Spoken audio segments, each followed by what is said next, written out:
Reincarnated in an alternate world where magic rules all, a socially reclusive 20-year-old is determined to build the perfect new life as a shut-in. But unlucky for him, his magical potential is deemed so ridiculously low that his royal parents abandon him immediately after his birth. Left to survive alone in a wild world full of magical dangers, the newborn prince manages to thrive against all odds. Because, little does he know, his true magic power is ridiculously off the charts. I won't go into the details, but I'm being reborn in an alternate world. According to a goddess-like being, it's supposed to be a world where magical powers reign absolute. Her explanation was vague, so I'm kinda unsure, but apparently she's also granting me some kind of overpowered skill. In the fall of my third year of junior high, I became a shut-in to escape school bullying. I locked myself in my room and refused to come out. That was 5 years ago. Since then, I've been living with no goals and no hopes for the future. And now they're telling me to rejoice in a new incarnation? All I wanted was to be left in peace, to get away from those heartless jerks. The best way to live is to be a total slacker, losing myself in video games and anime all day until, at some point, I drift off to sleep. I know what I'll do, I decide. I'll spend my life as a shut-in this new universe too. That's how I'll use my so-called overpowered skill, I think to myself, as I draw my first breath and utter my first cry. Everything is blurry. I hear someone shouting but can't make out the words. Then, abruptly, the voice becomes clear. Your Majesty. It's a healthy baby boy. So it is. Well done, Gizelot. Someone picks me up. I still can't see a thing. I can't tell who's who.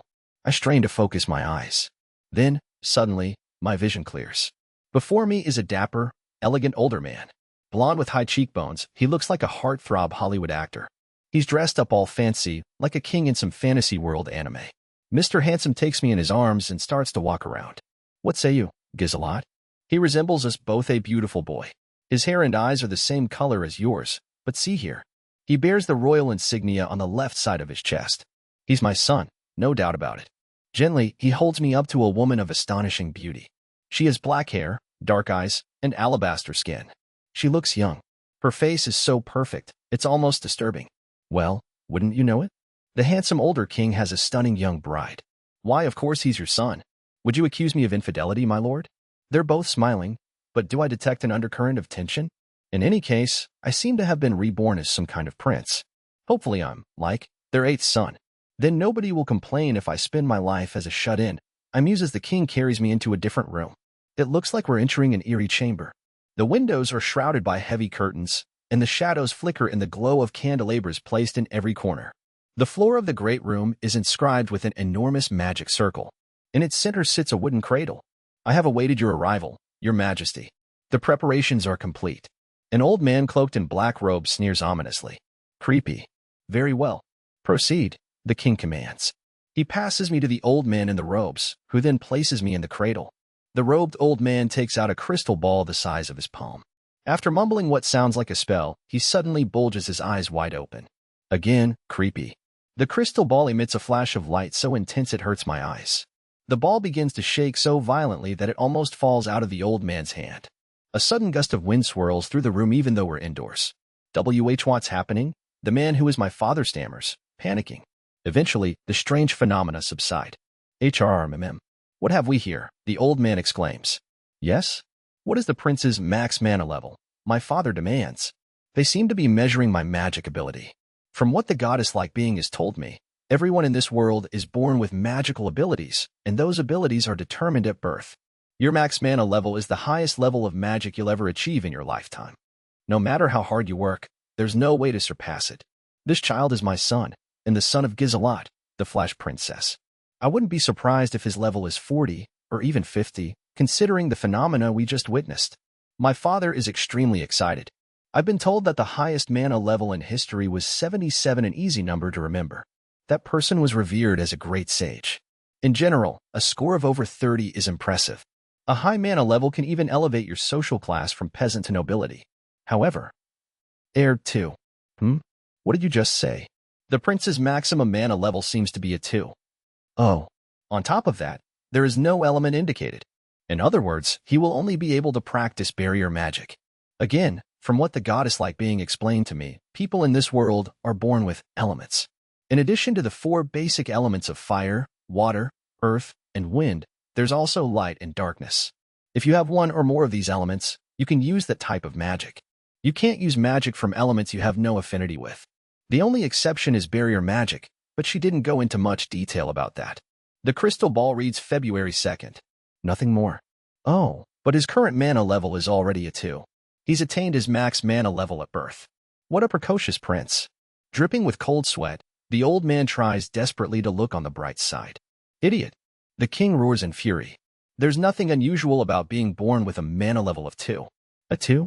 His max is 2. And he's non-elemental?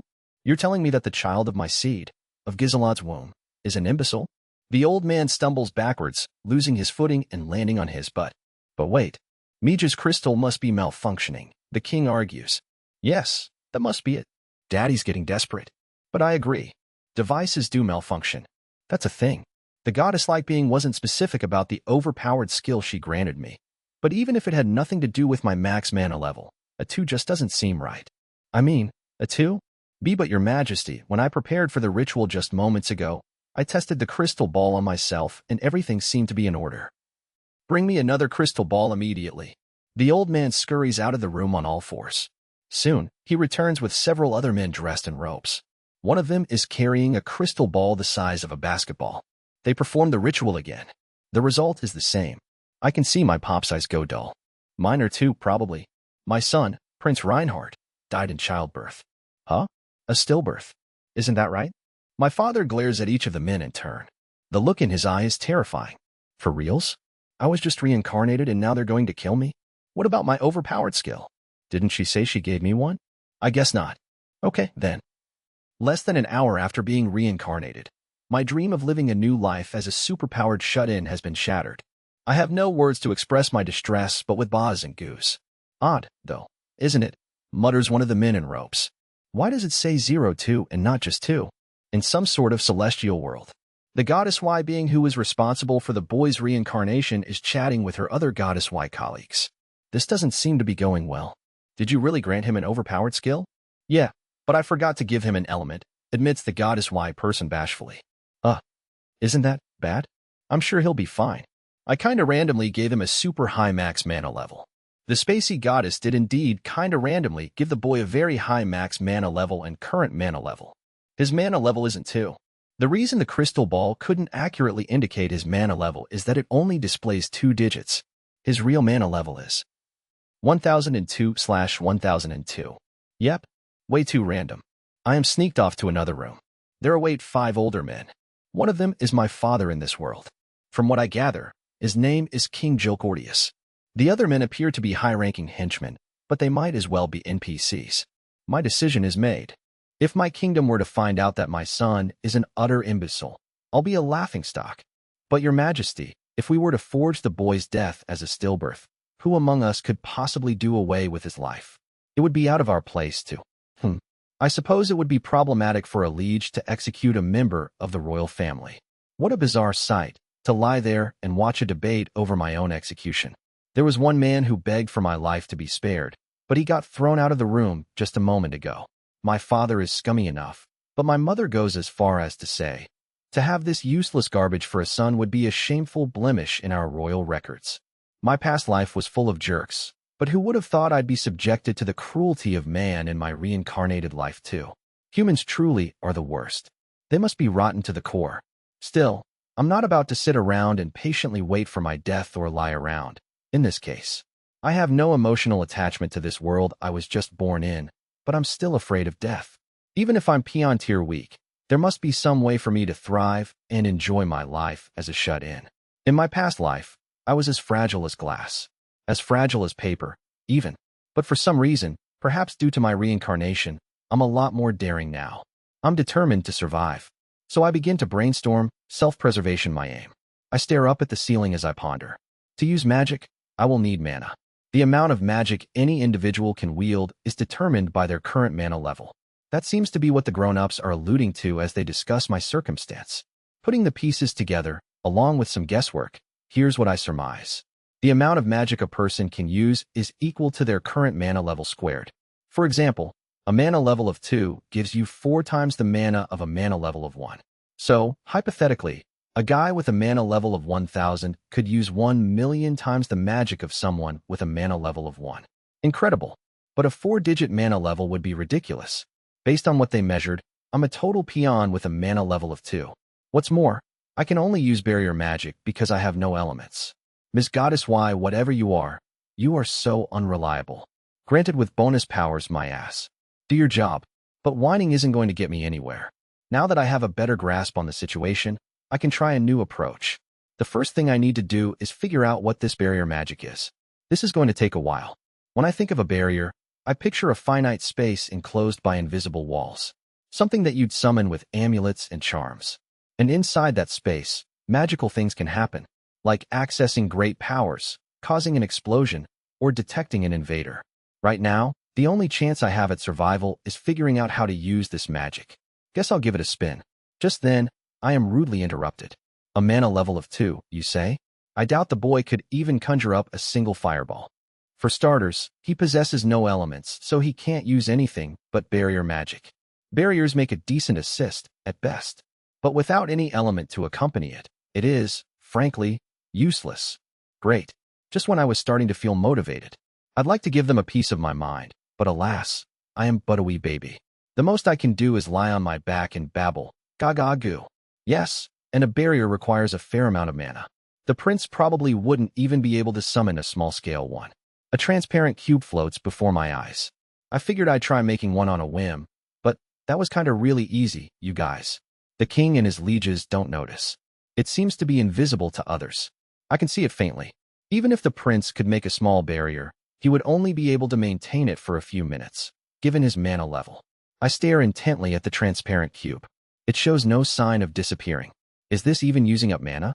When I conjured up the barrier, I did feel a soft swelling sensation of the mana being spent. If only he had some unique power, like the ability to move a barrier, someone suggests. Let me give it a shot. Huh, surely you jest. A barrier can only occupy a fixed area. It can't be applied to a sword or armor, and it certainly can't be moved about at will. My cube zooms and surfs in the air as I please. Guys, controlling it is a piece of cake too. I sense that moving the cube consumes a little bit of mana. But even with a mana level of 2, I can maneuver it with no effort at all. If you could even call it effort. Maybe this cube isn't a barrier? According to the rules of this world, I can only use barrier magic. Also, according to those rules, I shouldn't be able to move this so-called barrier. One of these factors doesn't align with the other. As I'm contemplating, I continue to make the barrier whirl round and round, until, suddenly the cube slams into a wall, and shatters into dust. The wall, that is. What was that? The wall just suddenly. Explosion magic? Bandits? Or could it be the remnants of the demon clan? The group of men are panicking. Better behave for a while. Unfortunately, this incident puts an end to the discussion of barriers. For now, I decide to go with the assumption that I'm using barrier magic and carry on with my experiments. Making it vanish is easy too. All I have to do is command it to disappear. This also seems to consume almost no mana.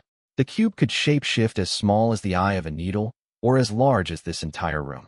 I think it's possible to make them even smaller or larger. And the shape doesn't have to be a cube. I'm able to make a perfectly fitted barrier film around an irregularly shaped vase with flowers. I command this barrier to move, and the entire flower vase begins to hover in the air. Once again, the men in the room freak out over the odd phenomenon. What on earth is this? Could it be? The king gulps, leering at me. Yikes. He begins to tremble and sweat. Now what? If he finds me out, he might kill me. Or should I go ahead and attack him first? Smash his head open with an invisible barrier so his brain will splatter. Wait, since when am I this bloodthirsty? I return to my senses. I'm a mana level 2 dud who barely knows anything about barrier magic. Even with the element of surprise to my advantage, they could easily subdue me. Better to hold off. I'll do my best baby act and see how my father responds. Gagu gazes with starry, innocent eyes. It couldn't be. An imbecile with a mana level of 2. Besides, he's just an infant.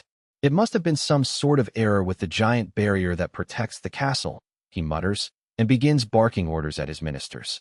The king leaves the room, and his mob henchmen follow. I'm left to myself. Not too shabby with my baby act. Crisis averted, I'm now free to experiment with my barrier magic without interference. Next is adding color to the cubes. Red, blue, yellow. I can even use multiple colors to make gradients. Everything comes out just the way I imagine it. I try picturing a bird. The sketch in my mind is a sad excuse of a bird, but I'm able to give it color, flap its wings, and let it fly around just like the real thing. Oh, to be free like that. All I can do is lie here. A helpless newborn with no limb control and no ability to talk. I wish I could grow up faster. Just a minute. If I can enclose things in a barrier and move them freely through space. I create a barrier that fits around me like a bodysuit. I stand up. I can walk. I can run. I can even hover in the air. If anyone is watching right now, this would totally look weird. Now that I'm able to move around, I climb up to a window and peer outside. I seem to be in a tall building atop a big hill. At the foot of the hill is a town encircled by walls. The scenery reminds me of medieval Europe. Beyond the wall stretches a thick forest, and beyond that, a mountain range. The moment of my birth crosses my mind. That moment when I strained to focus my eyes, and my blurry vision instantly became crystal clear. I gaze firmly at the mountains in the distance. How about that? My vision magnifies like I'm looking through a telescope, defining the rocky face of the mountain as if it were right in front of me. The zoom on this lens is unreal. I seem to have created a special film of barrier over my eyeballs. When I imagine it away, the colors dullen, and my vision becomes hazy. I make a barrier film over my eyeballs again. All I do is wish vaguely. I want to see better, and just like before, my field of vision is crystal clear again. Maybe all it takes is a vague wish. Time to experiment. While we're on the subject of vision, I might as well pursue every boy's dream. That's right, X-ray vision barrier. Maybe not the most appropriate use of my time right now, but it's bound to come in handy at some point. I convince myself. Let's find out. I look at the wall. No matter how long I stare at it, the wall remains a wall. I guess there are limits after all. Unable to give up on my dreams just yet, I fumble about. And finally, I've made man's dream into reality. I create a flat, square, tabular barrier in front of my face. Then I conjure another one the exact same size on the other side of the wall. I link them together. The barrier right in front of me displays the view from the other side of the wall, almost like a tablet computer. If I tilt it downwards, the slab on the outside tilts downwards too, allowing me to see the ground. X-ray vision, check. I get it. Barrier magic is all about creating multiple spaces and linking them. At the ripe age of 3 hours, I have unlocked the divine truth of the universe. I refine the technique by creating a super thin sheet of barrier film to cover my side of the wall and a similar film sheet to cover the other side. The part of the wall covered in the film can display the view outside. Now, if I put a film like this on someone's clothes, no, forget it. If I do that, everyone else will see the X-ray image too, and I'll be found out. Now, what if I put a film over part of my eyeballs, zzz? I conk out for the night. 2 years ago, the kingdom succeeded in the subjugation of the Demon King. A battalion led by Gizelot, the Flash Princess, infiltrated the Demon King's castle. Despite the loss of many lives in the fierce struggle, they annihilated their enemy. The whole world celebrated with pride and glee. Amid the citizens' excitement, only King Jilk Ordeus's heart was heavy with dread. The nation's praise was aimed at Gizelot. The king had joined the troops on the front lines and spurred them to victory countless times. But it was Gizelot, the Flash Princess, who had captured the hearts of the people. In this world, magic holds more significance than anything. You might think that the man with the highest mana level of his generation would be king, but it's not that simple. Bloodlines are also highly accounted for. A classless rookie with high mana couldn't come out of nowhere and ascend to the throne. Despite Jilk's right to the throne, his max mana level was 34. Compared to past kings, this number was on the low end. Even worse, his current mana level was 17. It had simply stopped rising in his youth and had never gone any higher since. When your mana level becomes stagnant, people say your level closed. That's what everyone was saying. The king was closed. In contrast, the Flash Princess had a mana level of 41/46. Her talents were at the top of the ranks in modern times. By the tender age of 17, she had already reached a mana level of over 40. Gizelot's family was of low-ranking nobility, and in recent years they had fallen so far that their title was rumored to be at risk of removal. However, thanks to Gizelot's achievements, the family name was regaining its stature. The king stewed. I cannot allow her ascent to continue. When Gizelot was asked what she wished to be rewarded with for defeating the Demon King, she gave an answer that astonished everyone. For years, I have been deeply enamored with His Majesty, King Jilk. I know full well that even to harbor such a sentiment is presumptuous and impudent. But have mercy on me. My heart's desire is to be with His Majesty." The kingdom bubbled with excitement. Now the royal lineage will be secure, they all said. Not only did no one denounce Gizelot for her declaration, the entire realm supported their union. Meanwhile, Jilk shuddered with trepidation. Has she finally come to seize the throne? The Flash Princess's popularity was immense. The timing was perfect. The previous queen had passed just the year before. Given the general vibe, the king could hardly refuse. That year, Gizelot became queen. "Your Majesty, I beg you to reconsider." On a distant hill overlooking the city stands a seldomly used castle. A large, fierce-looking, bearded man bursts into the king's private room. His name is Count Gold Zenfis, and he is slightly older than the king. There will be no further discussion. "My decision is final," the irritated king rebukes as he sits in his chair, pressing his fingers to his temples. "I cannot condone the execution of an innocent infant merely because he lacks talent. Gold is the man who begged to spare Prince Reinhardt's life." "Enough. It matters not whether you condone it, Count Zenfis. But your Majesty." Jilk lets out a long sigh. "Hear this, Gold. This is an opportunity. A perfect opportunity to discredit Gizelot." Gold sinks down heavily on the floor and harshly replies, "Is that so? I hear that the Queen, too, supports the infant's execution. I doubt something of this order could weaken that woman. If the child's lack of magic ability is the issue, both the Queen and I will be blamed. But if the child is stillborn, we can frame it as the mother's incompetence." Jilk sneers and continues, "Had he been born with great talent, I would have pried him from the Queen and raised him into a puppet whose loyalty is mine alone. But this would be much easier, wouldn't you agree? Have you sunk so low, Jilk? Watch your tongue, Gold. I am king now. We're not childhood playmates anymore." The two men are relatives and close in age. Once upon a time, they were as close as brothers. Over the years, they have drifted to opposite sides. Gold swallows his anger, softening his tone like an older brother mollifying a younger one. "Have you considered entrusting the child to someone who'll raise him in secret? Must you take his life?" Jilk shakes his head. "The child bears the royal insignia. No matter how well hidden, it would only be a matter of time before his lineage is exposed. A unique spell is cast upon the royal family. When a new king is crowned, the insignia disappears from everyone but the king. When his child is born, the mark reappears on them. Could he not be hidden until the next king is crowned? Why? I could raise him myself, Gold entreats. Enough. The mere existence of such a cretin infuriates me. This is a matter of great political significance. Count or not, if you continue to defy me, I'll have you executed as well." These military types with their total lack of discernment, the king grumbles under his breath. Gold's anger is soon replaced by a sense of defeat. True, he thinks. I understand little of political matters. But is the king aware that the Flash Princess and other military types lacking discernment is one conniving fox of a woman? Gizelot is a magic sword fighter, specializing in combat. She's not just a master of close-range fighting who can fortify herself and her armor with magic, she can also pulverize her enemies with an array of magical attacks. In addition, her talents and beauty have won the allegiance of many brilliant strategists. With their help and a healthy dose of craftiness, she has climbed to her current position. The late queen who passed away due to illness, Gold suspects Gizelot was behind it. There must be a reason the queen also wants the prince dead. Gold is frustrated with his own inability to understand why. "I have nothing more to say to you. Begone." Nothing can be said to change Jilk's mind. If Gold perseveres and further provokes the king's ire, he might wind up hastening the prince's death. Still, isn't there any way to save the child? With a heavy heart, Gold rises to his feet and leaves the room. He spends a sleepless night agonizing for an answer, but to no avail. Meanwhile, deep in her annex, Queen Gizelot gathers her strategists for a secret council. "Are you certain about this, Your Majesty? If the prince is said to be a stillbirth, there are bound to be rumors that your health was at fault," worries one of the knights. Gizelot laughs dismissively at the concerned soldier. "That is of no matter. I have merely to prove them wrong with my next one. His Majesty simply was not a suitable mate for me. Let him have his satisfaction for the time being." She looks to an old wizard clad in robes. A gruesome smile spreads across his face. "Yes, the ancient magic of the royal insignia imprint's analysis is complete. If we cast the spell on you, Your Majesty, your next child will bear the insignia, no matter whose seed it is. I will need an alibi, still.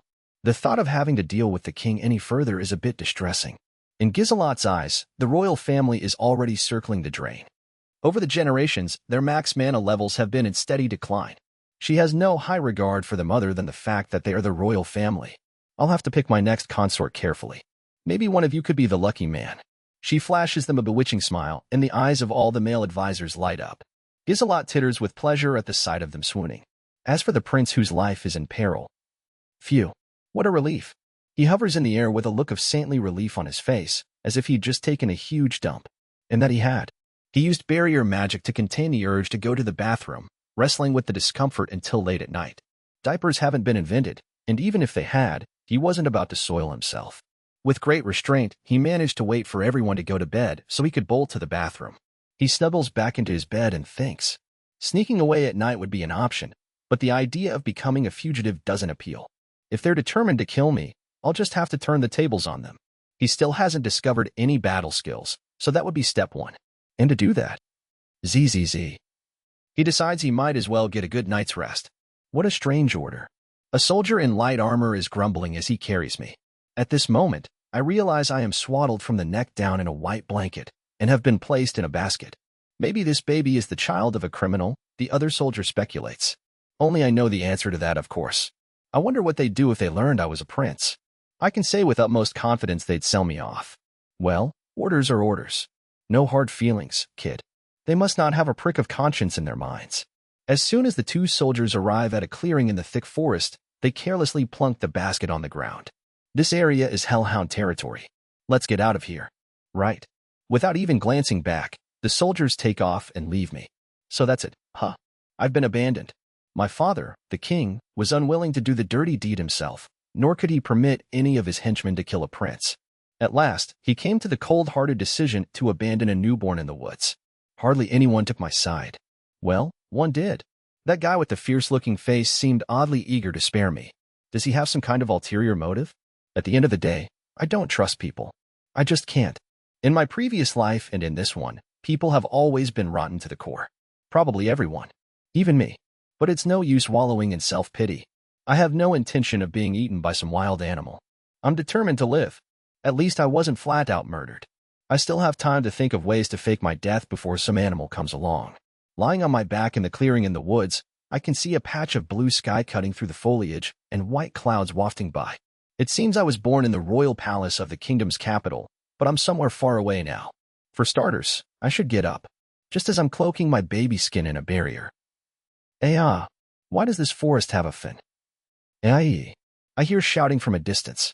The voices belong to the soldiers who abandoned me. They soon fall silent. Shortly thereafter, I hear the rustling of bushes and snapping of branches. Instinctively, I look to my side, and from the bushes emerges the head of an enormous dog. Now that's a big doggy. With fluffy fur as red as fire and a sleek snout, it looks gallant. But doggies aren't usually 30 feet tall.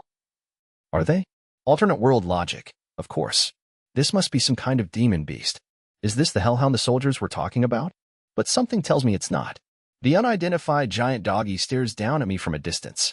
I expect it to leap at me immediately, but it doesn't. Maybe it's disappointed that I wouldn't make a very satisfying meal. The dog inches towards me with care, as if it's wary of landmines. Then, it springs at me with its huge mouth gaping. Bam. I think I heard someone gasp inside my head. In any case, I dodge being eaten, and the gingerly dog giant is lying unconscious on the ground with a big bump on its snout. Looks like I managed. I'd activated a barrier earlier. Just as I'd pictured it, a finite space enclosed by transparent walls, I've constructed an invisible cage around the dog. The dog quickly rises to its feet and examines its surroundings. It tries hurling its body in all directions, but the invisible walls and ceiling don't budge. It attempts to paw at the ground, but the soil doesn't stir. The immediate danger has passed. Might I say this pooch may be weaker than it looks? As proof, it's trapped in a barrier that I, a level 2 noob, constructed. But there's no telling when it might bust out. Now's the time to secure some attack moves. I use barrier magic to free myself from the white blanket and get up. I run, fly, and jump around as a warm-up. The wind breezes against my whole body. What a feeling. What? I think I hear another weird cry, but when I look around, there's no one in sight. Only the big red pup crouching with its eyes fixed on me. Oh well. I ignore it and begin making small transparent barriers all around me. Aiming at a sizable tree trunk, I shoot all my tiny barriers as fast as I can imagine. BRRRD. The bottom of the tree disintegrates completely, and the rest of its trunk crashes to the ground. Way odd. These auditory hallucinations are getting distracting. I take another look around. Still no one in sight. Just the jaw-dropped pup. In any case, might I say that was pretty impressive. Maybe more powerful than a machine gun on full blast? Not that I would know. Time to shoot the puppy up with these and save myself, is what a naive fool would say. This is a world where magic reigns supreme. There's a high chance this attack of mine is among the weakest. Each individual missile might be too soft. They might easily be blocked with any sort of defensive magic. After all, I'm dealing with a demonic beast here. I wouldn't be surprised if it has magical powers. I create a transparent, boulder-shaped barrier over the fallen tree trunk big enough to crush the pooch and thrust it down with all my might. The trunk explodes into smithereens, leaving a big crater in the ground. The impact sends shockwaves through the air, so I put up a barrier to protect myself. How's that? Could this defeat the giant dog? Maybe, but what on earth? A huge tree stump suddenly disintegrates. In the ground. Was that magic? Explosion and gravity manipulation. And this invisible wall is no ordinary magic wall. Is it actually a mobilizing space? But it can't be. The voice in my head is mumbling to itself. Hey, is all of this you're doing? It demands. Now it's asking a direct question. It's getting hard to ignore. I do a triple take of my surroundings. There is absolutely, unquestionably no one around. Just the big trembling dog. I forgot to mention, I've constructed a radar barrier to monitor a 100-yard radius of my area. I don't want another demon creature sneaking up on me. An alarm is set to ring if as much as a single ant intrudes. In fact, bugs and birds have been coming and going all this time, and the alarms are getting maddening. I create 2 more barriers to conduct a more detailed investigation. One is an environmental screener. With me as the center point, it spreads out slowly and reacts to any object that isn't a plant or a rock. The other is an applied X-ray vision barrier. Wherever the environmental screener responds to something, I send out a tabular barrier and connect it to one in front of my face that displays the image. Anytime something gets caught on radar, I send out a tabular barrier. There goes a bunny. Oh. And there's a deer. Oh. And dogs? Quite large for dogs. They're smaller than this giant dog here, but I see a whole pack of black, wolf-like beasts. Tails tucked between their legs. Are they frightened? What's that floating thing that looks like a window? Hey, answer me. I ignore the voice in my head and continue to give my attention to what is triggering my radar. Those are the soldiers who just abandoned me. They don't seem to be breathing. In fact, it's a pretty gruesome sight of them covered in blood from head to toe. I've always had an incredibly low tolerance for gore, but for some reason, it's not bothering me now. Setting that aside, there is no sign of anyone who looks capable of speaking a human language. My hypothesis. A ghost? You're deliberately ignoring me, aren't you? The flame Finra right before your eyes is speaking to you. The irritated voice presses. So animals can talk in this world? Wild. I notice this dog is speaking in a resonant, womanly voice. Is it a female? This reclusive slacker boy here has basically never interacted with a 3-dimensional female, aside from his mom. Sudden anxiety sets in. The animal can talk. Given its size, it must be a demonic beast, and since we're in an alternate world, nothing should come as a surprise. The trouble is, I'm a socially awkward shut-in. Then again, that's not a human. I should be fine. I hope. I like dogs and cats and hamsters and such. This might be manageable. Minus the one fundamental problem. Goo. I am unable to communicate. I am a wee baby. You can't talk? From what I've seen, you seem quite capable of rational behavior. Doesn't mean I'm going to give up. I've got my nifty barrier magic. I try to visualize a barrier in my mouth that would input my thoughts and convert the air vibration into voice-like sounds. This can't possibly work, I think. That would be just too convenient. Pleased to meet you. Bingo. It sounds high-pitched and distorted, like a voice changer, but I now have a voice. Gross, the dog exclaims. Not a hit with the audience. Excuse me, my apologies, the dog says. It's just surprising to hear a weird voice coming out of a baby's mouth.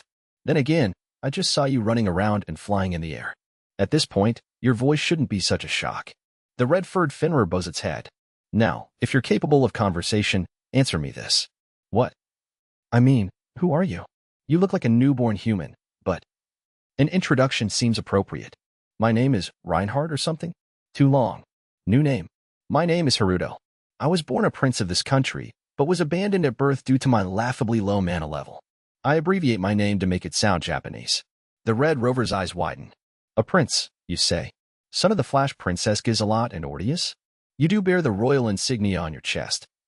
But never mind that. You say your mana level is low? I can sense staggering mana from your body. As boundless as to surpass every man, no, the sum of every god in history. According to the measuring instrument, My max mana level is a 2. That's absurd. Say what you will, but that's all I got. I have no further explanation to offer. After a long pause, the dog starts mumbling to itself. I see. After trying to feast on you to replenish my mana, it's only natural for you to be vigilant towards me. There must be some reason they'd abandon a newborn baby deep in the woods. Oh, could you be? She gasps. The dog interrupts its melodramatic monologue, eyes widening. The Demon King reincarnated? How? I was an antisocial Japanese shut-in my past life. Considering my circumstance, it probably isn't wise to admit that I'm a useless mob. If that's what this dog wants to think, I might as well let it. Why, yes, I am the Demon King. I see. You've succeeded after all. So that's why you helped us escape, and stayed behind alone too. The dog begins to tear up. Ingenious, though, it continues. Reincarnating from the womb of the woman who took your life, the Flesh Princess. I know not your ploy, but I am in awe. As soon as it perks up, it narrows its eyes suspiciously. Still, it is odd. If you're the Demon King, why do you not recognize me? Your manner of speech is different too. What a Snoopy dog. Fine then. A diversion. Ah, my head. Who am I? I can't remember. How's that? Humph. Perhaps the after effects of the reincarnation magic have muddled his memory? Even on the Demon King, the mystical techniques of the ancients must have taken a heavy toll. Oh, good. The dog's buying it. I care not if you have forgotten me. If my fate is to die by your hand, it is my honor. Go on. Boil me, roast me, slaughter me, do as you will. The dog lolls on the ground, belly up. I know this one. It's the submissive pose. Huh? This is when I finally notice something isn't right with her. You're injured. One side of the dog's body is slathered with dark red liquid, darker than the fur. Oh, this. I was in a brawl with some demon hunters. Right now, I am using almost all my mana to hold the wound closed, but I won't last for long. My strength lies in a fence. I am no good at healing. The dog seems to laugh dryly. So that's why. The reason I managed to imprison this magical creature with my measly level 2 magic is because she is not at full capacity.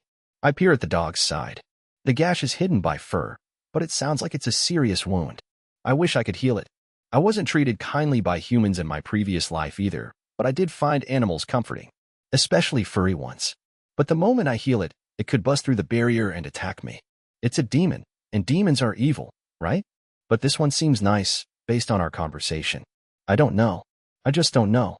My people's skills, including the skill to judge a person's character and their intentions, are abysmally poor.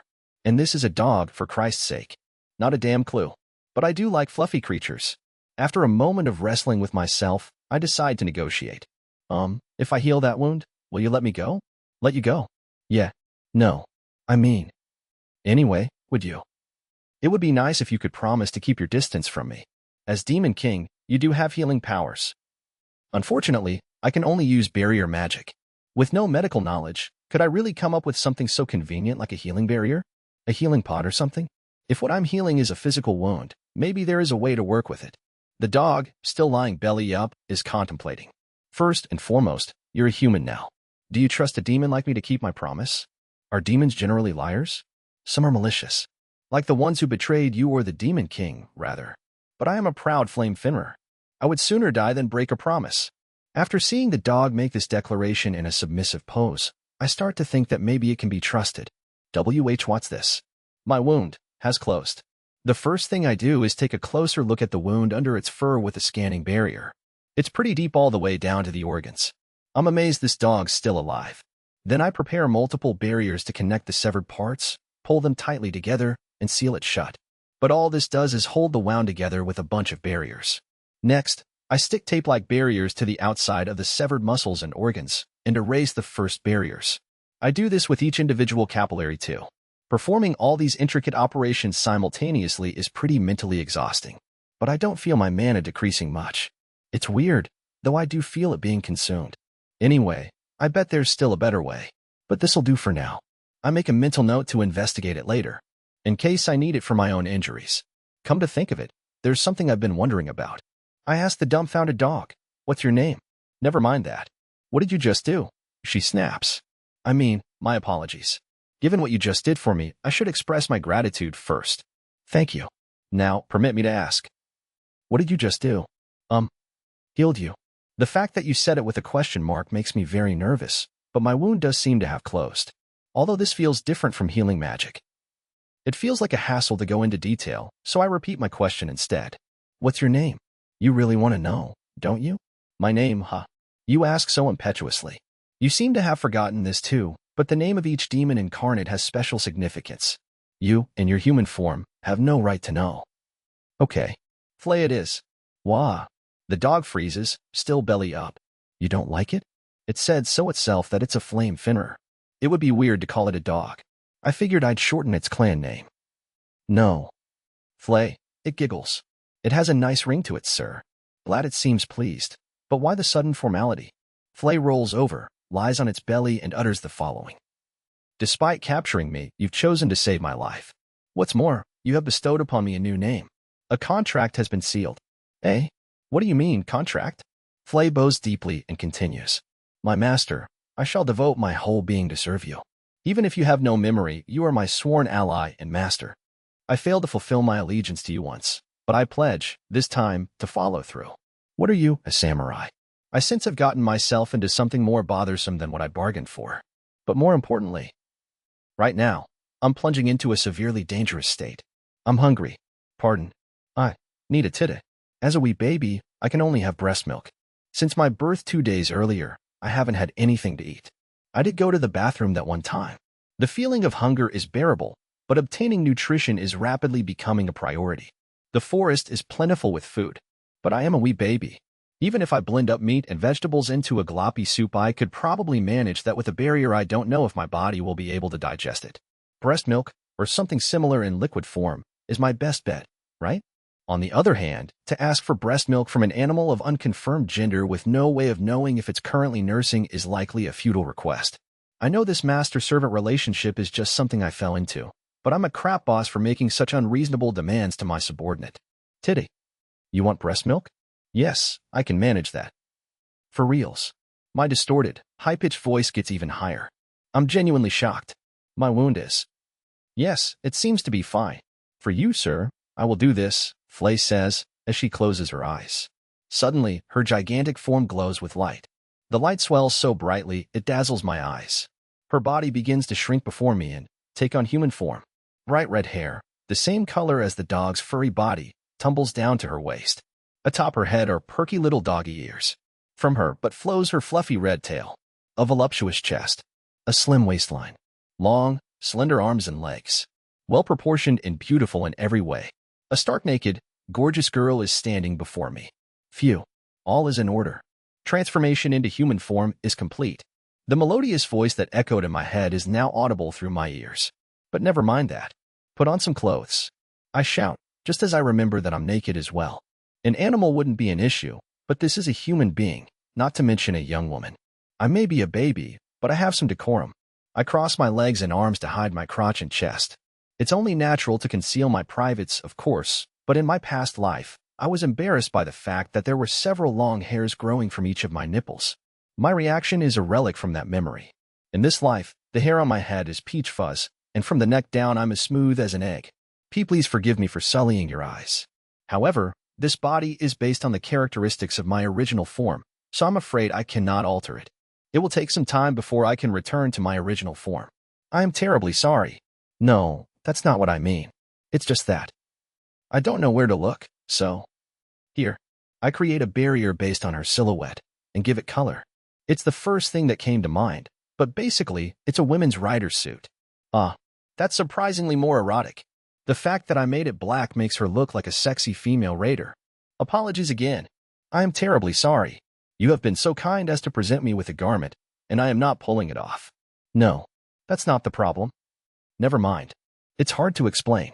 The sudden appearance of a buck-naked babe, and now a sexily dressed babe, did fluster me. But I'm not aroused, perhaps due to my infancy. To put it bluntly, my little guy is still a little guy. Sir, you created this garment magically, did you not? The ability to create something from nothing truly surpasses the realm of the divine. How could I tell her it's only made of a barrier?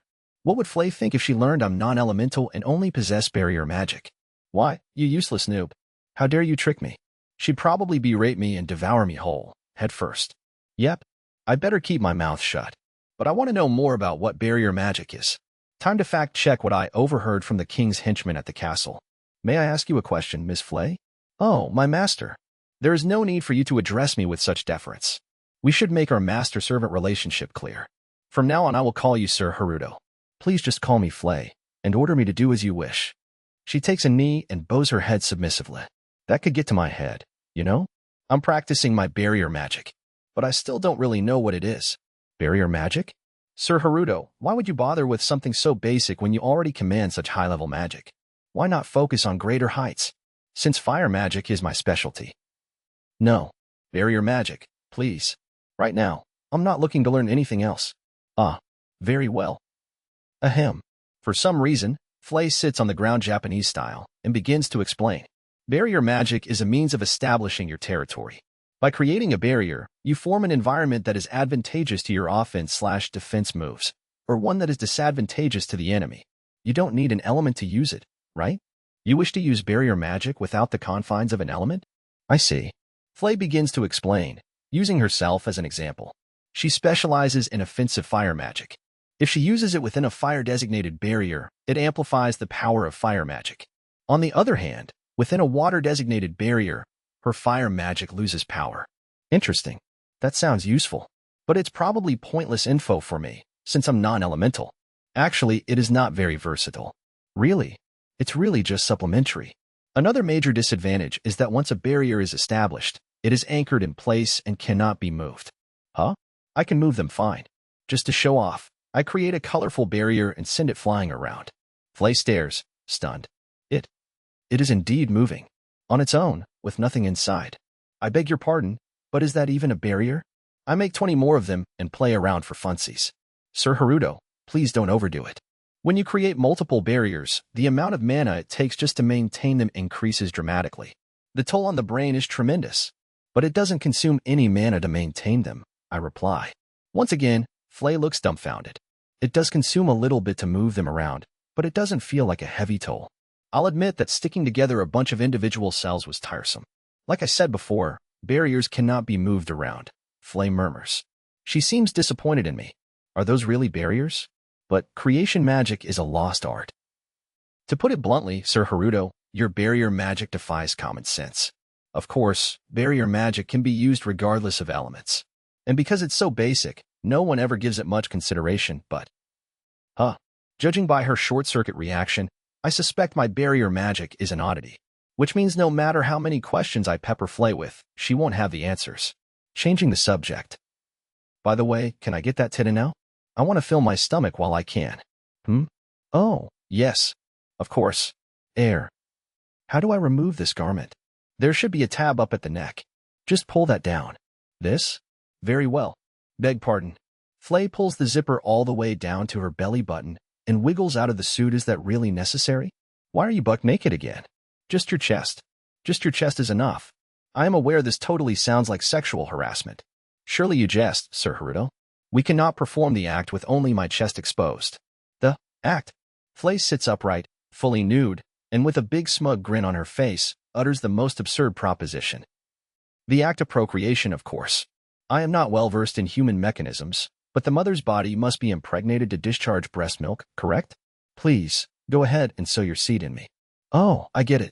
A bit of a ditz, are we? It seems my food problem is hitting yet another wall. Why am I teaching human sex ed to a member of another species? So, to make a baby, first you have to ovulate, and then the egg has to get fertilized and implanted in the uterus. Even if the egg gets fertilized and implanted, it'll take a long time for the mother to start lactating, and by then, I'll be dead. Understand? Still sitting in full nudity, the red-haired beauty called Flay quivers. I beg your forgiveness. I have disappointed you by promising what I could not deliver. Tears well in her eyes. At this rate, she's bound to perform seppuku. Quickly, I intervene. Now, don't take it so hard. I'm sure there's some other way. For the time being. I hastily wrap myself in the white cloth and hop into bed. My baby basket, that is. We have an intruder to deal with, I announce. The alarm from my security system barrier is sounding frantically. This is no bird or small animal. It's a human being with magic abilities. I'm picking it up too. It's headed this way at an extremely high speed, and it stopped just now, agrees Flay. It did. It's pausing at the sight of the mangled soldiers who left me out here. Then, quickly, it resumes its approach. We don't have much time. Flay fumbles to put her rider's suit back on, leaving us both in plain sight. Keep quiet about the fact that I can stand up and fly around and stuff. First, let's find out what they want. Just as I'm finishing my sentence, a large man clad in armor hacks through the bushes. It's that fierce-looking older guy. His name's Goldzenfis, if I recall. The military commander. He's the man who begged to spare my life. Still, I can't let my guard down. Shall I kill him, sir? Flay suggests. Wait. Let's talk with him first. This man is. I create a sort of string telephone barrier to explain what I know about Goldzenfis. He wanted to save me, but the royal family wants me dead. We'd better be careful. Why not just kill him? The way she immediately suggests killing reminds me that Flay really is a demon. Let's find out what he wants first. I'm a little uneasy entrusting this task to a naive, delusional young woman, but I have no choice. If this man has secretly come to my rescue, perhaps he can care for me until I'm old enough to be weaned. Even if he was sent by the king to confirm my death, I could use him to fake my death and lead the king astray. In either case, I need to be very careful here. Yes, sir, Flay whispers. In her resonant, commanding tone, she demands, state your business, earth-shattering warhammer. Earth-shattering. What? The man puts down his baggage and hoists a ridiculously large hammer. A demon, I see. So you've heard of me. But I might ask you the same question. What business have you with that infant? I just happened to cross him. But it was a greatly fortuitous encounter, for I have gained a master worthy of lifelong devotion. Hold it right there. You can leave that part out. I whisper to her. There's an advanced skill. And now she won't stop looking at me with her oops. Was that wrong, face? A master? A demon in service of a human child? The fierce man probes. Well, you know, I care not what species he is. Or something to that effect. Even if he is the child of the Flash Princess. What say you? How could you know that this infant is a prince? Huh? Oh, heir. Right. The royal insignia. Sir Haruto bears it on his left breast. Now she's giving me an I did good expression paired with sparkly eyes and a wagging tail. No. That was not good. Haruto? Did you name him that? Now the look on Flay's face says, oops. As her boss, it's my job to provide better management, despite having no job experience. I whisper my instructions to her. Flay nods. There was a note in the basket. It said, please take care of him. His name is Haruto. Also, I accidentally incinerated the note, she adds, sending up a ball of fire with one hand. I know it was my idea, but it still sounds pretty bogus. Highly suspicious.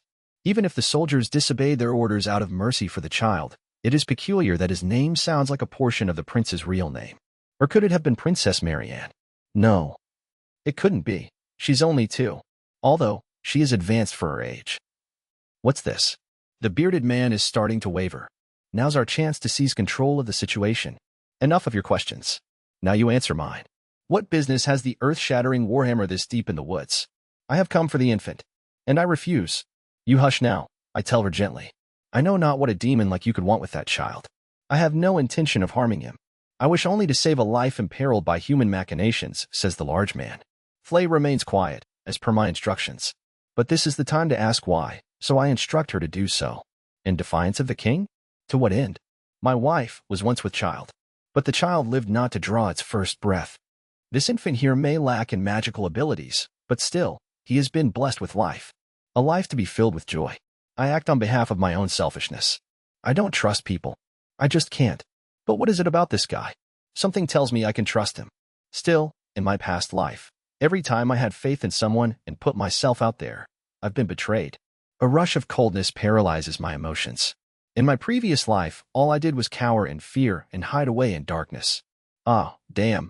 When I let myself remember those horrible times. I just want to make everything disappear. I try not to think about it. I take some deep breaths and calm myself. Meanwhile, the pee-pee poor thing. SNRFF. Tears are streaming from Flay's eyes. A tad too sensitive, this girl. Are you sure you're a demon? The man seems to be thinking the same thing. His tone softens. You are a strange demon indeed. I thought demons cared not a whit for human life. Those corpses I saw on the way here were they not of your doing. Human soldiers are my enemy. When I encounter an enemy, I kill. But that is that. This is this. How sad it must have been for a mother to never cradle her child. How tragic for the child to pass never knowing its mother's embrace. Human or demon, it matters not. Flay is spurting tears, snot, and saliva. Not the best look on a pretty face. I see. Still, there is something fishy about your relation to him. But for now. Here. The bearded man lowers his enormous hammer and extracts a leather pouch from his bag. He tosses the pouch to Flay. I managed to solicit this secretly from the child's intended wet nurse. I imagine he's had not a drop of sustenance since birth. Here, fill his belly. It appears to be a canteen filled with the breast milk I've been yearning for. Flay is suspicious, but obeys my whispered command. She opens the lid and brings it to my mouth. I chug it down. If this guy means to kill me, there's no reason for him to go to all this trouble, right? I gulp it down so fast that I honestly can't tell you what it tastes like. But for now, my hunger is satisfied. Now, demon, what will you do with the child if you take him? I cannot imagine you have the capacity to rear him. Yes, I wholeheartedly agree with you, sir. Choosing to serve him is your prerogative, but we must also consider the child's needs. As his servant, it is your duty to ensure his safety at least until he comes of age, is it not? The old man debates with sound logic. Flay has nothing to counter with. I see you have no argument. Then let us make a deal. I will care for the child. I pledge to raise him until he is of age. If you wish, I can hire you as his personal attendant so you may have peace of mind. Now this is a surprise. I don't know much yet, but aren't humans and demons enemies in this world? I decide to probe deeper. You would hire a demon? I cannot imagine other humans would allow this, Flay inquires on my behalf. With your appearance, you can pass as a part human, part demon mix.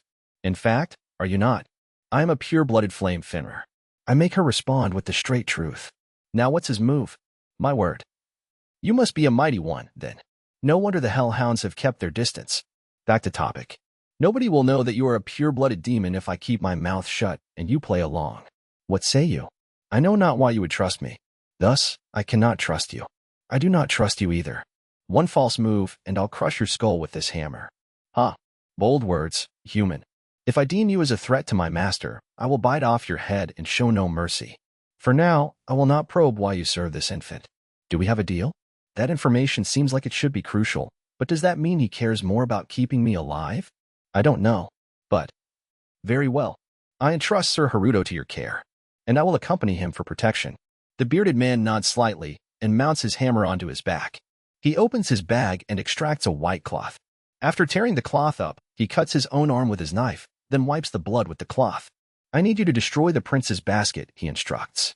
You intend to make it look like he was attacked and eaten by an animal, Flay observes. She lifts me out of the basket and tramples it. My death has been faked. Mission accomplished.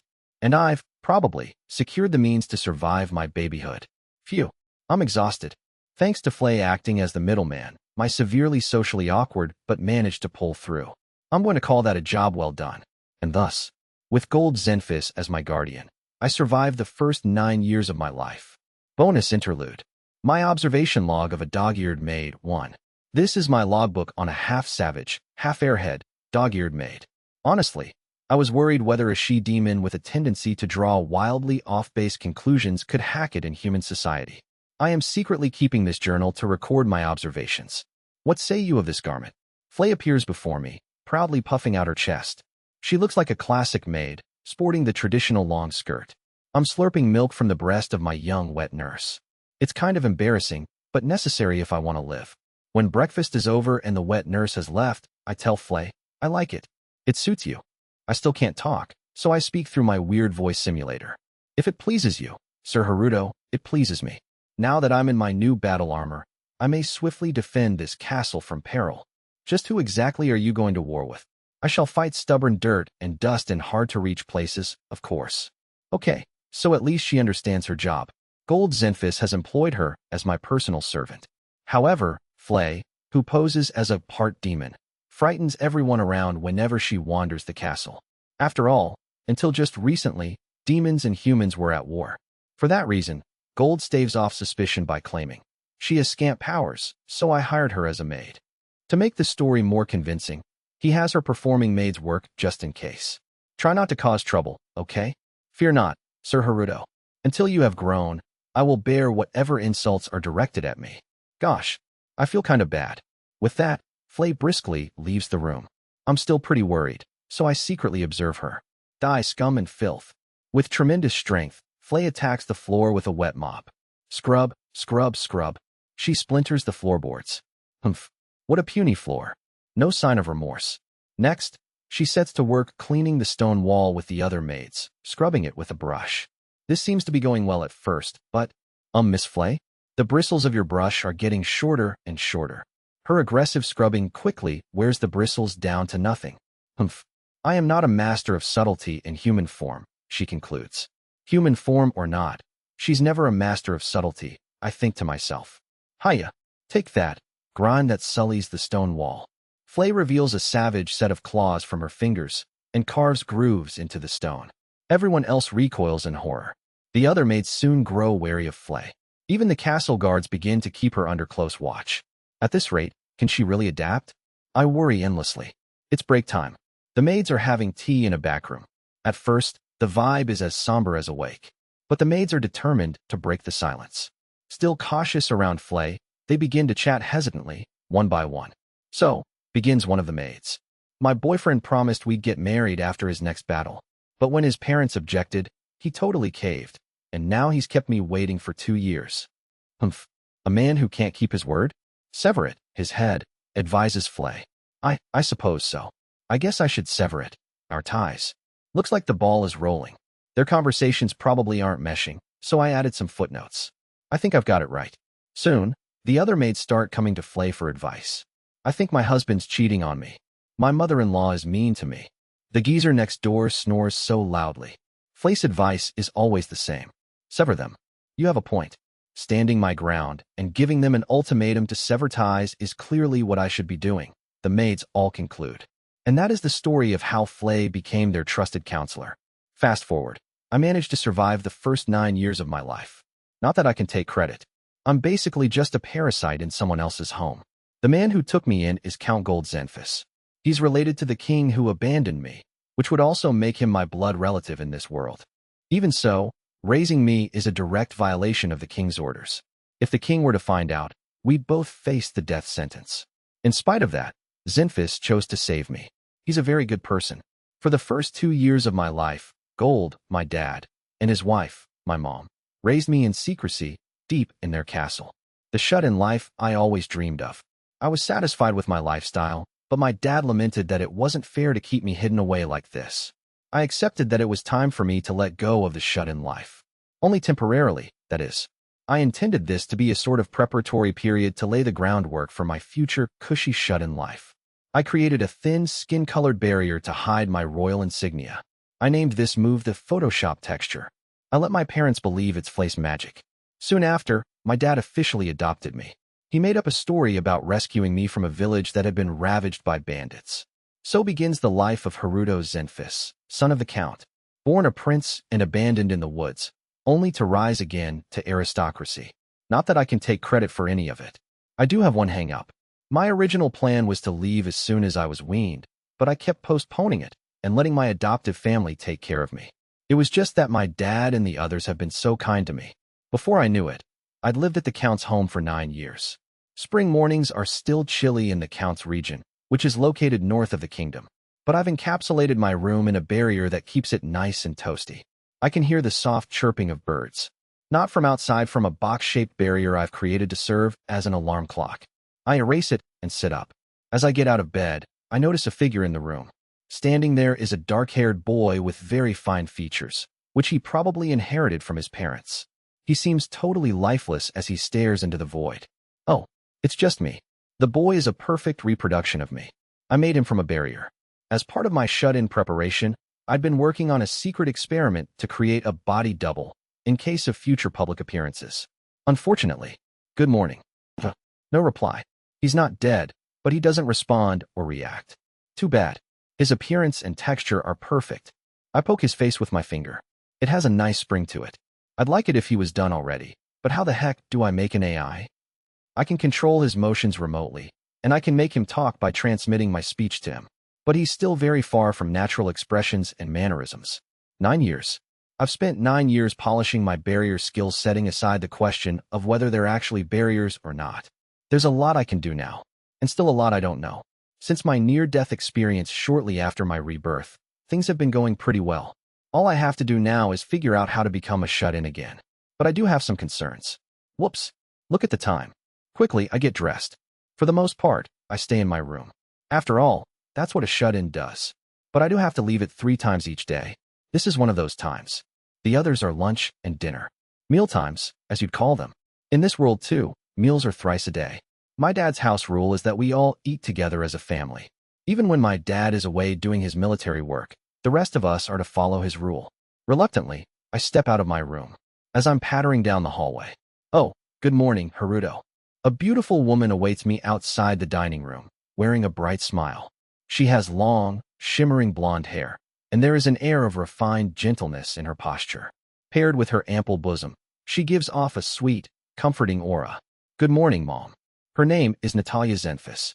Yep, she's my adoptive mother and the wife of Count Gold Zenfis. Not to be rude, but it's a real-life case of Beauty and the Beast. The age gap between them is a whopping 20 years. She's so young. At first, I was impressed that my dad scored such a beautiful wife, but it turns out my mom's the one who threw herself at him. She's got a thing for older men. It's true. She said so herself. My. What's the matter? You look so defensive. Being hugged makes me defensive. With her open hands itching to grab me. You bet I am. You're always so reserved. I'm your mother, you know. You can let me love you. On the inside, I'm a grown man. If you count my years of age since my prior life, I'm almost 30. If I let her be affectionate, even if it's only in a motherly way, I'd feel like I'm betraying my dad. Seeing how defensive I'm getting, my mom's shoulders slump with disappointment. Gosh, that makes me so sad. Huh, caught you off guard. She lunges at me, but I dodge just in time. Not today either. Huh, she puckers. This is our daily routine, basically. Soon after, we enter the dining room. A ferocious-looking, bearded man sits at the very end of a long table. It's my dad, the count of this castle. At the age of 51, Gold Zenfis is still as robust as ever. It's been almost a decade since we first met, but he hasn't changed much. He looks terrifying at first glance, but he's a kind gentleman. Just as I'm greeting my dad. My mom leaps at me again. Once again, I dodge her nimbly. Humph. My mom pouts as my dad smiles warmly at her. She takes her seat opposite mine at the table. Yep, business as usual. And as per usual, sitting next to my mom is a little girl cowering in fear. She's inherited her mother's fine blonde hair. Her big doe eyes and endearing face also resemble her mother's. It's clear she'll be quite the beauty when she grows up. Her name is Charlotte. She's my adoptive sister. For years my junior. And she absolutely avoids looking at me. Downright terrified. A kitten cowering in the face of a big scary dog. Dad, I'd like to eat in my room after all, I tell him. You will not. If not for mealtimes, you would never come out of your room, my dad proclaims as he gives Charlotte a quick glance. Neither of my parents have any idea why Charlotte's so frightened of me. Until recently, they made various attempts to get her to warm up, but to no avail. Which is why, as usual, a heavy atmosphere is hanging over the dining table. But not for long. As dull as ever, I see. Can't any of you be more entertaining for Sir Haruto? The energy changes dramatically when the red-haired maid enters. Originally a giant dog or, as she asserts, a great wolf. For unknown reasons, she believes me to be the reincarnation of some demon king. Anyway, she is Flay the she-demon. I accidentally made her into my servant when I gave her that name. Flay looks exactly like she did when we first met. According to her, she can live to be 1,000, and her current age is around 170. She doesn't know exactly. She enters the room, pushing a clattering cart laden with food. Rejoice and delight in the toothsome fare prepared by our devoted chef, she commands. Despite her out-of-turn remarks, my parents' faces soften at the sight of her. And most of all, good morning, Flay. Charlotte lights up, a huge smile blossoming on her face. You sure are full of spirit, little one. As children should be. I approve, Flay intones. Thank you very much. Flay.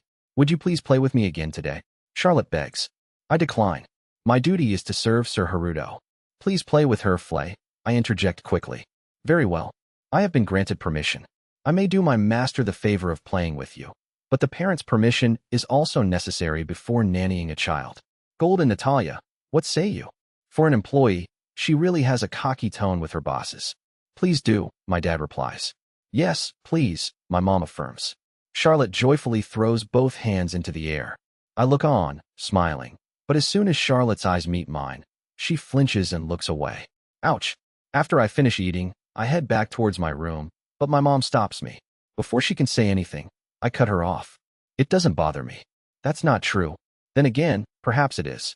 Right now, you don't seem bothered, my mom replies. Conversations with her are always like this. If a random person overheard, it would probably make no sense. I don't know why Charlotte is frightened of you, Haruto. She's still little, so she's not able to properly explain herself. But deep down in her heart, I believe she wants to be close to you. Does she really? I'm certain.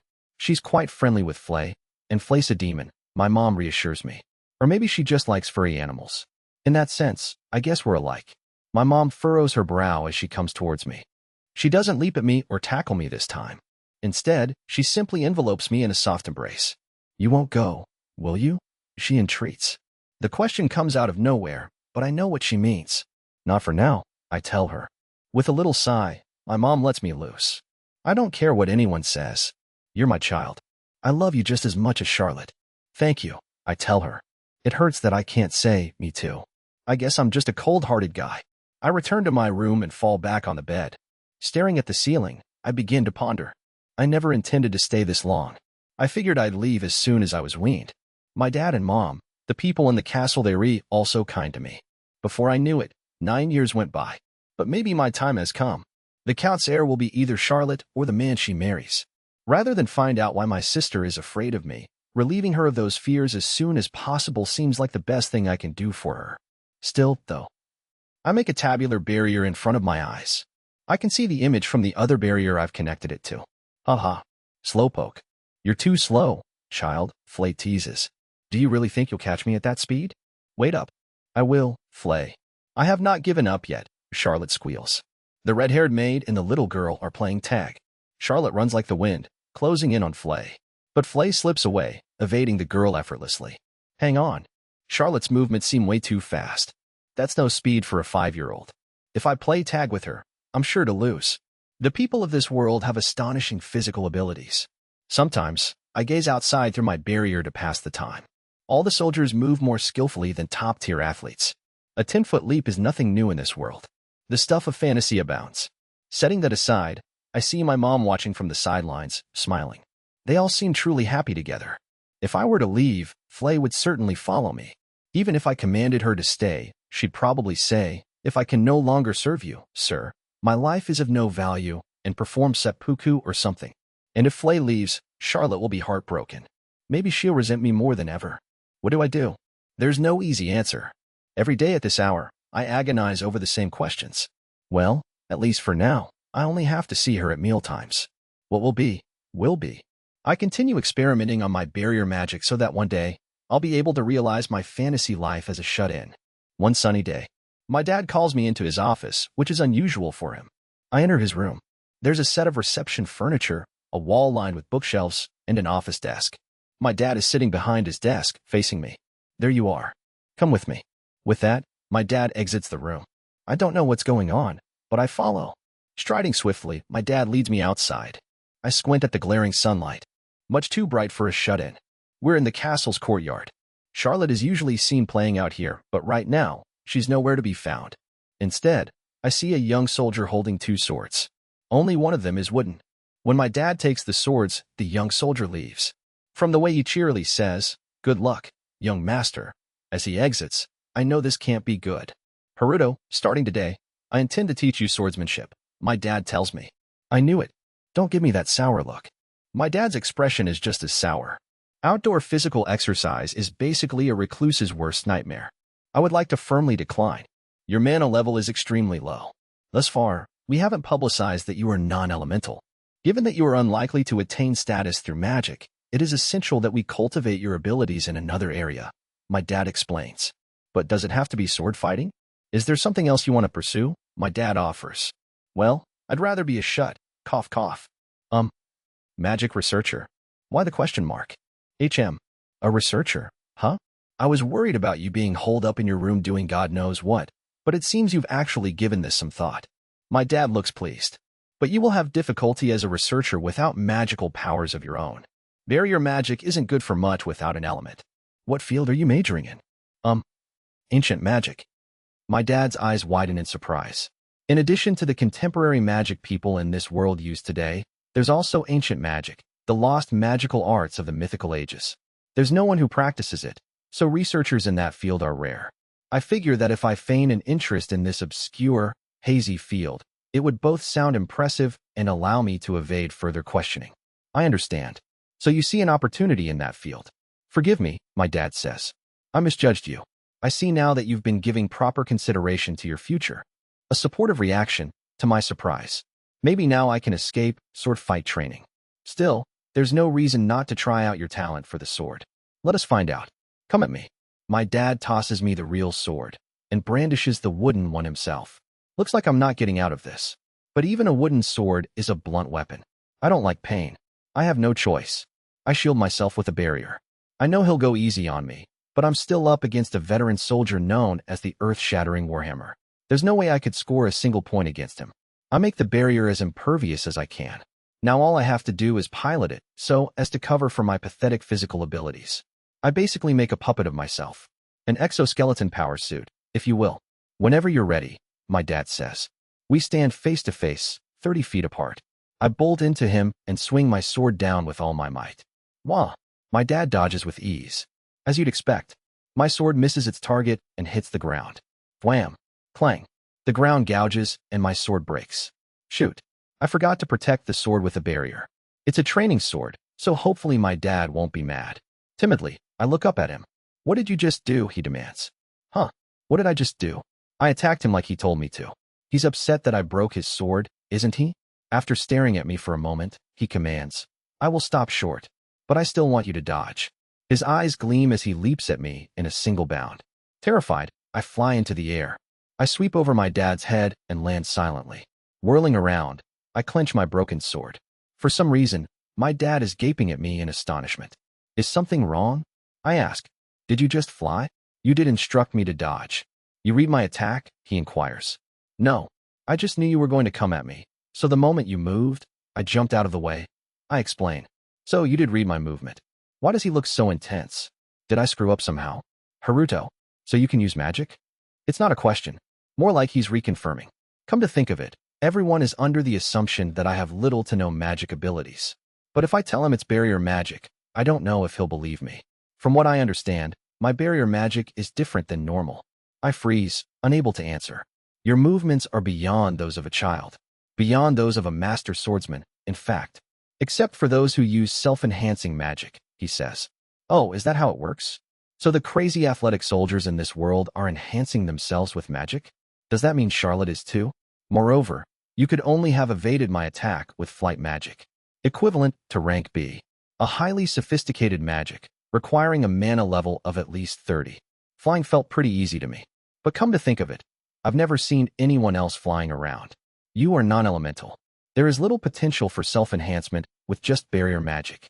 What did you use? Said barrier magic? I can't explain. I know my barrier magic is kinda different, but I can't explain what I don't understand myself. I don't know. I answer honestly. Not at all, he presses. I guess I did internally pray to make me stronger. Now I'm just rambling. You've awakened powers that not even you yourself can understand. In that case, my dad seems to have figured something out, but he doesn't finish his sentence.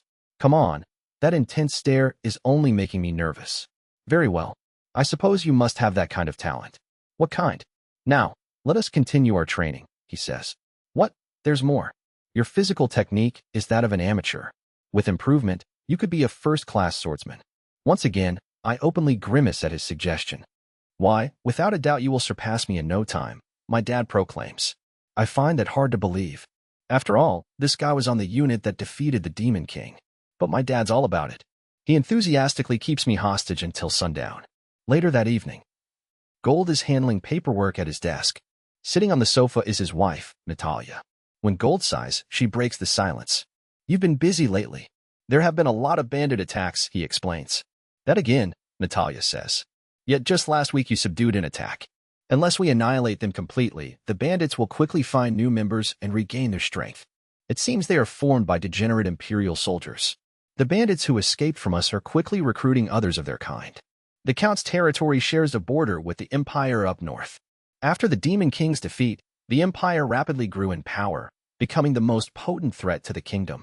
Perhaps the Empire is secretly using them as puppets? Natalia wonders. It is possible. Next time, we must not allow any to escape. Gold glares into empty space as Natalia gently consoles him. Shall I put on some tea? No. I'll do it myself. If you move, you'll wake Charlotte, Gold replies. Charlotte is drifting off in Natalia's lap. Until moments ago, Natalia was reading her a story, but sleep has gotten hold of the child. Gold casts fire magic on a metal pitcher atop a serving cart. When the water reaches a boil, he pours tea into 2 cups. He places the teacups and saucers on the low table in front of the sofa and sits down next to Natalia. The sofa creaks. I began swordsmanship training with Haruto today, he tells her.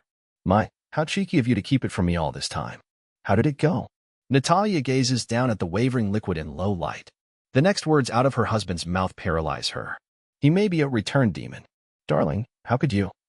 Gold puts a finger to her lips, and Natalia swallows her voice. The little girl in her lap stirs. A returned demon, a child who was born with the rare genetic traits of a demon, passed down from an ancestor who's had relations with one. A returned demon might have superhuman strength even without the power of magic. They may also possess magical capabilities equivalent to the highest-ranking nobility. The phenomenon is so rare that most people consider it the stuff of fairy tales. However, according to the kingdom's secret archive, cases have been reported, albeit very, very rarely. It was even reported to have occurred in the royal family. Why would you think that? Natalia asks, her voice tremulous. Often, a returned demon is the target of oppression. Natalia couldn't bear the thought. Gold recounts the events of the afternoon swordplay training in detail. Natalia is flabbergasted. Dodging the earth-shattering Warhammer's full-on attack is not the feat of a child. It was truly unthinkable. But Haruto doesn't have horns or a tail, she protests. True. But perhaps that could be the influence of the royal insignia? The mark doesn't just distinguish rightful heirs to the throne. It's said to also possess mysterious powers that are not yet understood. Perhaps therein also resides the secret to why Flay reveres Haruto as her master. Even so. No. Haruto is a normal human being. He cannot be of demon heritage. Charlotte's head twitches slightly. Oh, dear. I'm sorry, Charlotte. Did I startle you?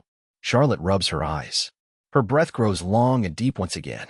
Natalia looks relieved, but her eyes well with tears. Why must all these cruel fates fall upon that child? Gently, Gold pulls his wife close in a soft embrace. I feel the same way. But one thing is clear: a child who was branded as useless and discarded is, in fact, endowed with astounding powers. I do want to help him develop them. Yes. Fortunately, his outward appearance reveals nothing. Our only recourse is to do everything in our power to foster our children's happiness. For both Haruto and Charlotte. Yes. For our dear children.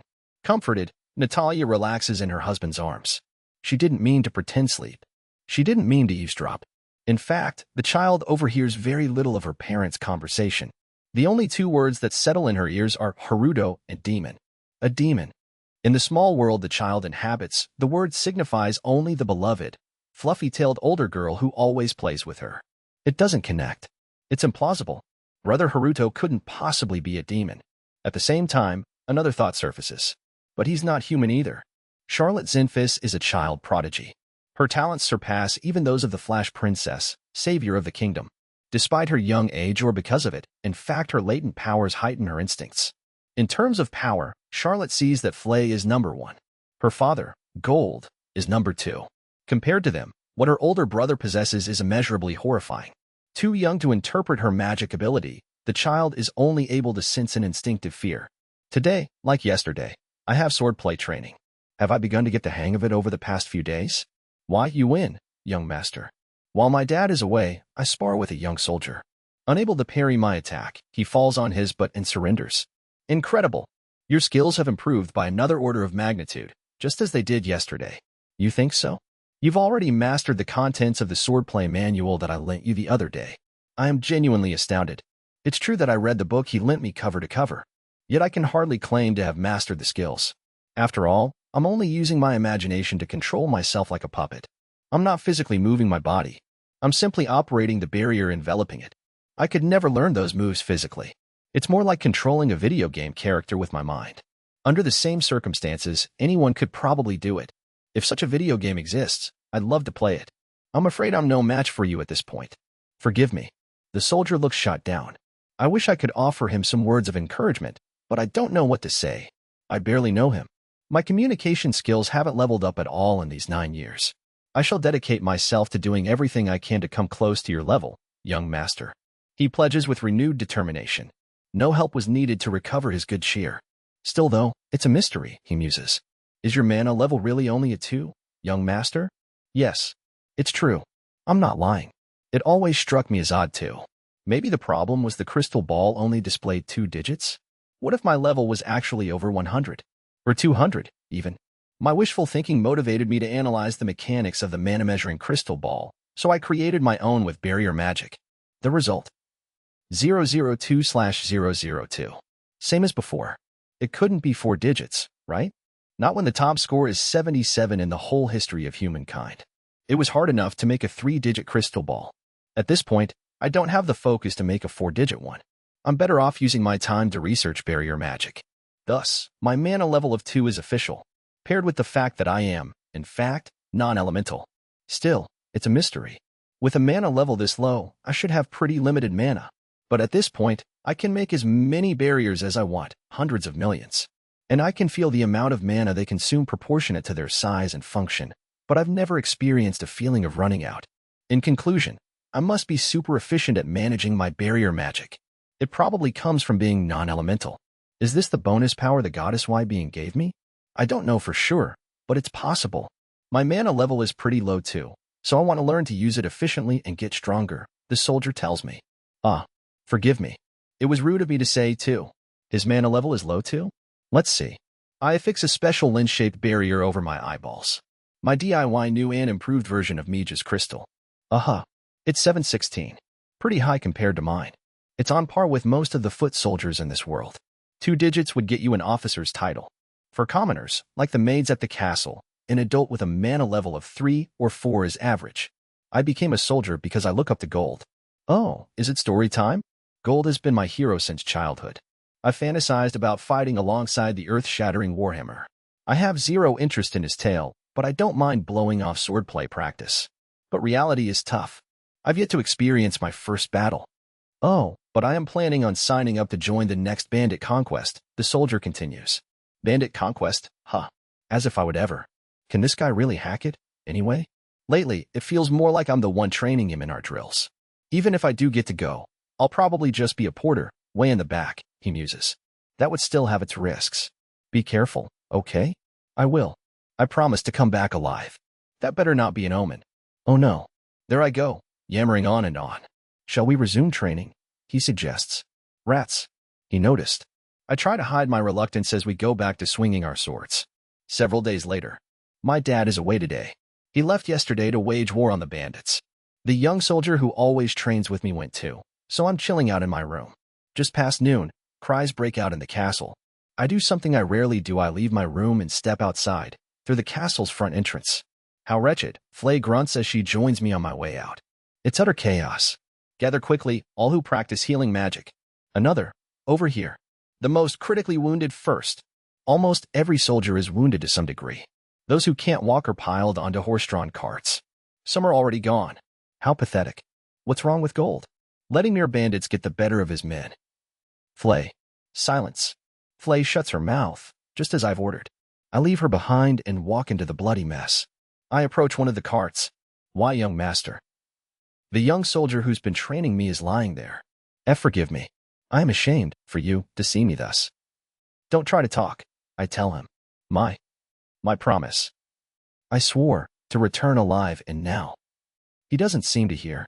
I realize he can't hear. His eyes no longer see me either. Their focus is drifting elsewhere. A huge gash runs across his back, deep into his spine. Several arrows are stuck pierced in his stomach. It's a wonder he's still breathing. You did come back alive, I say. Again, my voice doesn't reach him. He continues to apologize to me, almost as if he's talking to himself. Forgive me. Soon he loses consciousness. Utterly disgraceful, a voice says from behind. My dad approaches in great strides, armor scraped. We were vigilant. We were prepared. We were determined not to let a single one of them escape. Yet this. He spews with a mask of rage. I am ashamed of myself. Even the most invincible warrior can lose if his team is outmatched. My dad knows this, and it devastates him more than anything. What happened? I ask. We got a tip on the location of their stronghold.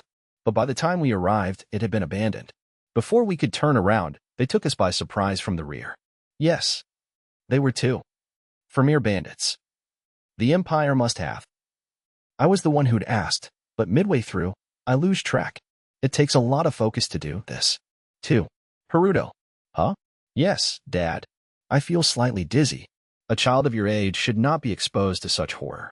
Retire to your room and get some rest, he suggests. Oh, yeah, I will. I really am super sleepy, so I decide to take him up on his advice. Just as I turn on my heels. What's this? My wounds are healed? My leg is attached again? All at once, there is a torrent of shouts. I hurry back to Flay's side. Flay is silent, her head bowed. She's still following my order to be silent. Sorry about that. I was a little on edge. You can talk again. Not at all. It is I who'd spoken out of line in some way. I am the one who should apologize, Flay replies. She doesn't get it. Well, whatever. Can you come with me somewhere tonight? I ask. Of course. I will accompany you anywhere, Sir Haruto. I nod and enter the castle. As soon as I return to my room and collapse on my bed, I plunge into slumber. Healing wounds is intricate work, and it's exhausting. And yet I can still feel that I have plenty of mana left. How strange. It's late at night, and the castle has settled into a quiet rest. Flay and I stand on a turret atop the castle. The stars are beautiful. Is it to your liking, Sir Haruto? Yes. This sandwich is delicious. Flay is surprisingly good at everything. I fell asleep without supper, so I appreciate the food. While I was sound asleep, the castle was in a state of panic. It's understandable. After all, a group of wounded soldiers suddenly became perfectly well. Nobody seems to suspect I was behind it, but I wonder if I should cover my tracks somehow. Could I play it off as a divine miracle or something? Is that too far-fetched? I ponder the matter as I wolf down the sandwich, surveying my surroundings with 100 of my tabular barriers. One of the barriers shows the image I'm looking for. It's night, so it's on night vision mode. That's them, Flay points out. A mob of men celebrating raucously in an old fort are caught on cam. Yep, but isn't this where Dad and his army went? It appears that this is their base after all, which means they must have gotten wind of the attack somehow, with enough time to prepare their own ambush. So they have spies, I conclude. How will I find them? I guess I can just ask. I am spotting several other bandit camping grounds. What about those? Flay asks. We'll destroy them too, while we're at it. All of them. Bandits are nothing but trouble. Maybe they have their reasons, like they grew up in poverty or whatever. But if I'm being honest, I don't care. If understanding them better makes me indecisive, I'd rather not know. My dad is tormented. My dad, who has done so much for me. The castle soldiers have also been kind to an orphan like myself. Maybe there are some who find me troublesome, but nobody has ever been foul to me. Regardless of all that, the lack of safety in the region is bound to affect my dream shut-in life. Therefore, I plan to wipe them out. Completely. A veil of cold-bloodedness cloaks my heart. It's not a bad feeling. Shall we go? I say. Yes, sir. I shall accompany you. I extinguish most of the tabular barriers and fly forth into the sky. In a fort near the border of the empire. There are 3 men in one of the smaller rooms, the leader of the bandit gang and his 2 henchmen. One of them wears the armor of the Count's army. Excellent work today, Lieutenant. I told you to call me Captain here. Ha. Most of the men here are rebels from the Imperial Army. I'm sure they all know by now that we're the Imperial soldiers. Even so, we can't have the Count and his men figuring it out. These 3 are, in fact, Imperial soldiers. They were ordered to organize bandit gangs and infiltrate the border to incite chaos within the kingdom. Well then, Captain, shall we drink and feast in celebration too? As we reminisce on the laughable sight of the earth-shattering Warhammer floundering helplessly. This is no time for festivities. We missed a perfect opportunity to annihilate Gold Zenfis today. A shame indeed. I just want to get rid of him so we can finally go home. This is proving to be more difficult than we expected. Nonetheless, there is a sense of accomplishment. As an individual, Gold commands unrivaled strength. But he is not a master of military strategy. He is too honest of a man to employ devious tactics. If the bandits use trickery to entrap him, his head is assured to be their trophy. Just when the captain's face twists into a crooked smirk, he notices something strange. The hooting and hollering in the distance has gone quiet. The bandit minions have been rowdily celebrating the day's victory, but it is still too early for the party to end. Moments later, shouts begin to pierce the silence. But these sound more like screaming. The captain listens closely. The voices sound like they're wailing for help or pleading for mercy. Something is wrong. This isn't a bar fight. The cries are too desperate. Before long, the voices subside into stillness. You, go see what is afoot in the great hall. Just as the captain commands, he hears a childlike voice behind him. Oh, the spies are in this one, it says. The voice of a girl, or possibly a boy who hasn't reached puberty yet. The search is over. Get ready to be grilled, the voice looms. The captain tries to turn, but finds himself frozen stiff. A few minutes earlier, the bandit minions have been drinking and celebrating their victory in the main hall. It's been a while since they had meat and alcohol.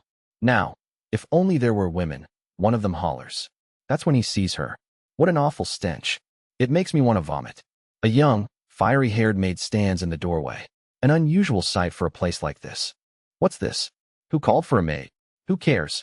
Hey you, come over here and pour us a drink. And later we'll have all sorts of fun. The minions snicker lewdly. One of them approaches her. HM, what's up with those ears? And that tail? You reek. Back off, she says contemptuously. In a blink of an eye, the man is engulfed in flames. He lurches about the room as he's incinerated alive, until finally, he collapses motionless on the floor. You demon. Come to think of it, I heard there's a part demon wench at the Count's castle. She's come for revenge.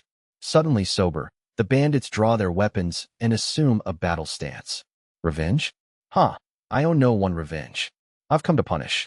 Any man to cause my master even a twinge of displeasure deserves to die 1,000 deaths. Her red eyes gleam enigmatically. Long, hooked claws peer out from both hands. Get her. Absurd. Don't flatter yourselves, you specks of filth. The girl lunges forward. As she sprints past a bandit, his throat bursts with blood. The rest is a single-handed massacre. She slashes anyone who turns their backs and incinerates those who attempt to cast spells from a distance. One hit kills. Not a single man she attacks is left breathing. One lucky soul who has yet to be targeted scrambles for the exit. But, ugh, the bandit falls to the floor. For some reason, the leg he stepped forward to run with has missed the ground. A second before that, there was sharp pain. He looks down and realizes his leg has been sliced off. What's going on? Bizarrely enough, there is no blood from his open wound. His severed leg, however, lies in a puddle of raw red. He's not the only one. All the remaining bandits flocking towards the exit are finding one or both of their legs severed. Some arms, even. Flake, don't kill so many. We need to interrogate them about the spy, says a child's voice. Its owner is nowhere to be seen. I apologize. And well done. How did you stop their bleeding? Just a patch on their wounds. It's much easier than fully healing them.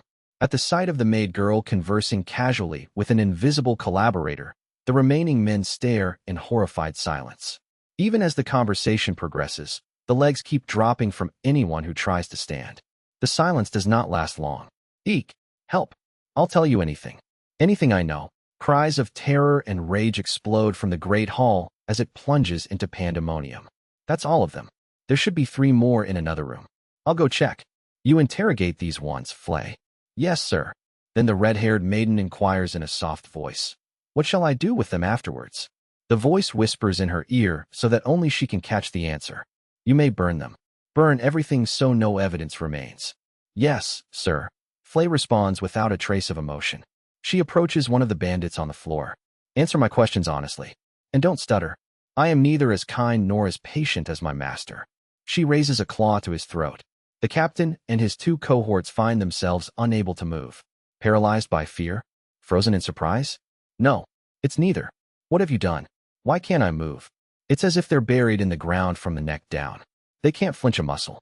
All I did was enclose you in barriers. And fix them in place so you can't move. Barriers? What do you mean? Lieutenant, calls out the henchman dressed like a bandit. Who are you talking to? His face is clenched. Huh. The captain can't make sense of this question. There's a child behind me, is there not? The other bandit is facing him at an angle. He should be able to see over the captain's shoulder. No, there's nobody there. And I hear no voice. The incomprehensible response causes the captain's head to fill with question marks. The voice is only a whisper, so it's possible the henchman cannot hear. But how could he not see the speaker? Even a child couldn't conceal oneself so completely. The next thing that happens only plunges the captain into deeper confusion. His other henchman, the one who served as a spy in the Count's castle, appears to be wailing. But his words are inaudible. Moreover, he is gasping at empty space. As if there is someone there. Hey, what's going on? Why are you wailing? Who are you trying to talk to? No answer. The henchman seems to be pleading desperately, tears welling in his eyes. Still, not the slightest sound emerges from his throat. Then, finally. What? The man's head falls heavily to the floor, followed by his body. Then the comrade's head begins to levitate in front of the two speechless men. No, it isn't levitating. It is being hair-grabbed by a young boy who is slowly emerging out of thin air. I get the general idea. So this one was the spy. The boy looks to be about 10 years old. He is finely dressed, like a member of the nobility. Who are you? The captain demands. I don't answer to you. Where did you come from? And how? The boy shrugs and replies with a peculiar question. Have you heard of optical camouflage? The captain fumbles for an answer. So you haven't, I see. I guess that kind of magic doesn't exist in this world. That's useful. The boy seems satisfied. My business here is done. You two stay here and think about your misdeeds. He disappears, taking the head with him. Once more, the room falls silent. The half-dazed captain notices that something is wrong. What's this? The smell of something burning. Black smoke begins to flood the room. Wait. Fire? Fire. The fort is burning. And no. Help. Someone. Despite the stone walls, the fire spreads aggressively. The flames invade before the black smoke even fills the room. Yo, I'm burning. Burning. The two men squirm in desperation from neck up, but soon their bodies are swallowed by the inferno. The old fort blazes behind me. In my hand is the fresh-killed head of the spy.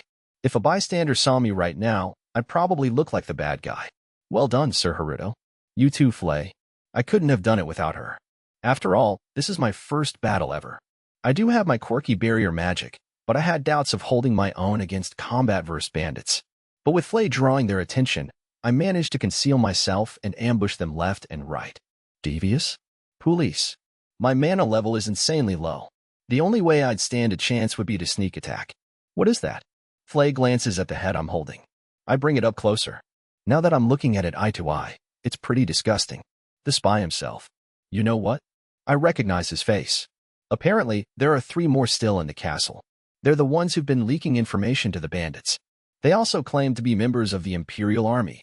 I don't know much about political conflicts, but if they mess with us first, there's no need for mercy, right? For now, I'll send this head to Dad anonymously. I've gotten the names of the other 3 embedded spies. I figure I'll reveal them in a letter to my dad and let him take care of the rest.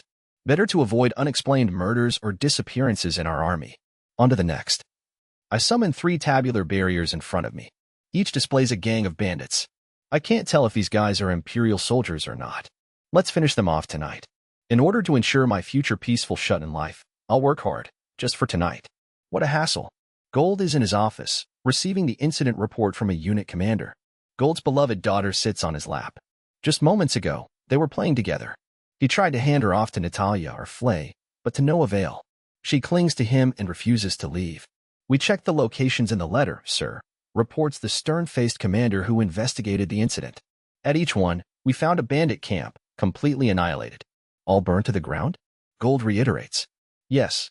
I cannot say how many could have escaped, but a tremendous number were found burnt to air. That is, we found the figures of what seemed to be the bandits lying down, the commander reports awkwardly in deference to the young child. And what of the 3 men reported to be spies? When we questioned them carefully, they all confessed to being members of the Imperial Army. And the severed H, the item that was delivered to us anonymously, was confirmed as a member of our army. To think we allowed them to penetrate our forces so easily. I'm terribly sorry, sir. You are not to blame. It is my responsibility. I have been negligent. No, sir. You. Mere bandits wouldn't have been capable of this. The Empire must be involved. Tighten our border security. We will have to perform a more careful background check for new recruits. Still, I know not if that will fully screen them out. Yes, sir. Please excuse me. As the commander leaves the room, Gold leans back in his chair and sighs. Are you tired, father? Oh, I'm fine. In fact, I am relieved. Charlotte looks up at her father, wide-eyed. Who punished the bad guys, father? Yes, who indeed? 3 nights ago. That makes it the evening I returned home. I know of only one who could exercise such efficiency, such mercilessness, and such command of hellfire. The she-demon Flay, who for some reason serves a human master. Flay's abilities surpass my own. She patrols the region and keeps the other demons under control. Perhaps she saw this as an extension of her work. But when he questioned Flay, she answered bluntly, I know not. 3 nights ago, Charlotte mouths. She seems lost in thought. I just remembered something I need to do, she announces, hopping down from her father's lap. If you are going to play outside, have someone go with you, Gold instructs. Yes, father. Charlotte answers sweetly, flying out the door. 3 nights earlier, Charlotte was having trouble falling asleep. Goosebumps prickled her skin and uneasiness welled in her stomach. This happens to her occasionally. The child still has no way of understanding that it's caused by someone nearby using extraordinary magical powers. Charlotte climbed out of bed and gazed out the window. The moon and stars were beautiful. It was a short while later when she saw the shadow fly like a spear across the night sky, followed by the silhouette of a human descending from the roof of the castle. From the long, fluttering skirt, Charlotte recognized the form as the fluffy older girl who always plays with her. Her father's suspicions were correct. It was Flay who attacked the bandits. But it wasn't just her. Of that, Charlotte was sure. The shadow that flew across the night sky. It was a boy's silhouette, and one that she knew well. She was terrified. Nonetheless, spurred by an uneasiness she could not identify, the little one pitter-pattered alone through the dark castle and entered her older brother's room. He was there. Her brother Haruto was definitely there. She could hear his breathing, the slow, even breath of sleep. Yet the sight of him lying so still was chilling. Her heart was pounding. Her legs trembled and refused to move. Summoning all the courage she could gather, she drew closer. Poot. She poked his cheek. Poot, poot, poot. He showed no sign of waking. Spack, spack. She slapped at his head. He didn't move a muscle. Now she was determined. With her tiny fingers, Charlotte pulled one of his eyelids open. The pupil swiveled to look at her. Hua. She leaped back in fright and fell on her butt. Her brother continued to lay there as if nothing had happened. Something is strange. She was also mystified by her own bold behavior. All at once, she realized why. The overwhelming pressure she always felt from her brother was completely absent from this sleeping sibling. She took a long, hard look at the face of the boy lying in the dark. Who is this? On the surface, he looked exactly like her brother, but this person is not my brother, she concluded. With that, Charlotte left the room. After that night, Charlotte begins following her brother. Stealthily, because she's still afraid of him. But he hardly ever leaves his room, so all she can really do is hang out in the hallway. She decides to change her tactic. Perhaps she can extract some information from the maid who seems to know her brother well. Are there two of my brother? She inquires. What kind of question is that, child? Is your head all right? Do you have a fever? The maid shows much concern for the girl's well-being. Charlotte's little mind spins its gears at full power. She can see only one option, to spill the honest truth. Well, the other day, I snuck into my brother's room. Why? What impudence? But it was the act of a small child.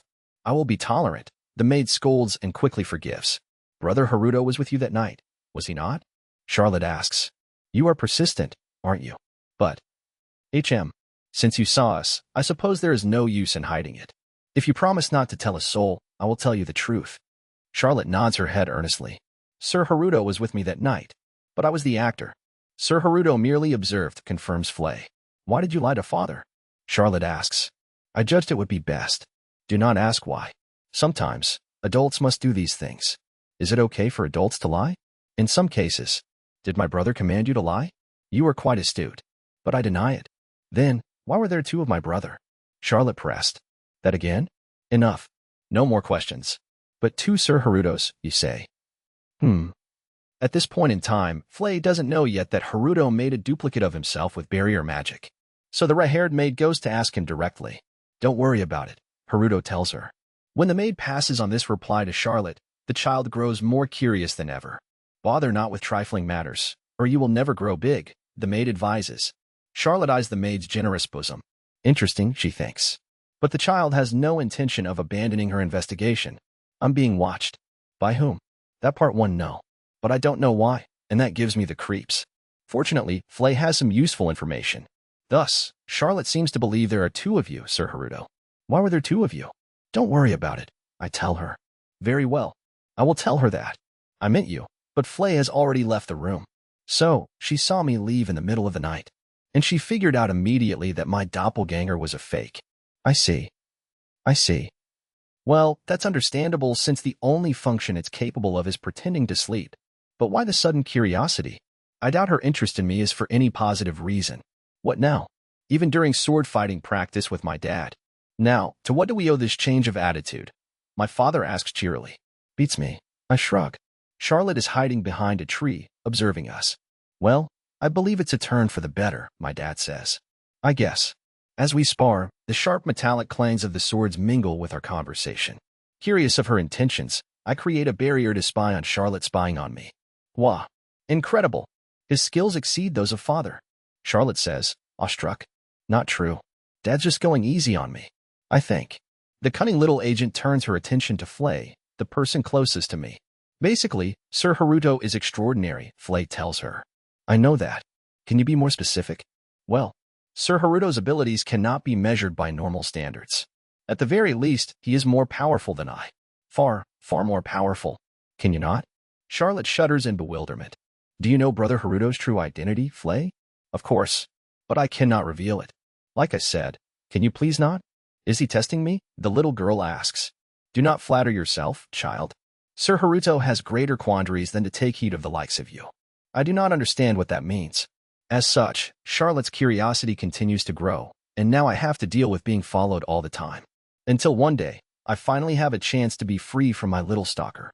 Mom and Charlotte are going on a trip? At the breakfast table, I learn that the two of them are leaving to visit a town in the north. There is an annual festival this time of year. Usually, I am the one who attends, but this year I've asked them to go. Gold replies. How come? My mom answers. Well, all that hullabaloo with the bandits has settled down. Now we have reinforcements from the Midlands strengthening the border. Flay keeps the demons in the region at bay. It seems like a good opportunity to travel while we can. Since she was born, Charlotte has hardly ever set foot outside the castle. They want to show her the region a bit while things are safe. I am guessing you will not come with us, Haruto? No traveling for the shut-in. Please and thank you. Why not take Flay with you? I suggest. As I'm saying it, I realize I haven't seen her around lately. I thought you were the one who sent her on an errand, Haruto, Gold says. Come to think of it, about 3 days ago, I think she said something about leaving to mediate some territorial disputes among the demons. Flay menaces the demons in the area to keep them from attacking the towns and villages. Thanks to her, the ecosystem is stable, the demons and humans are kept apart, and we can all live safely. She's surprisingly adept, although sometimes clueless. For the first time in a while, I can relax without being watched. But before long, that peace will be shattered. Based on the circumstances, it might seem like what happened was caused by a series of unlucky coincidences. But upon closer scrutiny, could anyone really say that's all it was? In a single night, 4 gangs of bandits were annihilated. But there was one more gang with the same agenda lurking just outside his detection zone. That last remaining gang turned to their home country for instructions. Their country sent reinforcements.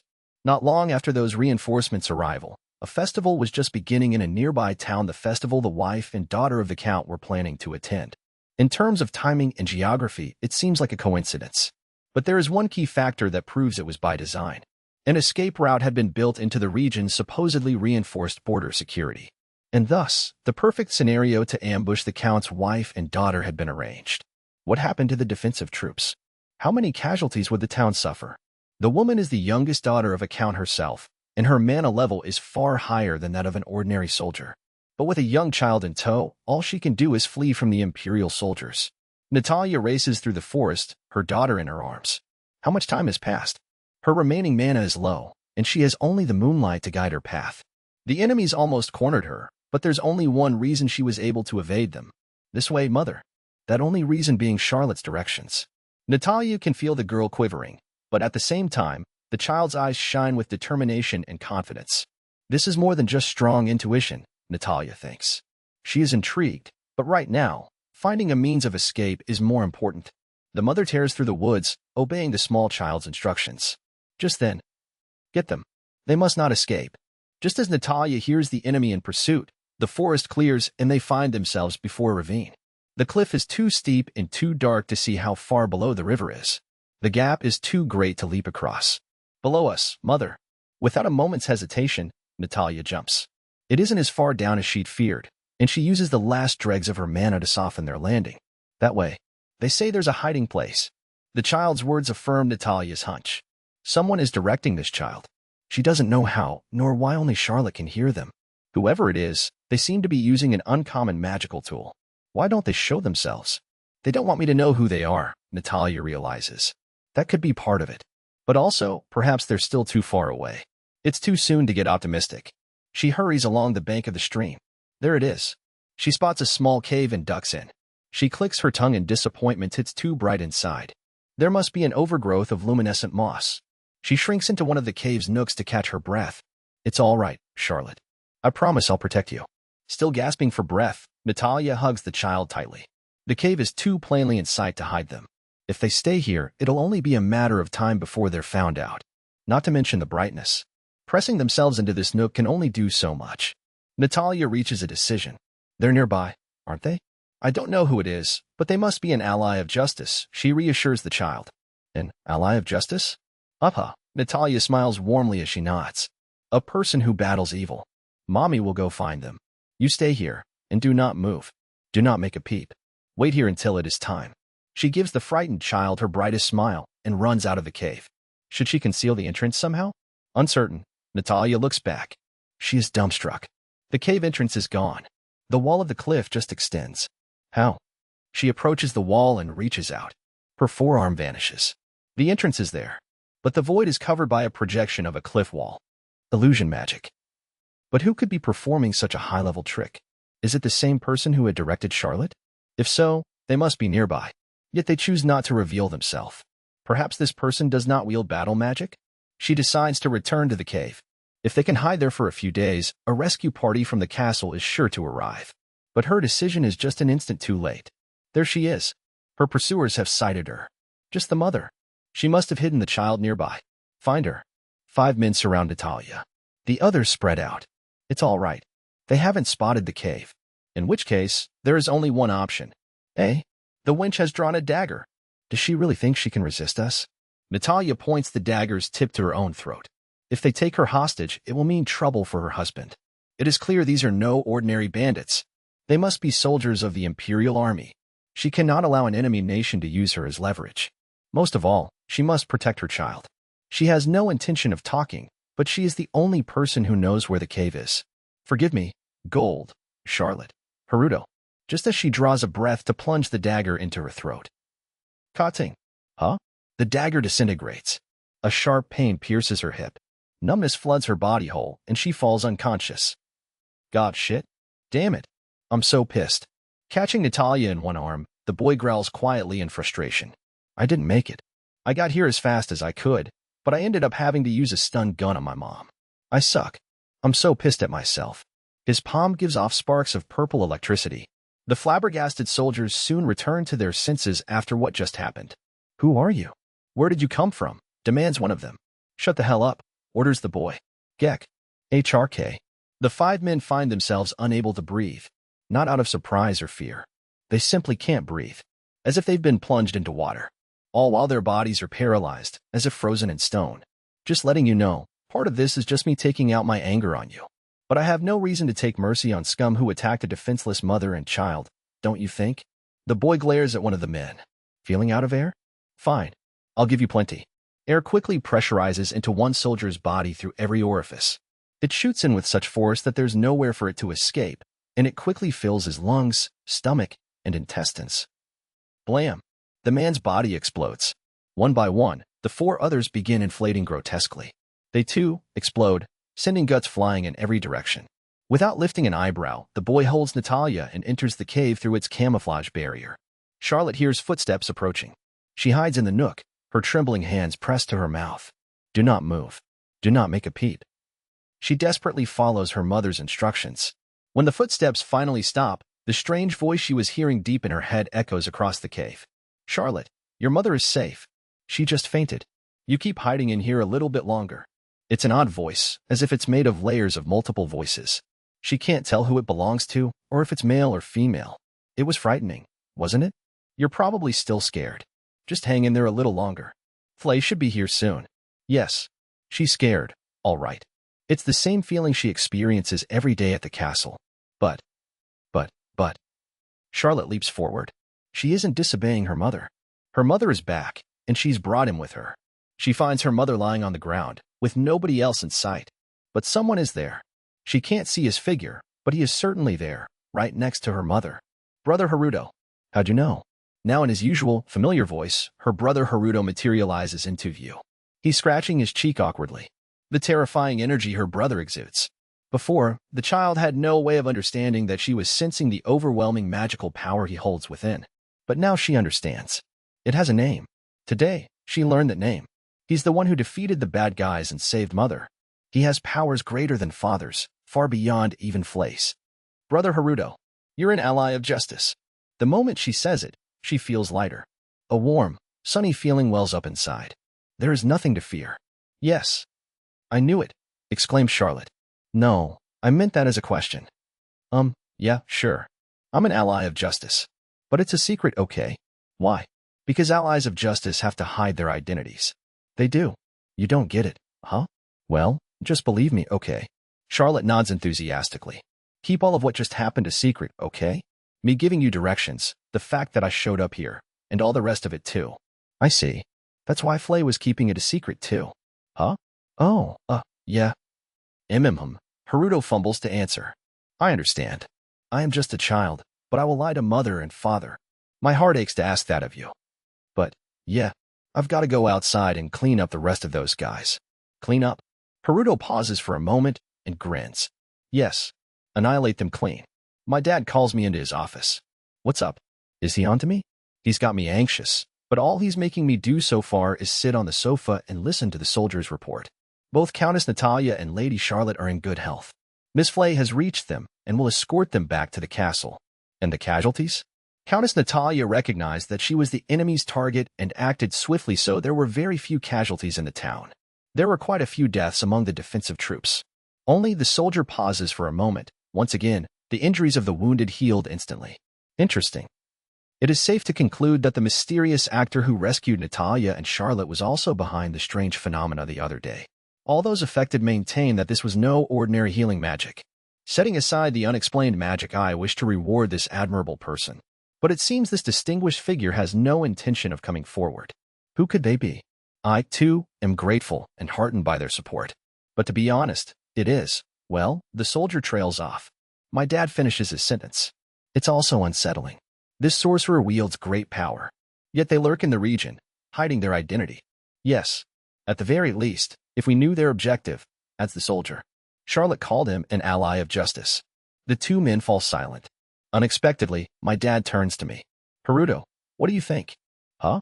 Oh, well, if they're an ally of justice, I guess they won't turn on us so long as we don't do anything bad, right?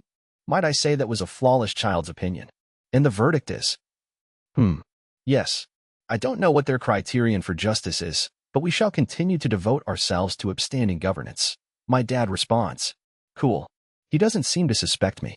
Reassured, I continue to blab, totally. And if more Imperial soldiers disguised as bandits mess with us, I'm sure he'll take care of them again. The two men stare at me in surprise. What? Did I say something funny? How did you know they were Imperial soldiers? Oh, that part? Come to think of it, the soldier hadn't made that clear in his report. Ah, well? Bandits attack towns, right? But these guys were after Mom and Charlotte, so I figured. It's a desperate attempt, but I think it was a good save. Quite astute, Sir Haruto. Yes. Sometimes it is hard to believe you are a mere 9-year-old. As a matter of fact, I have direct intel. When I dealt with the rest of those rogues, I picked out one of the leaders and got him to confess a bunch of stuff. Meaning I have information that my dad and his men don't. I haven't written an anonymous letter this time.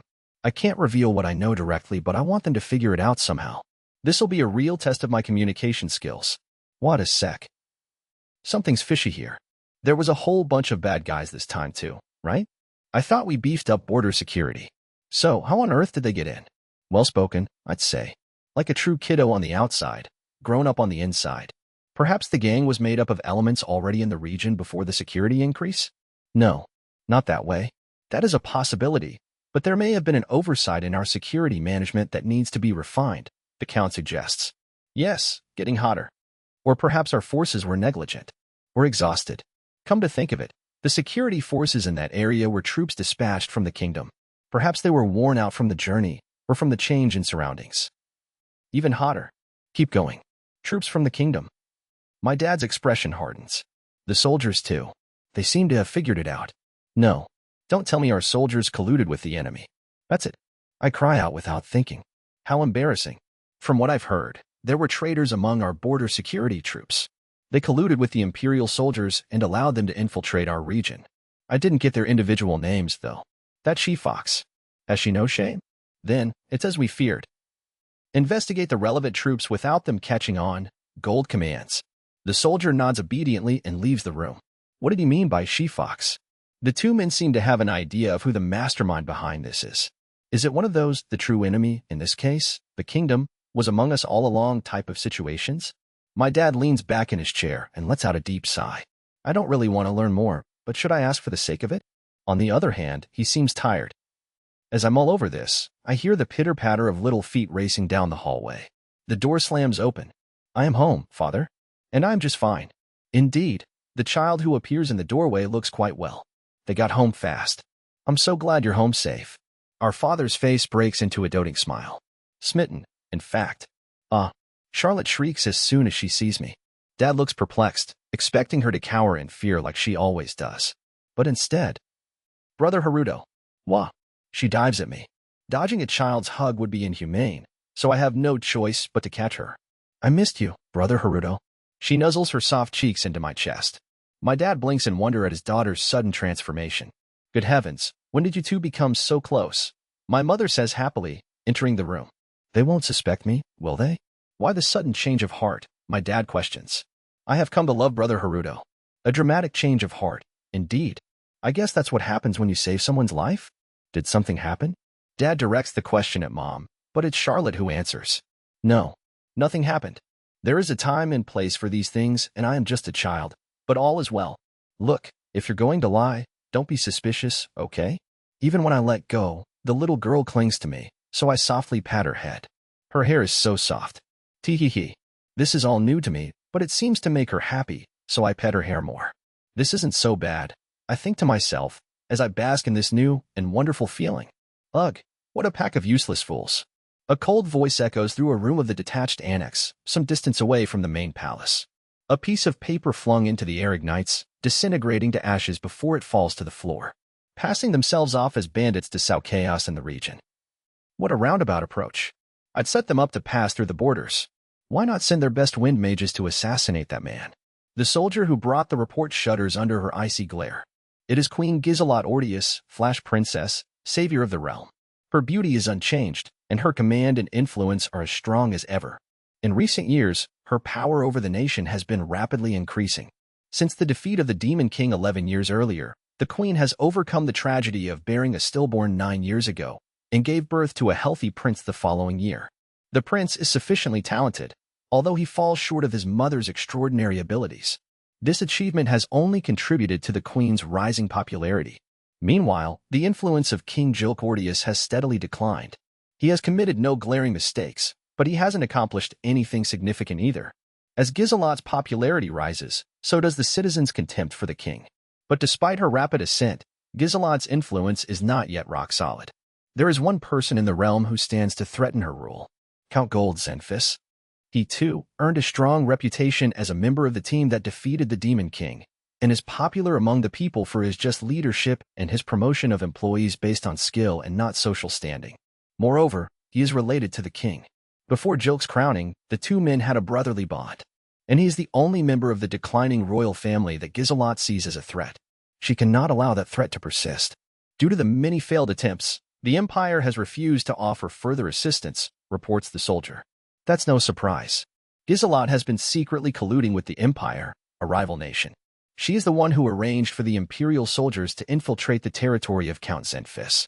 Even for the Flash Princess, directly attacking an ally would be an unwise move. But if a foreign nation attacks the kingdom and eliminates the nuisance, she can then fight them off and use the victory to consolidate her power. The plot is an embodiment of Gizelot's confidence.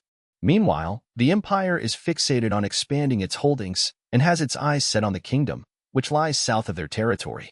They intend to take advantage of the kingdom's king versus queen rivalry to invade the Count's region. Naturally, they would think I colluded with the Count to deceive them, Gizelot remarks. We will not be able to use them again for some time. What now, Your Majesty? It's your job to answer that question, the Queen snaps. It isn't just her magic skills that have fueled Gizelot's rise.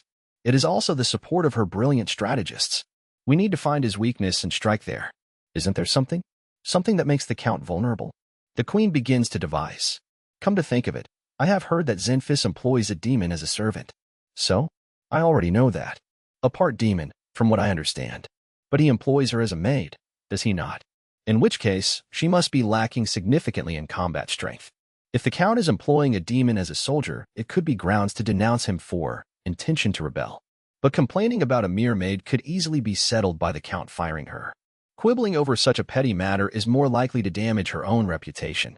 Perhaps we should just assassinate him and get it over with, the queen suggests bluntly.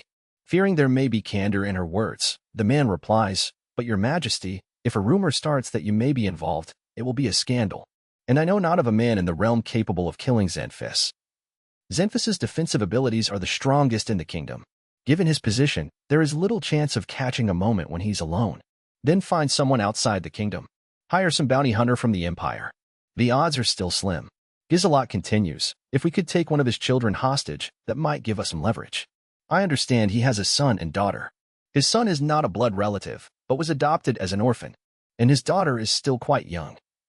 So? The advisor gulps. "Oh, come to think of it, the daughter's mana level has not been made public," the queen recalls. Often, the mana level of a child of nobility is kept secret until they reach a certain age. Regardless of whether the number is high, low, or average, the family must avoid offering potential ammunition to political rivals. I do wonder. They are obligated to disclose the number to the king. Look into it. Yes, your majesty. The count's assassination as well. I expect it will take some time to prepare, but make sure it gets done. The man bows deeply and leaves the room. Gizelot allows herself a chuckle. Adopting an orphan as his son. What pleasure does he derive from harboring such scum? She has no idea. She couldn't possibly know. The child is none other than her own son, the infant she deemed worthless and discarded 9 years ago. Bonus interlude. My observation log of a dog-eared maid too. Flay's duties as a maid do not include childcare. Despite that, she's always willing to play with my little sister. Flay, how come you cannot fly? The question is cruel, but Charlotte's eyes are innocent. I am lord of the earth. No, wait. If I proclaim myself lord, I insult my master. Of the beings who roam the earth, I am the second most powerful after Sir Haruto. I have no need to fly in the sky, Flay brags. But my brother flies, replies Charlotte. My role is to purge the land of all who regard my master with disrespect. Indeed, look at it that way. I want to learn to fly. Well, it's not that I cannot fly. I am merely somewhat unaccustomed to flight. Oh, not the wisest thing to say. Look, now Charlotte's eyes are sparkling with expectation. Please, teach me. Charlotte begs. Wait, what I meant was. Please, show me. If it were me, I'd have a hard time refusing. Well, just a little bit, then. Flay gives in. What else could she do? Here I go. With grim determination, Flay stretches both arms skyward. Whoosh! She rockets straight up into the air. Wow, she really can fly. I've heard that controlling flight magic is extremely difficult, and even just hovering in the air is a challenge. New. Flay whizzes through the air in chaotic swirls like a balloon expelling its air. How wonderful. You are flying. Charlotte chirps excitedly. She's flying, all right, but she has no control. Eventually, she crashes into a stand of trees. Cock-crash, crock-a-crash. Snapping branches and sending leaves flying, Flay falls straight through the treetops and lands in the shrubs beneath. Humph. You see what I can do when I put my mind to it. Flay emerges from the bushes looking like a wreck. Twigs poke out of her hair. Mud and leaves decorate her clothes. What are you two doing? Just then, Mom appears. She glances at Flay, and her eyes go, oh. Flay is teaching me to fly. Oh, flight magic? You are too young for it, my child. Do not trouble Flay. Charlotte's face washes over with despair, her eyes filling with tears. But she seems to understand that she's making difficult demands, so the disheartened little girl presses her lips together tightly and does not argue. How righteous. And how tragic. I feel a tenderness welling in my heart, something I have never felt before. Flay seems to feel the same. NGG. Wait just a minute, she commands. She sprints to my room at top speed, howling, Sir Haruto. Leaping into my room, she slides into a groveling pose at my feet. She sticks the landing so beautifully. Say no more. Take this. I hold out the item I've quickly fashioned. It's a child-sized vehicle. Not the kind you straddle, but the kind you sit inside of. It's not like a car, more like an airplane, and I made it with barrier magic. Flay nods without a word and returns to the child with it. Hooray, hooray. I am flying. From the toy airplane, Charlotte shouts with delight. Safety comes first. I've made it so that it only glides gently, up to 10 feet above ground. It can turn left and right when she tilts the handle. My rushed creation doesn't have an actual steering mechanism. I'm secretly controlling it. What is that? My mom asked Flay, puzzled. Secret demon magic. Do not question it. It's perfectly safe. Naturally, my mom isn't reassured by Flay's explanation. She's casting self-enhancement spells, preparing to dive headfirst to catch any accidental fall. A remarkable mother. In the end, the little girl's dream has come true. That's good enough for me, I tell myself. At that very moment. Thank you, Brother Haruto. Charlotte sighs softly into the wind. Peace reigns over the land, and all under the sun is well. I'm ready to believe it and settle back to holing up in my room, but reality has other plans for me. My alarm bell clangs loudly. I have barriers set up all around my room to alert me of intruders. To put it another way, someone's coming. Please play with me, Brother Haruto. A tiny being flings open my door and charges into the room. It's Charlotte. Hey, at least knock first. Brother Haruto, you seem to already know I was coming. Is knocking really necessary? It's about manners, okay? Okay. From now on, I promise to knock. I'd rather she didn't bust into my room at all. These days, it's been happening every day. I'm getting sick of the clanging alarms. Above all, I've never been great at communicating with people, so I'm hesitant on how to interact with her. I didn't like it when she was afraid of me, but the fact that she adores me now comes with its own challenges. I don't know how to handle it. I mean, I can't complain too much. In fact, it's kind of comforting. Like being around a small furry animal. I've known her since she was born, but until recently, she avoided me like the plague. Now I suddenly have an adorable little sister who's always looking up to me and calling me Brother Haruto. It's heartwarming to live out this anime trope. Playing it cool, I erased the tabular barrier I was looking at. Charlotte's already on to a lot of my tricks. I've been getting lazy about hiding them from her. What was the thing that was floating in the air? Huh? Oh, it's magic for surveillance. It shows me when someone's approaching my room. Charlotte's expression says, Wowie. I have never heard of that magic. What is it called? Surveillance magic? I'm too lazy to explain how my barrier magic is a custom spec, or whatever it is. Charlotte's expression shows her to be in deep thought. Then, a light bulb flicks on. Ancient magic, then. What's that? Oh, wait, I know this one. It's a system of magic that flourished in the mythical ages and is theorized to be fundamentally different from modern magic. But it's dissipated as a lost art. Come to think of it, I think I told my dad I was researching ancient magic. But what I have is barrier magic, the most basic of basics. Nothing fancy. Again, I'm too lazy to explain, so I just go with it. Sure. Low-effort reply, geez. I berate myself. Are you researching ancient magic, Brother Haruto? Yeah. It's not easy talking with a small child. Well, not just with a small child. With anyone. But there are no books about ancient magic here. Why is that? Charlotte asks. You come on strong, don't you? Well, it's an obsolete magic, right? So there aren't any books about it. Yes, there are. What? There are? I saw some in the castle's library, continues Charlotte. What were you doing in the library? Reading books is a lot of fun. I'm pretty sure all the books in the castle's library are super dense and arcane. I can't imagine a 5-year-old being able to read them. Is there a picture book section or something? I will show you. Charlotte pulls me by the hand. I couldn't possibly ask her to bring them here. Reluctantly, I leave my room. The library is huge. It's deep in the castle where the air is musty, but it's as large as the neighborhood library from my previous life. The bookshelves cover the entire wall, 10 feet from floor to ceiling. Each shelf is crammed with books of all sizes. Charlotte grabs a step stool and carries it around, here and there, pulling books off the shelves. She seems to know exactly where everything is. Here you go, Brother Haruto. She's collected a stack of 5 books. They all look fairly new. She picks up a super thick one. It looks the newest. The cover reads, regarding the probability of reviving ancient magic. The author's name is super long, so I skip it. The book's forward goes on and on about, so what is ancient magic, anyway? Interesting. And I honestly think it is. Even though it's a reference manual, it's written like a story. Based on myths and speculation about ancient times, it presents ancient magic as the solutions to problems faced by the characters in the stories. All these gods and goddesses have magnificent powers, but they also have relatable human qualities. I never thought I'd be reading a light novel in an alternate world. Another surprise is that ancient magic is kinda like barrier magic, in some ways. One factor that stands out is that ancient magic is non-elemental. Incorporating complementary elements like fire or water makes barrier magic what it is today. There are many interpretations of ancient magic. But this book is the most interesting one, Charlotte says. Did you read this already? It's full of difficult words. Yes. I asked Mother and Flay for help. Even so, that's impressive.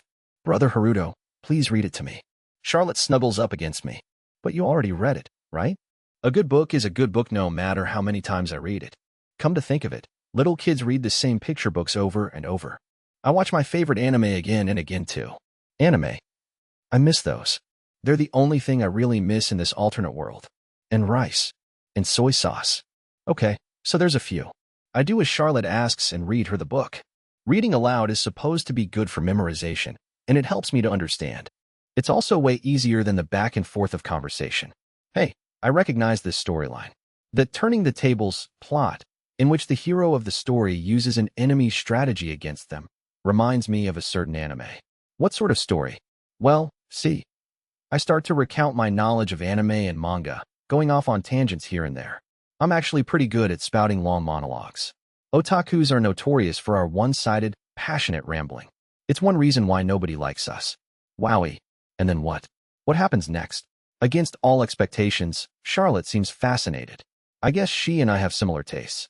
Now I'm not just going off on tangents. I get into it, splicing together bits from various anime and manga to create my own story. Derivative storytelling is fun. Making up original characters seems risky, but I go for it anyway. You're so knowledgeable, Brother Haruto. Charlotte seems genuinely impressed. This is really fun. I pull ideas from the ancient magic book and expand the story even further. Wow, I didn't know there are gods who can travel to and from other worlds. Amazing, I exclaim. I mean, they are divine beings, after all. I'm pretty sure I saw some sort of goddess-like being when I was reincarnated, even though I can't remember her face exactly. Other worlds. I used to think of this world as the alternate world. But from the standpoint of this world, my old world is the alternate one. I don't miss that world. But still, if I could connect them somehow, could I watch anime? I mumble. What's anime, Brother Haruto? Whoops. I was just talking to myself, but nothing gets by Charlotte. So there are these pictures that move and speak. Pictures that move? Charlotte is intrigued. What a strange kind of magic. Advanced scientific technology isn't all that different from magic. Maybe it is magic, if you look at it that way. I want to see this anime too. A longing request from my dear baby sister. What kind of brother wouldn't try to make it come true? Or rather, I want to watch anime.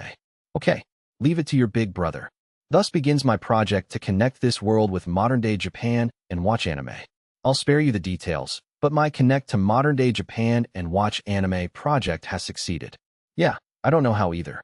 For 2 weeks, I tried various tactics. Eventually, I managed to access the internet environment of modern Japan. I sort of stumbled upon it. I don't even really understand the mechanism, but I can reproduce it. How did this even happen? I decide not to question it. Strangely enough, the point in time I connected to was the moment immediately after my death. The personal account I'd set up for a video streaming service was still active, and so was my secret online bank account. My parents in my prior life were clueless about my internet activity. After my death, I guess they never discovered the accounts. There's still a fair bit of money left in the bank. Enough to buy about 10 more years of the video service in that world. In theory, anyway. For now, it's a relief that I can legitimately access the service without having to do anything criminal. Immediately, I start watching anime. There was a fantasy series I'd started before my sudden death. I decide to rewatch it, starting from episode 1. By now, I've forgotten the plot. Amazing. Pictures that move. And talk. Yeah, you said that already. Charlotte watches with me. I've made her swear a solemn oath to keep this all a secret. But Brother Haruto, what are these people saying? Oh right, it's in Japanese. I was born into this world understanding the language. Maybe this is another bonus power or something. But as you might expect, Charlotte doesn't understand Japanese. You know the language of this foreign world, Brother Haruto? I get bashful when she looks up at me with those bright, sparkling eyes. As far as I'm concerned, Japanese is my mother tongue. Please teach me. I knew she'd ask. I don't mind teaching her, but learning a new language is no mean feat. My English is terrible, but I've picked up random foreign phrases used in anime and manga. German is cool. Charlotte's 5 years old. She'll probably learn fast, but still, I wonder how many years it'll take. However, it is so wonderful that each character has a meaning. I am interested in how they developed. After 2 hours of studying, Charlotte hasn't just mastered hiragana and katakana. She's also started learning kanji that Japanese kids learn in the early years of grade school. And on top of that, let's see. Justice. Meaning. Magnifying glass. Click. She's getting good at using search engines. Of course, when a new site comes up, I have to translate for her. But every time, she learns a few new words. I've also fabricated a keyboard from barrier magic and a monitor too. I have no idea how or why they're connected to each other, but they are. Anyways, before I know it, 2 weeks have gone by. Bam. As usual, my door bursts open. Brother Haruto, may I please watch the next episode of Tamazome? By now, Charlotte has the ability to watch and understand anime. You really like Tamazome, huh? Yes. Zombies taking over the giant metropolis of Saitama. And a superhero fighting to save the people. It is exhilarating. Formulaic, but classic. It's a genuinely good anime, full of action scenes and god-tier animation. Its full name is Saitama Zombies Tamazome for short. The second season was just announced, but it's set in contemporary Japan. I bet a lot of stuff makes no sense to you. Like electricity and cars and stuff. It is a very strange world, but I just accept it as it is, and I am okay with that. She's a highly adaptable child. As we watch, Charlotte asks me to explain the hard words. Sometimes she leaps to her feet to imitate the poses of a hero when he delivers a special attack. Do little kids have to move their whole bodies when they watch anime? Phew. That was another good episode. Next one, please. Wait. Charlotte looks at me with her doe eyes. But this I have to say. You can't just binge 5 episodes in a row. Her face freezes as though the world is ending. I get it. It's hard for me too. But she's still a child. Screen time should be limited to about 3 hours a day, with breaks in between. Sure enough, Charlotte looks tired out from too much TV. That evening, at the dinner table. Charlotte? Are you sleepy? Our mother asks, concerned. Charlotte's head tilts forward as she starts to doze, and then jerks up again. Haruto, Charlotte's been spending a lot of time in your room lately. What are you two doing in there? Researching ancient magic. Charlotte perks up, answering for me. She immediately droops again. Our mother holds Charlotte steady and smiles. Ancient magic? Do you want to be a researcher, Haruto? Well, I answer vaguely. I think that's wonderful. It's a perfect fit for you. It's not clear why she thinks it's perfect. If Charlotte enjoys helping you, I am happy with that. But she's still little.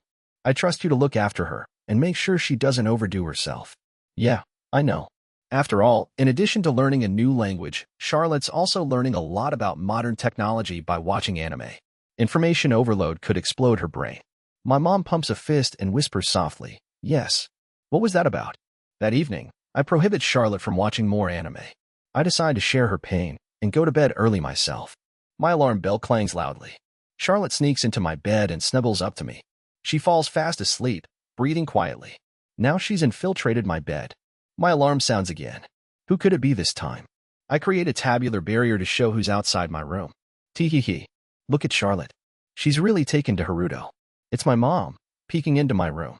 What's up with her? I don't know how it happened, but this is going in a good direction. I'd almost given up on that dream, but now it looks like it's coming true. Good luck, Charlotte. You two aren't blood relatives, my mom whispers to herself. Dear mother, what gives? I get the sense she's plotting something, but for now, I just want to sleep. 1 month passes. By now, Charlotte's watched several anime series and I have a pretty good sense of her taste. She mainly goes for shows targeted at little girls, where magical girls transform and use superpowers to battle evil. She doesn't seem to care whether they take place in modern Japan or some alternate world. Take that. Emotional shower. After dinner, Charlotte watches more anime. As usual, she exercises her whole body as she watches, performing the character's special attack poses along with them. Phew. Another emotional episode. Evil will never prevail, she proclaims. It's not that simple. Evil has its own belief system. I see. There's a lot of depth to it, she replies. It's kind of fun being able to talk about anime. In my prior life, I'd sometimes read the discussions on social media or forums, but I couldn't be bothered to chime in with my own opinions. It's even more nerve-wracking to have a conversation with someone you can't see. But it's fun teaching and chatting with a little kid. It's a new kind of fun for me, one that I hadn't discovered before. Brother Haruto, can I ask a question? If a bad guy is sorry for what they did, would you forgive them? Sure. I'm in awe. You're so kind-hearted, Brother Haruto. That wasn't my answer. I was saying sure to the first question. Well, whatever. I glance at the clock. Time for good children to go to bed. It's about time you take a bath and get some rest. I decide to take a bath too. After that, I have grown-up time. I'm an adult on the inside, so it's okay for me to stay up late and watch anime. I pat Charlotte's head and then open the bathroom door. Charlotte flings off her clothes in the changing room, then charges buck naked towards the washing area. Scrubba scrubba. First, she washes her hair. Splush. I hear her plunge into the tub. That hits the spot. She happily starts singing an anime theme song. What are you doing, Charlotte? You instructed me to take a bath. That I did. But You're supposed to wash your body first, I tell her. But of course. Charlotte hops out of the tub. She plops down next to me in the washing area and lathers up. Hold on. What is this situation? I mean, we're both children, at least physically. We're siblings, even if we're not blood relatives. It's not like we're doing anything wrong, but... Suddenly, Charlotte freezes. She's staring at me. Not at my face, or at my boys-only private zone, but at my chest. The left side. Oh no. That's right. I'm a former prince. But that's top secret. Only my parents and Flay know what the insignia means. My dad hasn't ever confronted me about it, so as far as my parents are concerned, I'm not supposed to know. Children of the king bear their royal insignia somewhere on their body as proof of lineage. Normally, I have mine hidden under a barrier sticker I call Photoshop texture. I take it off when I bathe. It would be kinda gross if I just never washed that spot, right? What is that, Brother Haruto? This is. I fumfer, unable to think of a good excuse. I have seen it before. She's related to the royal family. Of course she knows the insignia. What now? I'm screwed. It is an emblem, right? The symbol of justice. Oh. Anime talk again. Come to think of it, in one show, there's a superhero who has an emblem on his forehead that lights up when he transforms. Mine does look similar. You can't tell anyone, okay? Even mother and father? Right. Heroes have to hide their identity. My little sister nods decisively. The secrets just keep piling up. But what else can I do? Mom and Dad both know I'm a prince, but they don't know that I know. And they can't know that I know. It's complicated. When is your next mission? I wish to accompany you. The whole reason we're close now is because of that time I saved Charlotte from the Imperial soldiers disguised as bandits. I haven't gone on any missions since. But when she looks up at me with those sparkling eyes, I have no choice but to say, you're still too young. That is too bad. I want to be able to help you soon, Brother Haruto. Just as I'm thinking to myself what a good, understanding kid she is, she adds, at least let me see you off the next time you go on a mission, Brother Haruto. For the moment, I have no such plans. But one day, a group of soldiers clad in armor gather at the front gate of the castle. My dad, too, hoists his giant hammer and mounts his biggest horse.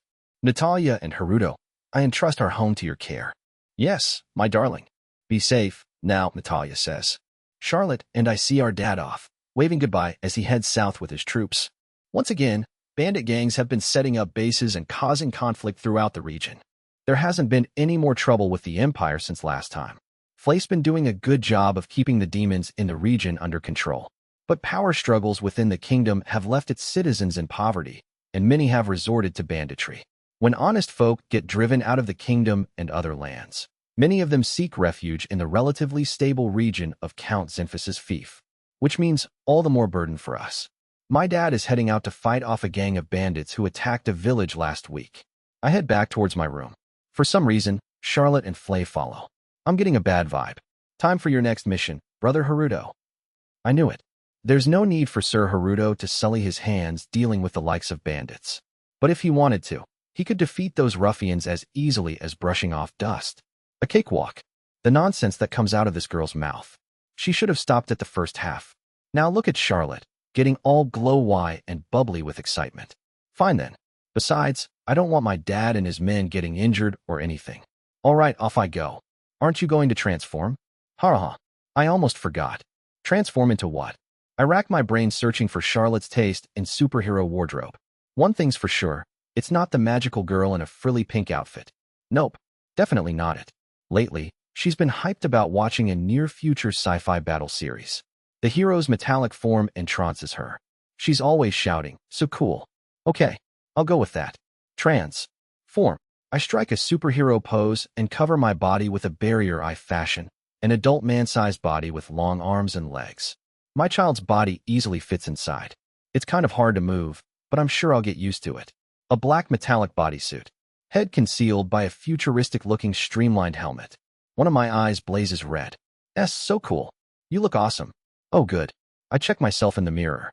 I feel totally embarrassed, but whatever makes Charlotte happy. I decide not to think about it. Okay. Now really, here I go. Yes. May you return safely. Charlotte shouts enthusiastically, but I detect a note of sadness in her voice. What's wrong? I ask her. All I can do is see you off, Brother Haruto. I wish I could watch you in action, she says wistfully. But she doesn't dare ask me to take her along. How righteous of her. And how endearing. I make a surveillance barrier. You can watch over my exploits on this, I tell her. Since she's a little kid, I design it so a mysterious light will censor any gruesome or inappropriate scenes. Thank you, Brother Haruto. Finally, I'm all set. My little sister watches and waves as I leap through the window. Oh, and by the way, where's the village in question? Stealthily, I join my dad's troop and follow them to our destination. I'm hiding behind an optical camouflage barrier, so nobody notices me. The bandit gang is hiding in a cave between two hills not far from the village. The bandits detect the arrival of the Count's troop and frantically start setting traps. From the looks of it, they're just a bunch of rogues from the capital region. They seem to have no intention of battling actual soldiers. They're strategizing an escape. If we let them get away, they'll just attack more villages. The first thing I do is block their escape route with an invisible barrier. The cave has another opening, so I close that up too. What is this? An invisible wall. What's going on here? Hurry up, you moron. You do something then. Whoa, don't you wave your torch at me. Judging from their pitiful equipment, these are the kind of guys who turn to banditry on a whim. There's no organized leadership. Some are even taking out their pent-up rage on peers. Now, normally, I would make a devious move like staying hidden and knocking them out with a blow to the head with an invisible barrier. But this time, I wasn't willing to use cowardly tactics just to make my life easier. Why, you ask? Because I didn't want to destroy the dreams of an innocent little girl. Prepare for justice, agents of evil. I threaten them using my usual electronic voice that sounds like a layered chorus. You know, for anonymity purposes. Using a luminous barrier, I shine a spotlight over myself and strike a pose I stole from some random anime. Who is that? Where'd he come from? What's with the ridiculous getup? Humph. Some people just don't understand fashion. But honestly, I'm not fond of it either. I advise you to surrender peacefully. If you resist, I'm afraid the consequences will be unpleasant. I've never acted out a character like this before, and it's making me nervous. Am I pulling it off? Why you? Don't be messing around. Get him. A moment ago, the gang was on the verge of breaking up. Now, thanks to my arrival, they're a solidified unit. From what I can gauge, their mana levels are all pretty low. They move a lot less skillfully than our soldiers. I could probably take them with my physical combat magic. So when one of them slashes at me with his sword, I dodge it effortlessly and deliver a karate chop to his neck. You know, the kind you see in anime that makes the bad guys pass out. Croc. Yoch. Oh, I must have aimed wrong and broken his collarbone instead. Hoopsie doodles. I proceed to mow them down one by one as they attack me. But, Ayuk. Gah. Oog. Gawk. Making someone pass out is not that easy. I can't kill them in front of a child, and I'm hesitant to make them squirt blood everywhere. There's a lot to focus on.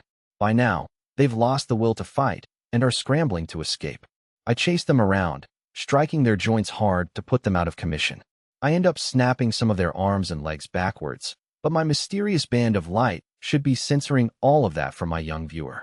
When I've wiped most of them out, I grab the haughtiest one and drag him out of the cave.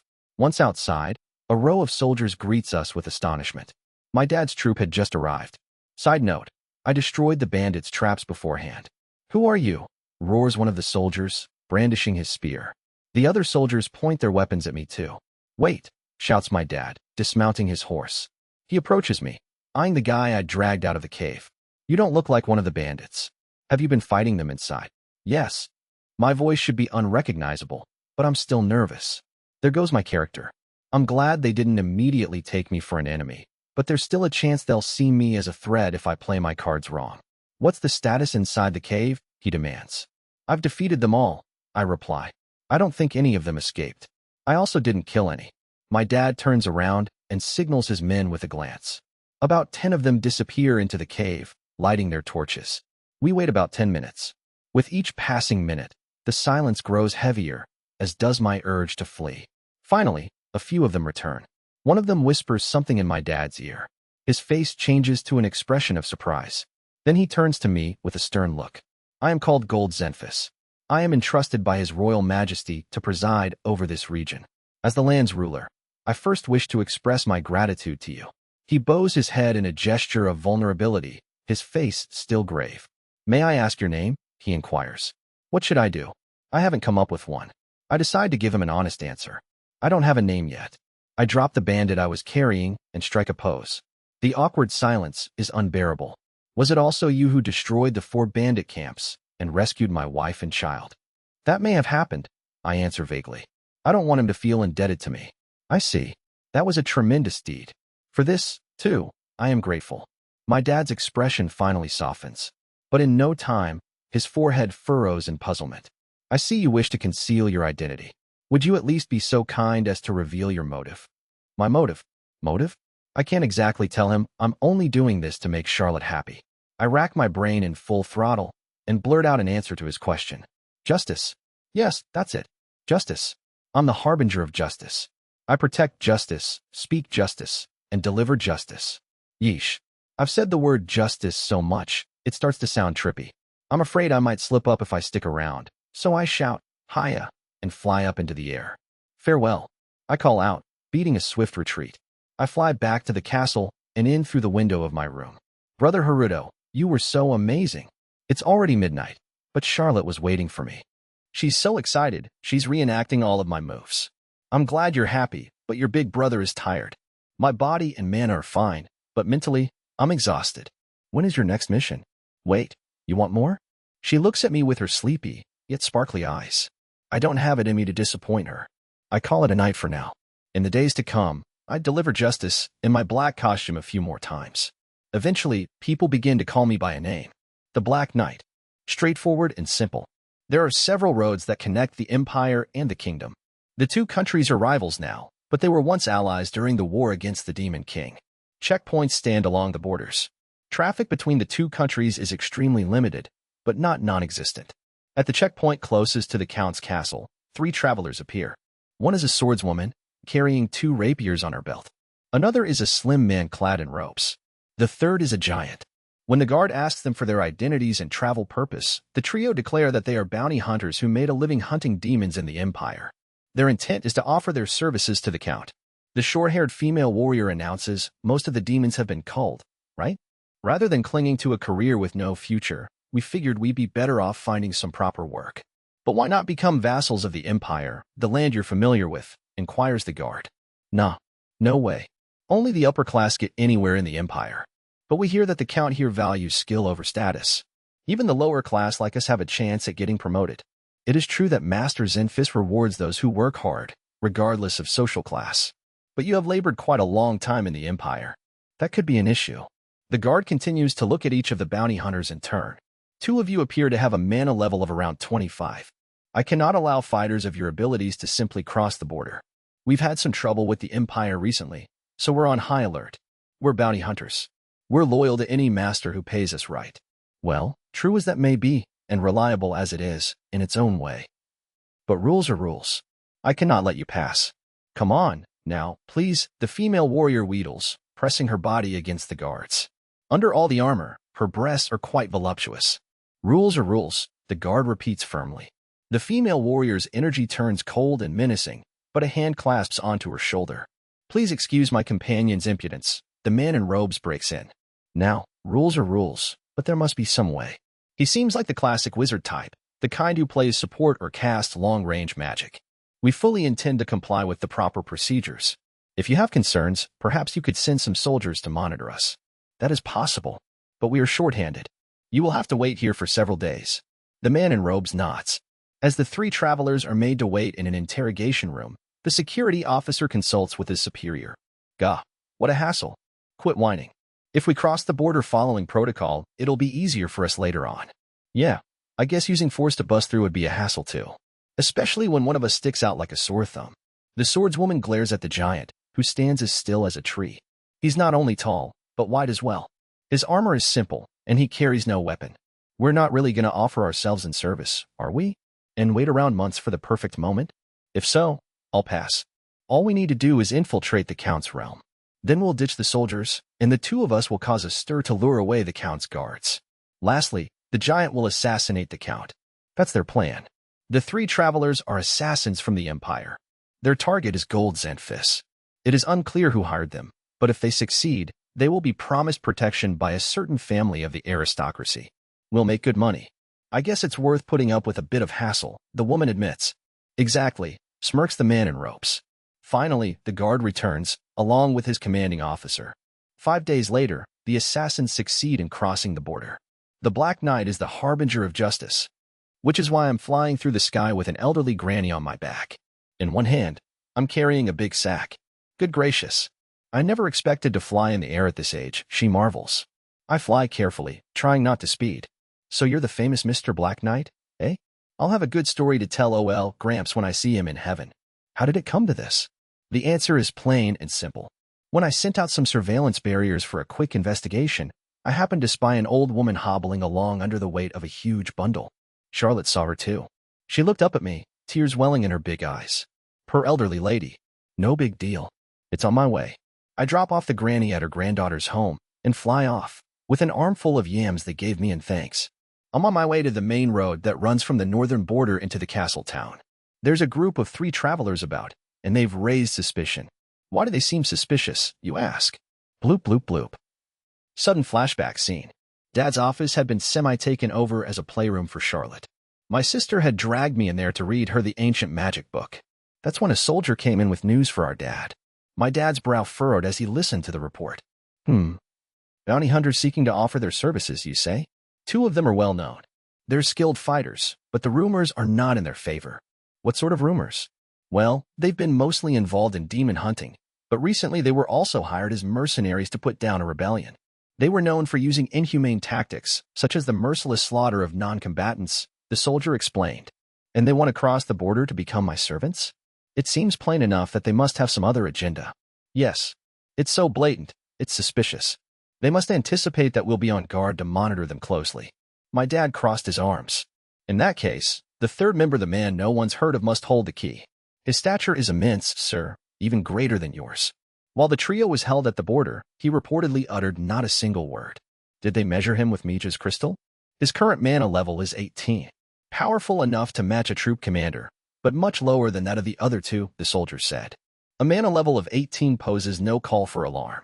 Even with his tremendous physique, he would be no match for a sorcerer of high mana level.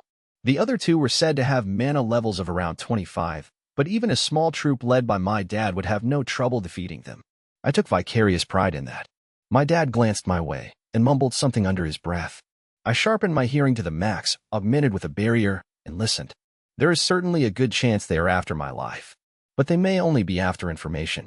If so, their target could be.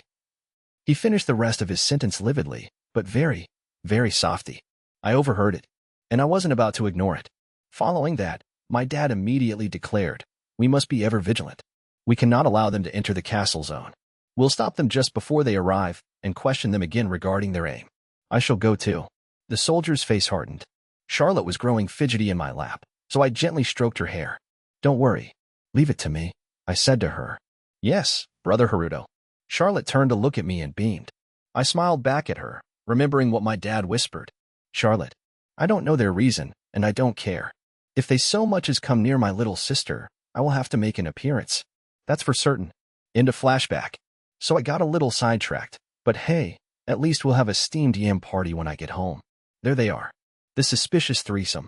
2 soldiers are escorting them. I wait for my chance overhead. Eventually, the party of 5 sits down for a short break by a stream near the main road. The trio moves a slight distance from the soldiers and starts a campfire. Wait. What's this? I study the 3 travelers through my handmade Mija's crystal lens. I can gauge not just their mana level, but all of their abilities. But something doesn't make sense. For now, I eavesdrop. The woman and the thin man are conferring in hushed tones. What a bonehead, that geezer. He's saving us trouble by coming to us. I hear he was one of the war heroes who defeated the Demon King, but I didn't expect a total meathead. It's a sign that they're being extra cautious of us. We cannot let our guard down. Yeah, but it doesn't matter how many men they send. We only have to kill the count. It'll be a piece of cake, the nasty woman cackles. And you're out. From that conversation, I conclude that they're bad guys plotting to assassinate my dad. Charlotte doesn't appear to be part of the plan, but they've got some nerve targeting the man I owe everything to. Isn't it a little too easy to uncover their ploy? Nah, they're the stupid ones. I gloat as I hover 1,000 feet above. The woman and the thin man have high mana levels, but I've got no data on the giant. I can't surprise attack them, or else the escort soldiers could get caught in the crossfire. After a moment's thought, I descend to face them. Whenever I appear out of nowhere, the reaction I get is usually the same. Huh? Who are you?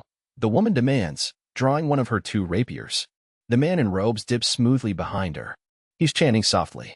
It sounds like a spell to strengthen himself and his party. The woman's armor and weapons seem to harden. This is the first time I'm ever facing such practiced combatants head-on. Is this a bad idea? After all, my mana level's only 2. I mean you no harm. Gold Zinfis, the count of this region, has sent me to greet you. I lie. I will escort these travelers from here. You two can return to your posts, I say, glancing towards the escort soldiers. Klein. At that precise moment, the woman launches her rapier in my direction. Of course, I have a barrier protecting me, so it bounces off. Still though, what a dangerous thing to do. Humph. You're a pretty tough guy, despite your ridiculous outfit. I see you are no ordinary enemy. She leaps away, hopping spryly this way and that, barely moving her feet. I can't get a bead on her.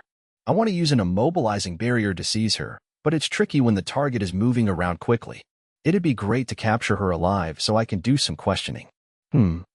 As I puzzle over this, the thin man seems to have finished casting his spell. Don't move. That includes using magic, he menaces. 3 magic circles hover in the air. It must be some kind of attack magic. One of the soldiers panics and takes a step. Wait. This man is likely the Black Knight. I told you about him on our way. The soldier takes another step forward. Didn't I tell you not to move? Scowls the man in robes. One of the circles glows, and a streak of lightning flashes. It shreds through the air, followed by a booming explosion. An ordinary man would stand no chance against this kind of force. If Gold Zinfis is headed this way, we have no further need for these escorts. Let us dispose of them, along with this Black Knight while we... Eh? The thin man lets out an odd gasp and stares in surprise. What? The soldier who almost got fried has fallen on his butt and looks bewildered. Don't worry, he's uninjured. You two must run. I'll take it from here, I tell them. Thank you, says one of the soldiers. But what on earth is? These guys are after the Count's life, I inform them. Both soldiers' faces morph into looks of anger. Slight shame, too. Forgive us. We were nothing but a burden. The soldier on the ground scrambles to his feet, and they both flee towards the road. You won't escape. The woman draws her other rapier. As she does, the slim blade darts through the air towards both of the men's throats like an arrow, no, as if it's controlled by a guided missile system. Cling. Again, she squeals. Yes, again. Do you really think I'm going to allow you to hurt one of us? Meanwhile, the thin man in robes is trembling furiously. Unbelievable. Once again, there was no spell. Did he really make a protective wall to defend against my lightning attack without a spell? And instantly deploy it? He glares at me sharply and shouts, "Who are you?" This is getting old real fast. We'll gang up on him then. The two of you close in on him from both sides. Stay focused. He must have a mana level of over 30. Stay focused?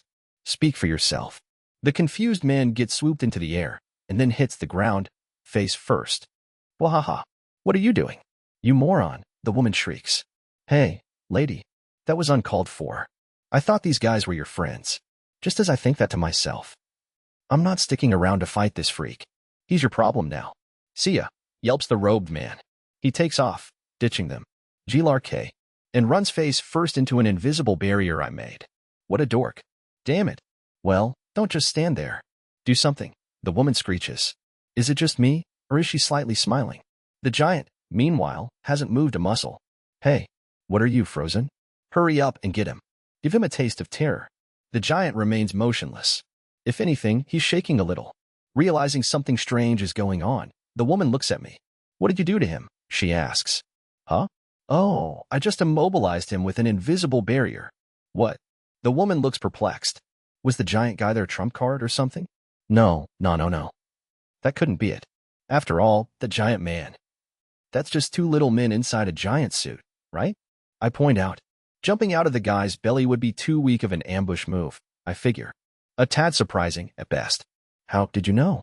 Have you heard of a CT scan? Of course she hasn't. I couldn't get a reading of the giant's mana level with my homemade Mage's crystal, so I knew something was suspicious. Using surveillance barriers, I could view horizontal slices of his insides. Whatever the external puppet is made of, it's very detailed and realistic down to the guts. The fatty part of its abdomen was replaced by the 2 petite-sized men. But how were they piloting the giant puppet? The whole deal kinda creeped me out, so I immobilized the giant's body with a barrier, entrapping the 2 guys inside. I did all this right around when the robed man ordered, "Don't move." It'd be best if the 2 little men could be bound up individually, but unfortunately, I need to be able to see my target directly for a lot of the barriers I make. On the other hand, simple barriers like the camouflage over the cave entrance can be done remotely through a surveillance barrier. Hey, what is this? I can't move. I restrain the woman too, while she's standing still in disbelief. Now, I have some questions. Okay, I'll talk. You won't kill me if I talk, right? She pleads. If you tell the truth. What is your objective? I demand. To assassinate Gold Zenfis. Why target the Count? We were hired for the job through the Imperial Bounty Hunters Guild, she explains. Hired by who? We don't know. Ask the guild. But if they were using an alias, you'll have a hard time tracking them down. You're better off giving up. Wahaha, the woman cackles. I don't see what's so funny. I turn on my heel and head for the giant. I split open his torso and 2 men of small stature spill out. I immediately restrain them with barriers. Tell me who hired you. The woman has confessed. Your answers better match hers. The swordswoman stares this way dubiously. She can't hear my voice. I've enclosed her in a big invisible barrier that's soundproof. The 2 little men seem resigned. They both begin to talk. A noble family of the kingdom. We received an advance from the guild. They promised we'd receive the rest of the money after we finished the job, and that we'd have protection within the kingdom. One of them confesses the noble's name. I don't know him, but I bet my dad does. They seem to be telling the truth, but it's best to double-check. I erase the invisible barrier around the woman. You lied, I call out. When I say the name of the noble, her face turns pale. What were you 2 thinking? She yells at the 2 small men. Why did you go blabbing like utter numbskulls? You were the one who said you'll talk.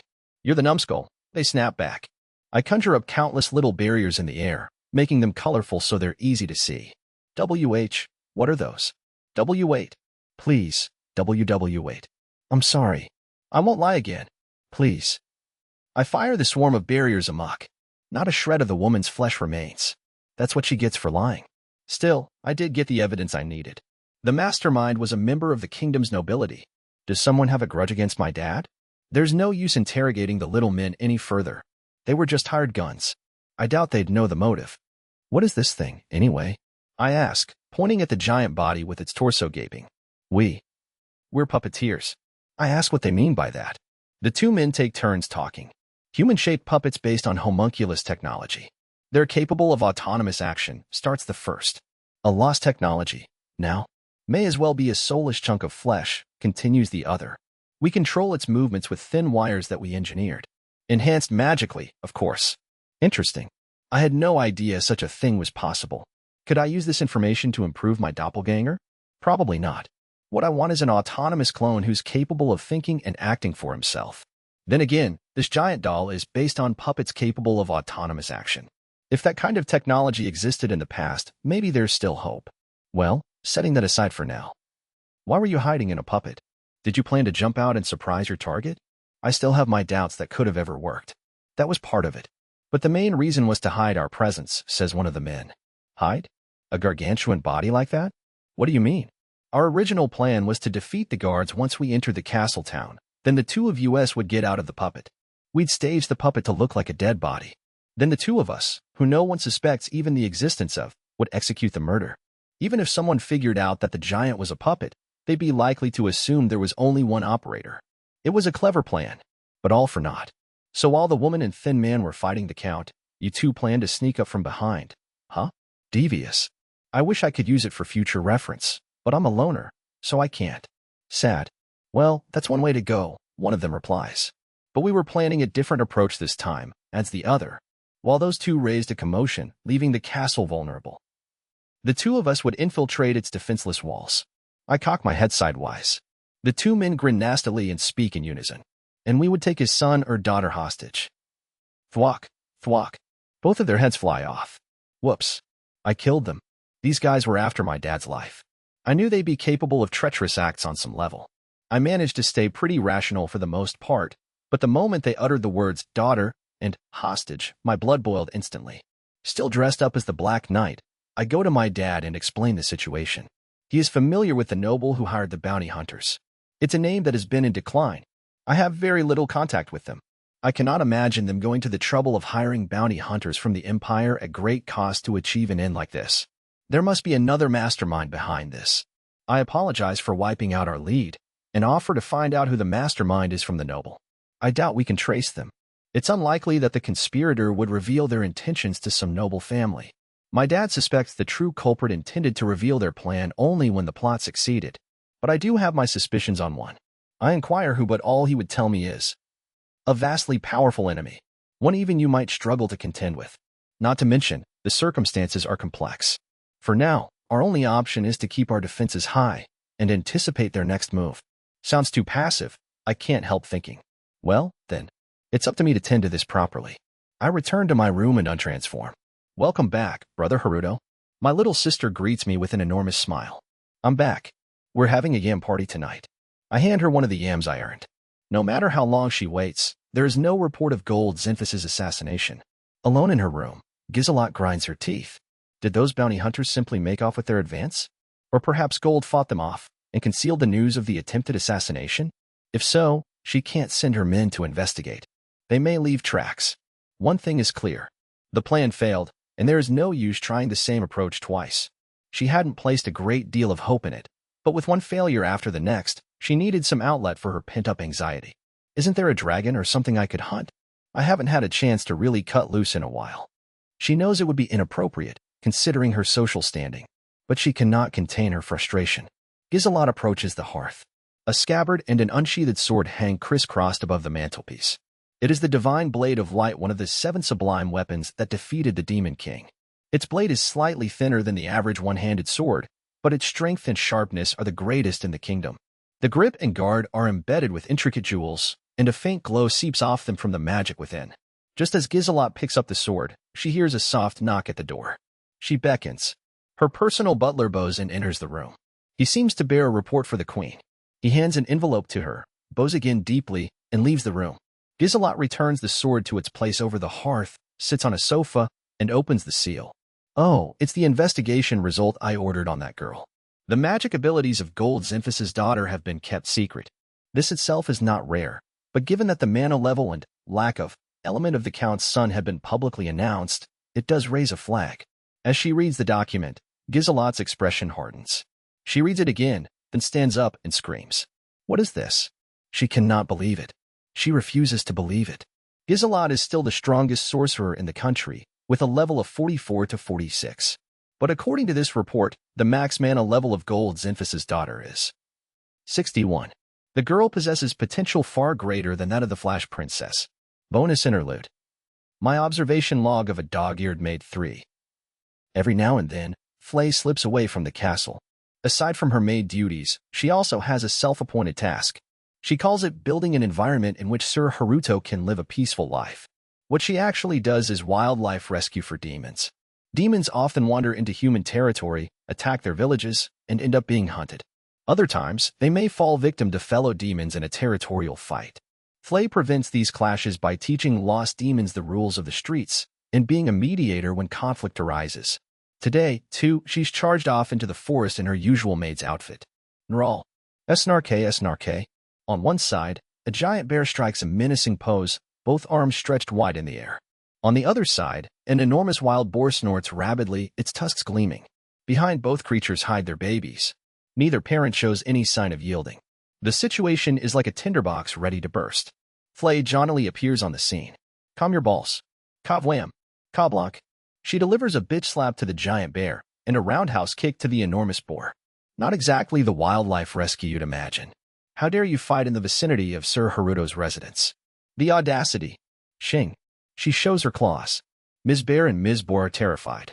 How can she know when fights break out if she's in the castle all the time? Apparently, she's tamed the messenger birds across the region with food. But I digress. What is the cause of this fight? I see. This one encroached on your territory and gobbled up all the yams, did she? The bear, who was living here first, protests that she wants to drive the boar away. Is what I think they're saying, but I can't actually understand. Humph. It's true, this territory is already at max capacity. But after coming all this way with her youngling, another long journey would be a tremendous hardship. You must yield. GNRWL. Of course, Ms. Bear isn't agreeable to this. Hear me. I expected this might happen, so I've scouted out an abundant food source for you. At the words food source, the mother and baby bear's eyes grow round and shiny.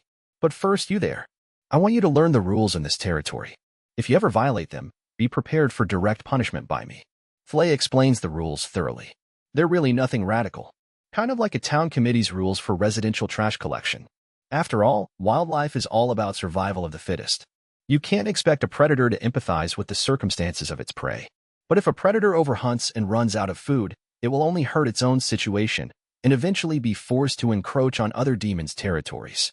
Territorial disputes among wild animals are inconsequential. But demon battles, especially battles between larger demons, have a big impact on the environment. If they get out of hand and destroy the ecosystem, all of our habitats will be reduced. For all of these reasons, Flay takes on the job of mediating conflicts between demons. Flay parts with the boars and leads the bear and her cub through the forest. The woods thin out and reveal a river valley. The rushing water plays a soothing melody, and the whispering wind rustles the trees. Plump, fully grown fish jump in the water. There's a reason no other demons are at this sumptuous cornucopia. Across this river and through the woods beyond, there is a human village. GRF. I've ordered the other demons not to set foot here. And you are not permitted to cross this river. I wondered if this encroaches on the humans' fishery zone, but Flay explained that humans only fish here for pleasure.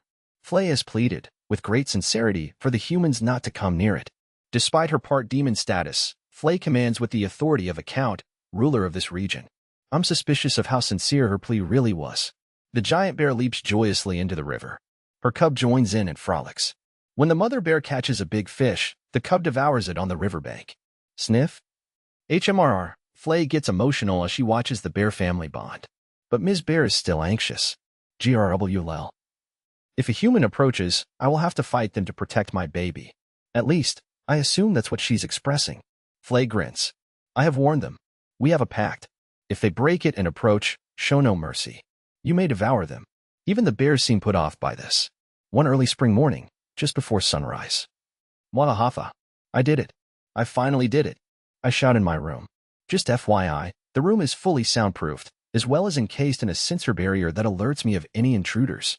I can be loud without disturbing anyone. In this region, which lies north of the kingdom, early spring mornings are still chilly. But thanks to another barrier I created, my room is cozy and warm. So what did I finally do? A boy with black hair stands in front of me. When I prompt him, he introduces himself. My name is Haruto Zenfis. I just turned 10 years old. That's right. It's me. More precisely, it's a perfect copy of me made from a barrier. A lot has happened in 10 years. The last year has been especially eventful, like becoming a superhero known as the Black Knight. Up until now, I've succeeded in creating a perfect physical copy of myself. But this is on another level. How are you? I ask. Okay. Not bad, my doppelganger replies. Amazing. Incredible. Dare I say, perfect. This one is capable of generating its own responses. It can even make basic behavioral decisions. In other words, it's an AI-equipped barrier. I don't even have to prompt it with a "Hey Haruto" or an "Okay Haruto." Based on my research about homunculus technology, it is a forgotten art, with very little material available in the castle's library. Using what scan information I could find, I experimented with barriers until I finally stumbled upon something that worked. I don't even know how. Not a problem, though. Not getting hung up on minor details is the best approach. It's based on a version of my own mind, so it doesn't willingly initiate conversation. It's better this way, less likely someone will catch on. Hehehe. More. More, I say. I must advance my perfect creation even more. How's the weather today? I ask. Can't you see for yourself? It's sunny, the doppelganger says. Are you hungry? You didn't program me with that. But fine. I can pretend to eat if you insist, I guess. What a smartass. But he's me. Am I this big of a jerk? Well, calm down, Haruto. It's still just a prototype. My copy android, as I've dubbed it, isn't just able to function autonomously. I pick up what looks to be a pair of night vision goggles. I call them MeVR goggles. They're connected to the copy android. When I put them on, I can control him remotely. It's like real-life virtual reality. Quite an oxymoron. Now I can see through the copy android's view. On my command, the copy walks to the desk in the corner and looks at a pen. Right hand out. I see my copy reach out its right hand too. Carefully, I move my hand to pick up the pen. I can feel the physical contact. Yes, it works. I scream, and the copy screams along with me. If trouble arises, I can pilot the copy and navigate the situation. Amazing. I'm amazing. There's nobody here to praise me, so I praise myself. My copy does a little dance. I see myself wearing the VR goggles. Behind me on the bed, I see a little girl under the quilt looking this way. Nanny? I'm so startled that I react in Japanese. An alarm system is set up in my room to detect intruders. How did you get in here? My dear little sister rubs her eyes sleepily. As she looks from me to my copy and back again, her eyes widen. Brother Haruto. There are two Brother Harutos, she shouts. Next come the questions. Which of you belongs to me? Both of you. Neither of us belongs to you, Charlotte. Come to think of it, she's seen my copy before. Back then, it was only capable of pretending to sleep, so she caught on rather quickly. Now I remember.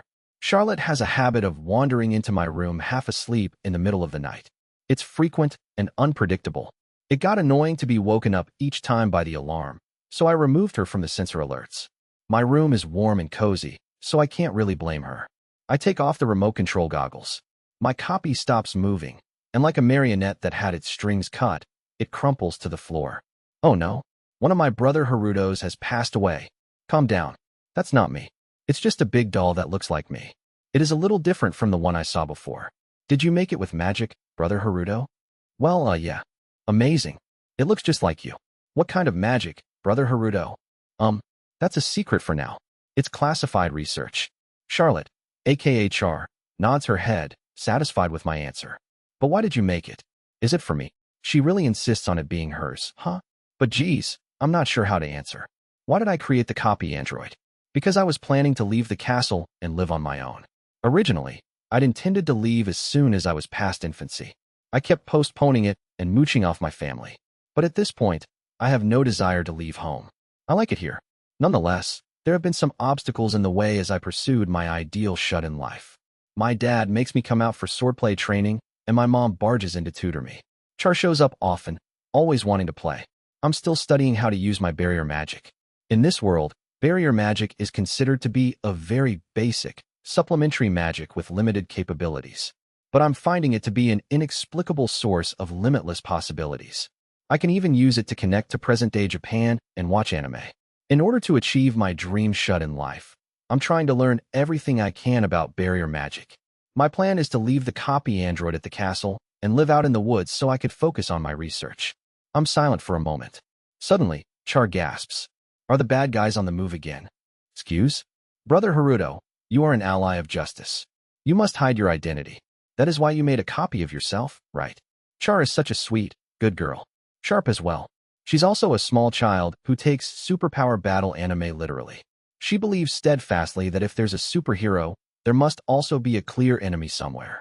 She seems to have concluded that I, the superhero Black Knight, made this copy of myself to serve as a body double while I'm out battling evil. Never underestimate a child's imagination. I guess it's my fault for putting weird ideas in her head, though, right? But it's a secret, got it? I can't bring myself to shatter the child's illusions. I want to help too. No, you're still little.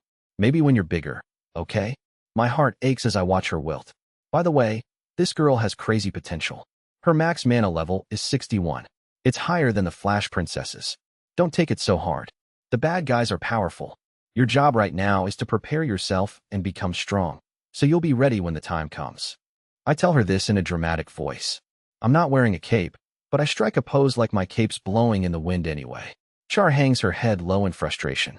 I want to grow up faster. Her words seem to harbor something. So bad guys, huh? In the past year, we'd had a lot of trouble, like the Empire plotting against us and assassins coming after my dad. But since then, things have been calm and peaceful. The only issues to contend with are miscellaneous tasks like mediating petty fights or overseeing large shipments of goods. Sorry, Char. Your fantasies are going to have to remain fantasies. In the last year, the popularity of Gizelot Ordeus, the Flash Princess, has remained unshaken. Meanwhile, King Jilk Ordeus seems to be fading into the shadows. As of late, the citizens have been casting their hopes on the Queen's full leadership, while gossiping about how long it'll be before the king steps down. The doomed king clings to a single hope. 10 years after Prince Reinhardt had been abandoned in the forest. You called for me, Your Majesty. A beautiful young girl with blonde hair and blue eyes appears at the king's chamber. She has an innocent air befitting a 12-year-old, yet at the same time, a bewitching womanly aura. Yes, Marianne. Thank you for coming. This way now. Come closer. Yes, Your Majesty. She curtsies and enters the room, her stride both delicate and elegant. No need to be so formal. This is my chamber. And you are my daughter, dotes the king, who has aged significantly in the past 10 years. The girl Marianne smiles as she draws near the king and tucks her blonde hair behind her ear. On the back of her left hand is the royal insignia. She is the daughter of the former Queen Haruto's half-sister from another mother. Yes, father. Why have you summoned me here so late at night? Marian asks, sitting down next to the king on the long sofa. Right. I want to speak to you about the upcoming regional inspection tour. The one that shall be my first public service. Worry not, father. I will perform my duties with diligence. Yes, well, Prince Laius has requested to go along. Prince Laius? But he's only 9. It would be a danger should he fall ill from the long journey. After all, he is to be the next king. As Marian speaks the last part, the king's face reddens and he leaps to his feet. I will not tolerate him assuming the throne, he shouts. Marian recoils at his booming voice. The next ruler is you, Marian. It will not be Laius. But father, I am a girl. The kingdom has no previous record of rulership under a queen. Then you will bear a son, and he will be the next king. My decision is made. Why do you despise Laius so? True, he is a tad selfish, but his potential is greater than mine. Marianne's potential is not far behind. At the age of 12, the usual level of a child of nobility would be in the mid-single digits, but Marianne's current mana level is already a remarkable 15. Nonetheless, Prince Laius, son of the Flash Princess, has an even higher potential, and his current mana level is rising rapidly. Never mind that. Be very wary of that boy's behavior. We know not what he may be plotting. But father, hush, child. Your guards are all under my direct command. I will have them watch Laius closely. His guards are under the command of Queen Gizelot. Trust them not. I see. Marianne's shoulders slump in acquiescence. It isn't Laius that father despises. It is my stepmother. Marianne's grandmother, the Queen Dowager of the previous king, has warned her in secret. There are whispers that the king is jealous of the queen's popularity and is paranoid that she will usurp the throne. Marianne has only admiration for the current queen. To Marianne, the queen is the Flash Princess, savior of the realm. Although they are not blood-related, the queen has never treated her coldly. On the contrary, she's always shown Marianne kindness, teaching her and training her in sword and magic skills. If the queen intended to kill Marianne, she would have done so long ago. The king's only hope is his beloved daughter. If he is to prevent Gizelot's undertaking to usurp the throne, his only recourse is to raise Marianne as a rival candidate to Laius. But this secret conversation with his daughter has the opposite effect. Harboring family conflicts will only cause a civil war. For the kingdom, and for our citizens, I must work to foster harmony between the two sides. Contrary to her father's intentions, Marianne decides to befriend her younger brother during their travels. The next day at the royal annex, a knight, who is a close advisor to the king, visits Gizelot. He's been assigned to protect Marianne in the upcoming inspection tour. His visit with the queen is top secret. Oh, yes. I see the king is as idiotic as ever, Gizelot snickers, lounging on a large sofa in her nightgown. She continues, he's right to be wary. But focusing all his energy in the wrong direction is not only a waste of time, he'll stand no chance fending off even a direct attack. Men with scant battle experience are such fools. Our words no longer reach the king's ears. He turns his attention solely to her highness, ignoring his governing duties, the knight reports. Yes, I imagine so, Gizelot muses. No wonder a knight under his direct command like you would come into my allegiance. Of course, that is not the only reason. I believe that your majesty is the most suited leader of our nation. I must say, that is the greatest reason. The knight grins smarmily. These men claim to act in the best interest of the kingdom, but their priority is to align themselves with the winning team. A knight, who should honor loyalty more than anything, is betraying his master to serve his own interests. 10 years after the battle against the Demon King, the kingdom's core has degenerated during the long period of peace. After all, the prince is first in line to inherit the throne. Even if Princess Marianne achieves her max mana level one day, the fact will not change. The future rulers of the kingdom are your lineage, your majesty. Naturally, killing that measly girl would be of no benefit to me. More importantly, Gizelot rises languidly and picks up a wine glass. She takes a sip of the red liquid. Her eyes grow fierce as if she is on the battlefield, and the Flash Princess radiates with a bloodthirsty energy. The thorn in my side is Charlotte Zenfis, the child of royal blood, born with potential greater than mine.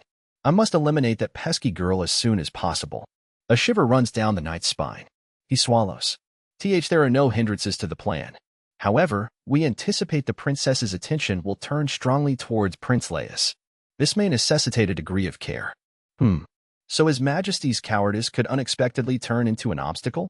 Oh, then how about this? Gizelot's face blossoms with the innocence of a young girl. What if we pin the crime on Princess Marianne? The plan was to use Laius to invite Charlotte on an outing, as the two were of similar age. Her death would be forged as a roadside accident. Laius could be endangered as well, but his entourage would have strict orders to protect only him. With Marianne's attention focused on Laius, she might tag along. In that case, Gizelot could leverage the situation to pin Charlotte's accidental death on Marianne. If all goes well, it would cause a rift between the king and Count Zenfis, the king's strongest ally. The king would lose his last vestige of power and be forced to step down. There's still time before the delegation sets out. The next step is to summon her strategists and devise this new plan. As the queen gloats, the knight asks hesitantly, on that note, I understand Count Zenfis also has a son. What shall we do about him? Ah yes, he does, come to think of it. But the boy is said to be an imbecile with a max mana level of 2. Adopted, as well. You may ignore him. If he dies in the process, I care not. A mana level of 2. That number triggers a dark memory for Gizelot. Her brow furrows. It does seem unusual that two such dolts would be born so close in age. The boy's level is the same as that of the prince abandoned in the forest. It's possible that this knowledge spurred Count Zenfis to adopt a child of common birth. He was a man of stern features, but he had a soft heart. Well, mulling over garbage like that will only make me sick. The queen decides not to think about it. She has no idea that the boy is the very same child she bore and abandoned, and that he will become her biggest hindrance. I sit cross-legged on the floor. Around me, numerous tabular barriers hover, displaying various scenes. Hey, this place looks good. There's something soothing about Lockshores. What am I doing, you ask? I'm scouting out the best place to be a shut-in. Waterside locations are great. A quiet and calm environment is key. As for demons in the area, Flay would take care of that. I'm guessing.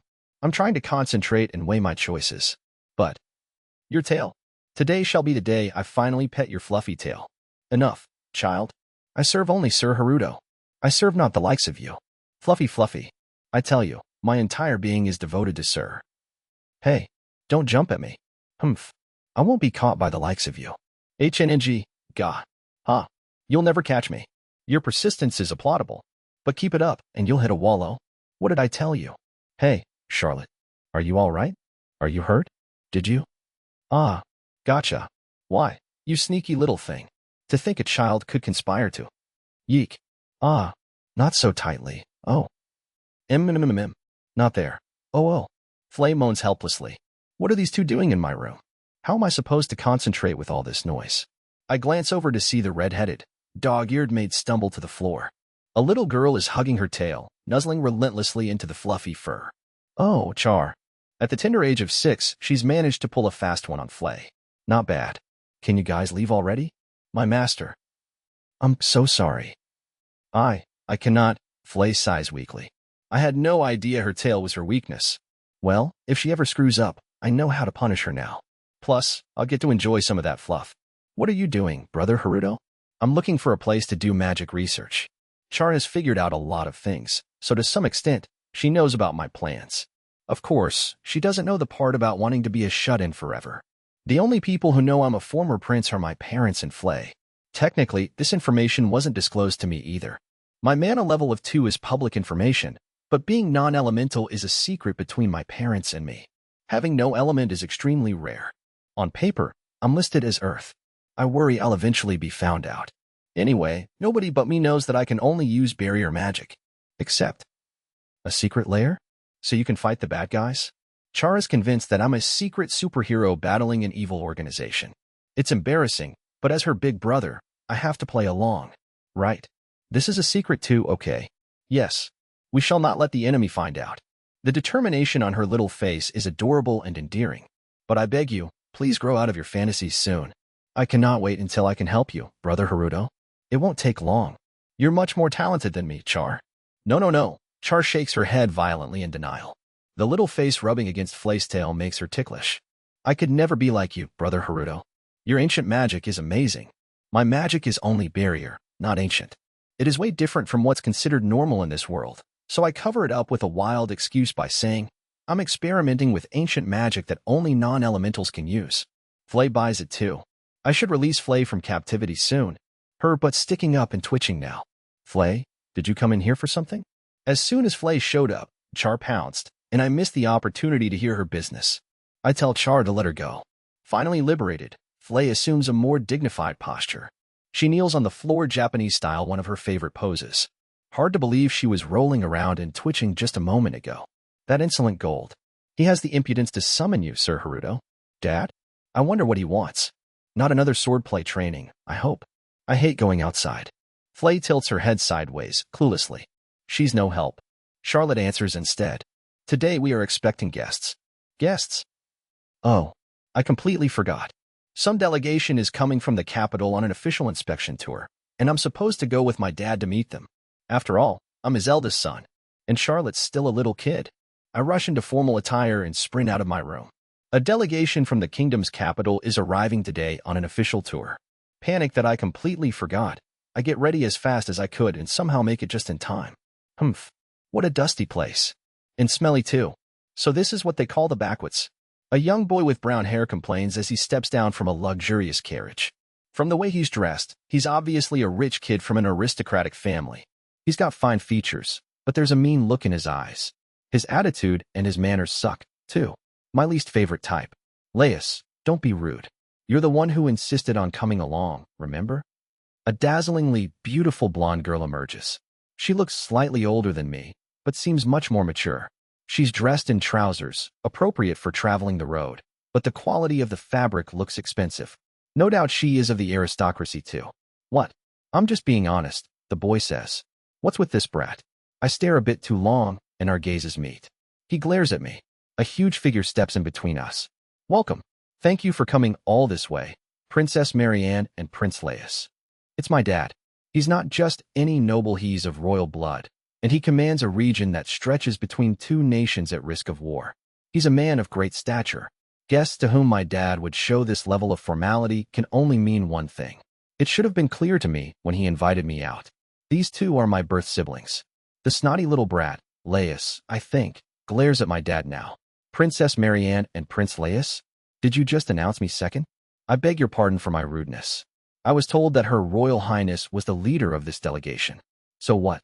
I'm the prince. I'm the next king. I hate this kind of squawking, arrogant jerk, so I just gray rocket. You? What are you looking at? You got a problem with me? He thinks I'm glaring at him. Is he trying to stir up a fight? My dad interjects.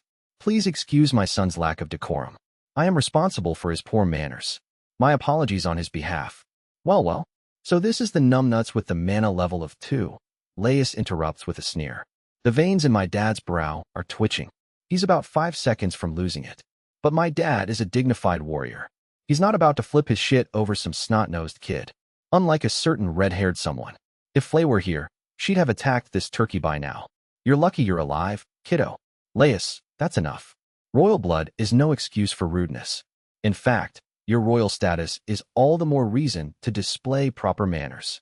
At least someone has a sense of decency. Princess Marianne is my half-sister from another mother. She's beautiful. Her mother probably wasn't a witch, unlike a certain someone who's all looks and magic with no redeeming qualities. Laius responds to her rebuke with a click of his tongue. Look, will you quit the big sister act? You and I are in different leagues, okay? You're just a political tool, and that's all you're good for. Get it? Different leagues. Laius, of all the... Big sister Marianne is shaking with indignation. Laius regards her with pleasure. Then, for some reason, he turns back to me.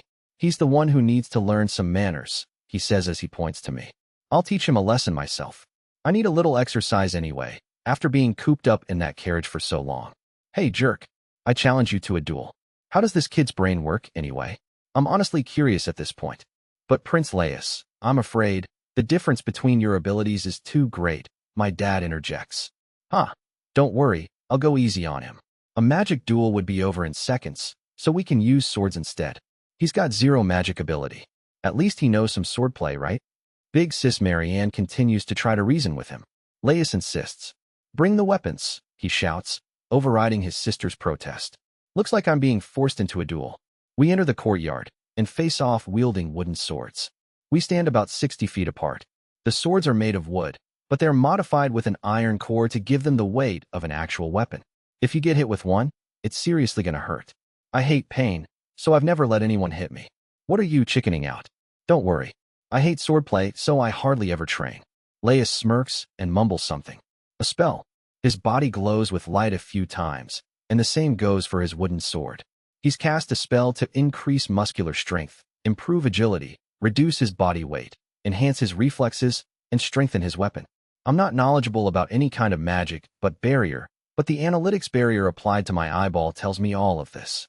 This barrier can accurately analyze anything I program it to. All of the spells he's using are the most basic of basics. While I'm at it, I measure Laius's mana level. His current level is 9. He's got 20 times as much power as me. His max mana level is 40. That's impressive. Here I go. With a shout, Laius springs towards me. He's lightning fast, advancing 10 feet with every step. He closes in on me with speed less like a kid's and more like an Olympic athlete's. I guess his plan is to immobilize me.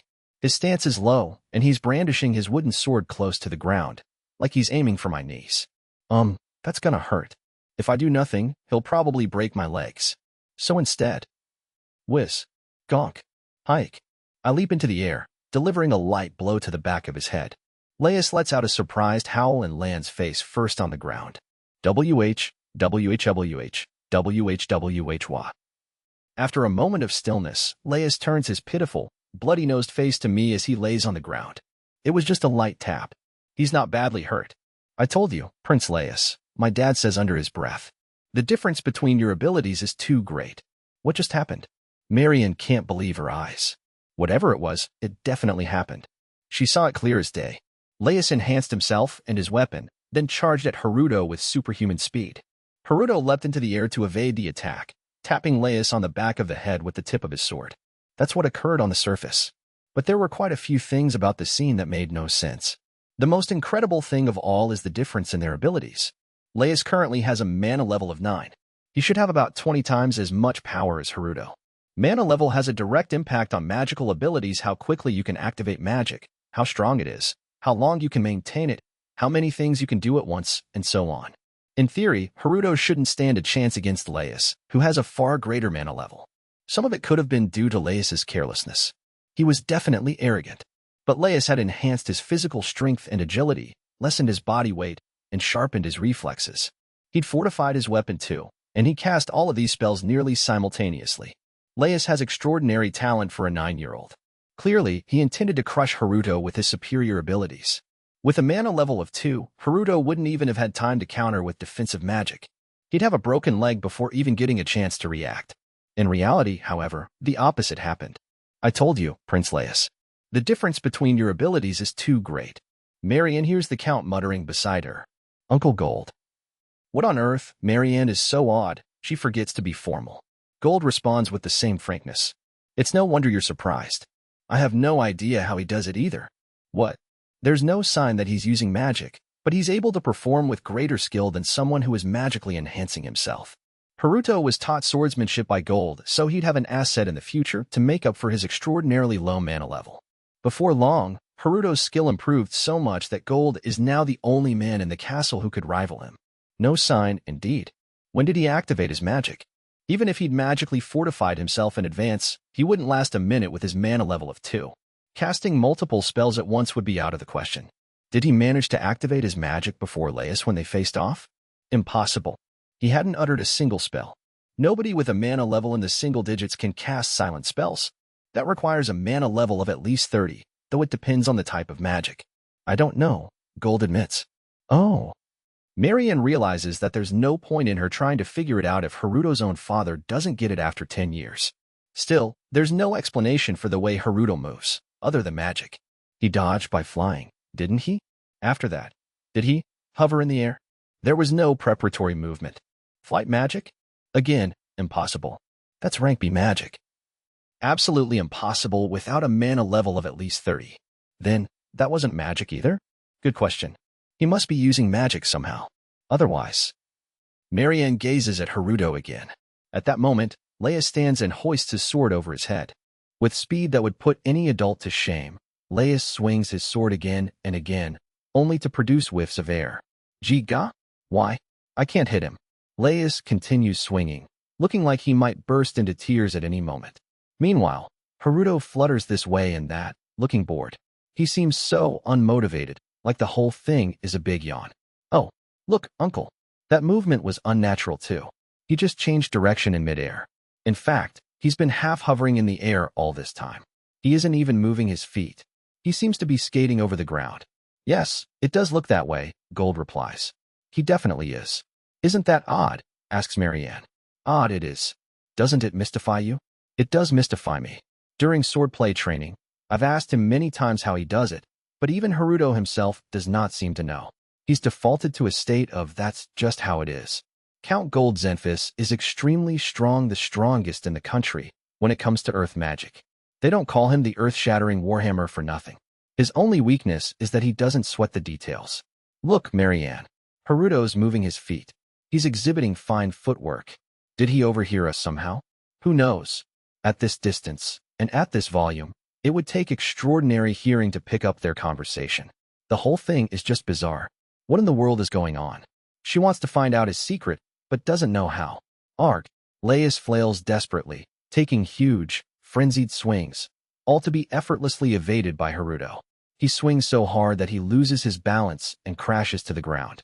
His fine clothes and delicate face are covered in mud. The word pathetic suits him perfectly right now. Still splayed out on the ground, Laius moves his lips. A spell. This was supposed to be a simple sword fight. But now, Laius, stop that, yells Marianne. Gold notices too and leaps forward. But it's too late. Eat this. Fireball. Laius thrusts his right hand towards Haruto, who is just a few steps away. Why, yes. Yes, I did overhear the entire conversation between the princess and my dad. I was being lazy by secretly coasting through the air, but I guess it's noticeable to someone who is observing intently. Dad's given up on trying to figure me out, but I probably shouldn't do it in front of other people. It is, as you already know, my barrier magic that enables me to move better than Laius, even with his magical enhancements. The barrier I cast over my body works like a cybernetic power suit. The only issue is that it makes my movements a little clumsy. It's easier to hover in the air. I'm hoping to update the barrier with enhancements at a cellular level, eventually. I don't really care if people find out that I'm using a weird kind of magic. But if it draws too much attention, and they figure out I'm the prince who was abandoned 10 years ago, things might get messy. Better to just let them think, cool, he's a great athlete. I gotta do what I gotta do. I touch my feet to the ground, and act like I'm working hard to evade my opponent. Gah! Laius summons his remaining strength to swing down his sword one more time. When I dodge, he wipes out and falls to the ground. Pathetic. Utterly pathetic. Yippee. In your face. I cheer. Internally, though, I'm not trying to make Dad look bad. Not to brag, but I'm pretty well known in the local scene as the Black Knight. Laius may be an elite royal or whatever, but he never stood a chance with his kiddie moves. Too bad, so sad. Although I shouldn't be talking because my fights are sneaky ambushes. What's this? Still sprawled on the ground, Laius is mumbling something. Oh, a spell. So now he's trying to break his own rules and pull a fast one. Laius, stop that. From this angle, he'll hit the castle wall if I dodge. I could just parry it the normal way, but eat this. Fireball. Huh. The courtyard falls silent. WH what? Fireball. Fireball. Laius throws his arm again and again, shouting the attack name. But nothing happens. Laius, you must have used up your mana. Big sis Marian approaches him. And no, that's not it. I still. Yeek. Laius looks into my eyes and lets out a weird shriek. You get it, don't you, Laius? You know that your magic was activated properly. I made a flat barrier right in front of Laius's hand. It's invisible to everyone else. His fireball got sucked into it and disappeared. Disappeared somewhere. Some other dimension, probably. But where? Even I don't know. You're trying to tell me I'm next. Laius mutters, terrified. Marianne, this guy's. That's enough, Laius. You broke your own rule, and still you choose to further embarrass yourself. Error. Laius's face crumbles in frustration as he crawls on his hands and knees. Afterwards, my dad shows Laius to the guest chamber to rest, guards and all. Laius limps off as he leans on his guard's shoulders for support, never once looking at me. Well, that wraps it up. What a waste of time. I turn on my heels to head back to my room, but a voice stops me short. I'm sorry for my brother's rudeness. Pardon me, but is your man a level really a 2? Yes. My first conversation with my sister ends there. Laius is staying in the fanciest guest room in the castle. He's lying face down on the canopied bed, punching a pillow. Damn it. Damn it, damn it. Why? How could I lose to that worthless piece of garbage? He can't believe it. He can't accept it. It's just not possible. I'm the prince. Son of the Flash Princess, the next king in line. To be humiliated, And to be completely trounced by an opponent with 1/20th of his mana is simply unthinkable. No, dodging my attacks was all he could manage. He didn't trounce me. He doesn't want to admit it. He wants to believe something else. But when he thinks back on their fight, a chill runs up his spine. What did Haruto do at the end? The spell Leia's cast had vanished without a trace. Magic that nullifies magic. Such powers had been sought by the great sage over the years, but never realized. Why is this happening to me? Leios had no interest in joining the inspection tour to begin with. He'd only traveled all this way to the middle of nowhere because of his mother's command. To find the weakness of Zenfis, the king's strongest remaining ally. Causing Zenfis to completely lose power would be ideal. Even weakening his influence would be sufficient. That is the assignment Leios was given. It's actually a cover story to convince him to join the tour, but the boy has no way of knowing. What a pain. A prince shouldn't have to do this sort of thing. He may be a child, but he feels indignant about it all the same. He came all this way after convincing himself that it would be a good opportunity to impress his mother. If he screws this up, what will his mother think of him? You can do this, can't you? As he remembers her icy smile, a rush of unspeakable terror runs through his body. Leios shakes his head violently, as if to banish the horrible image. It might be easier to create a weakness for Zenfis than to find one. If Leios struck an insolent tone with the Count's son and creamed him in a fight, Zenfis might behave rudely towards the prince. Although naive, it was the best ploy a 9-year-old boy could come up with. Even if Zenfis didn't take the bait, he would be distracted by the self-centered prince. While the Count was attending to Leios, the prince's entourage could act behind the scenes. The queen had doubtlessly given the guards the same assignment. It's a good plan, better than having to put on a good little boy act. At least, that's what Leios believes. Excuse me, Your Highness. After a knock at the door, several knights enter the room without waiting for a response. The time of the banquet approaches. You must be ready. His waiting maids enter and dress him. The banquet is to welcome the delegation, but honestly, Leios doesn't want to see Haruto. Even though he's just a kid, or perhaps because he's just a kid, in fact Leios knows instinctively. That boy is a beast. The knights remain in the room as Leios dresses. One of them announces, "We request that you invite Zenfis' daughter Charlotte along for tomorrow's farm inspection." What? Why should I do that? Leios retorts. It will give you a companion to talk to on the journey. Charlotte is close to your age. I imagine you wouldn't have much to talk about with her brother. Leios recoils at the knight's insinuating remark. Is this an order from Mother? He asks. It is made with careful consideration of your interests, Your Highness. The knight doesn't say whose careful consideration, but Leios can guess. What is Mother thinking? I'm supposed to pal around with some 6-year-old baby? Like she's gonna have the scoop on the Count's weak points? The prince has no way of knowing what his mother is really plotting. As Leios heads for the banquet, the knights stay behind in his room for a private meeting. The prince's chamber is soundproofed with multiple protective barriers. The knights take advantage of the privacy. The prince certainly made a fine mess of things, says the eldest of the knights, challenging that boy to a duel and getting clobbered. When we get back to the castle, I expect the queen will give him a stern tongue lashing. The other knights snicker. Still, though, it's strange that the Count's boy made absolute mincemeat out of the prince. The prince is yet a child. His magic is still inconsistent. The Count's boy has probably been trained at swordsmanship to compensate for his lack of magical talent. In that light, it's hardly strange. The eldest knight gives a dismissive snort. There'll be no impediment to our plan. Tomorrow is the big day. We'll attack the carriage bearing the prince, the princess, and the target at this location in the forest. He points to the map spread out on the table. Princess Marianne's chief guard and his soldiers will escape with the children and lead them here, where they will be attacked by our monsters, confirms a young knight. Yes, our other group will take it from there. Their summoned monsters will attack the target. If we can, we find a way to pin the deed on the princess. But the important thing is to eliminate the target. We will detain Zenfis near the carriage. Right. We'll interfere so the Count won't be able to use his full force, confirms another of the men. A separate troop is on their way to the indicated location. Their summoned monsters will do the killing. That way, the evidence will point to a demon. This would cover the soldiers' tracks. If either the prince or princess is injured in the process, they could accuse Zenfis of not properly protecting the royal children. Zenfis would be wary of Leios' guards, since they are under the queen's command. But he has no idea that a traitor lurks among the king's guards, who are protecting the princess. The plan is seamless. All they need to ensure success is for Prince Leios to invite Charlotte on the trip. Still, we cannot be careless. Remember that if the plan fails, we will all be skewered by her arrows of light. The Flash Princess has no mercy. If they fail at such an important mission, there will be no forgiveness. Gulping nervously, the knights leave the room. Little do they know. Humph. What loathsome scoundrels. The maid saw it all. While cleaning the corridor, Flay was using Haruto's surveillance barrier to spy on Laius's room. She heard every last word of the night's scheme. Haruto holds no suspicion towards the group. Flay wasn't ordered to be there. He only gave her a general assignment to keep an eye on the castle. Giving her some sort of task is the best way to keep her out of trouble.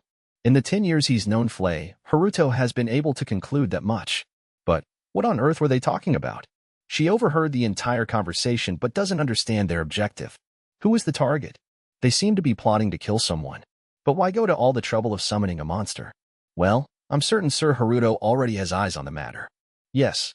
The surveillance barrier can also record images. Haruto is sure to notice, Flay presumes. I'm sure this is but another trifle. No need for me to report what he is already aware of. Yes. It's Sir Haruto, after all. This is important, so let's go over it again. The reason Haruto has given Flay a surveillance barrier is to keep her out of trouble. He doesn't have the slightest expectation that Flay will actually bring him any important information. The reports she's delivered in the past were things like, I discovered a nest of mice, or there are rumors that the cook is having an affair. A downright waste of time. Haruto got sick of it and instructed her, you don't have to report every little thing that happens. Generally, not much goes on in the castle. The result, Flay observes the night's plot, but doesn't report it to Haruto. Whatever the matter this is about, they will surely taste Sir Haruto's humbling powers. Mwahaha, mwahaha. Flay waggles her tail and the broom, her cackling laughter echoing down the hallway. Meanwhile, what is Haruto up to? HL Charke. Well, what time is it? I totally passed out. It's pitch dark outside. Phew. I was deep asleep. The duel with Laius mentally exhausted me. The battle itself was pretty tame, but being watched by people I don't know is draining. The banquet is probably just about done. I passed up dinner, and now my stomach's rumbling. I get out of bed and laze around a bit. Brother Haruto, your dinner is served. The door bursts open, and a little girl comes running in. Geez, she startled me. Another figure follows her. It's me. Well, more accurately, it's my copy android. So you're finally awake. Gee, must be nice being you. Making me go to some stupid banquet while you loaf around in your room. You're me, so you get it, right? You know how hard this is for me. His eyes are dead serious. And scary. Yeah, I get it. Eating dinner with a bunch of strangers? I hate stuff like that.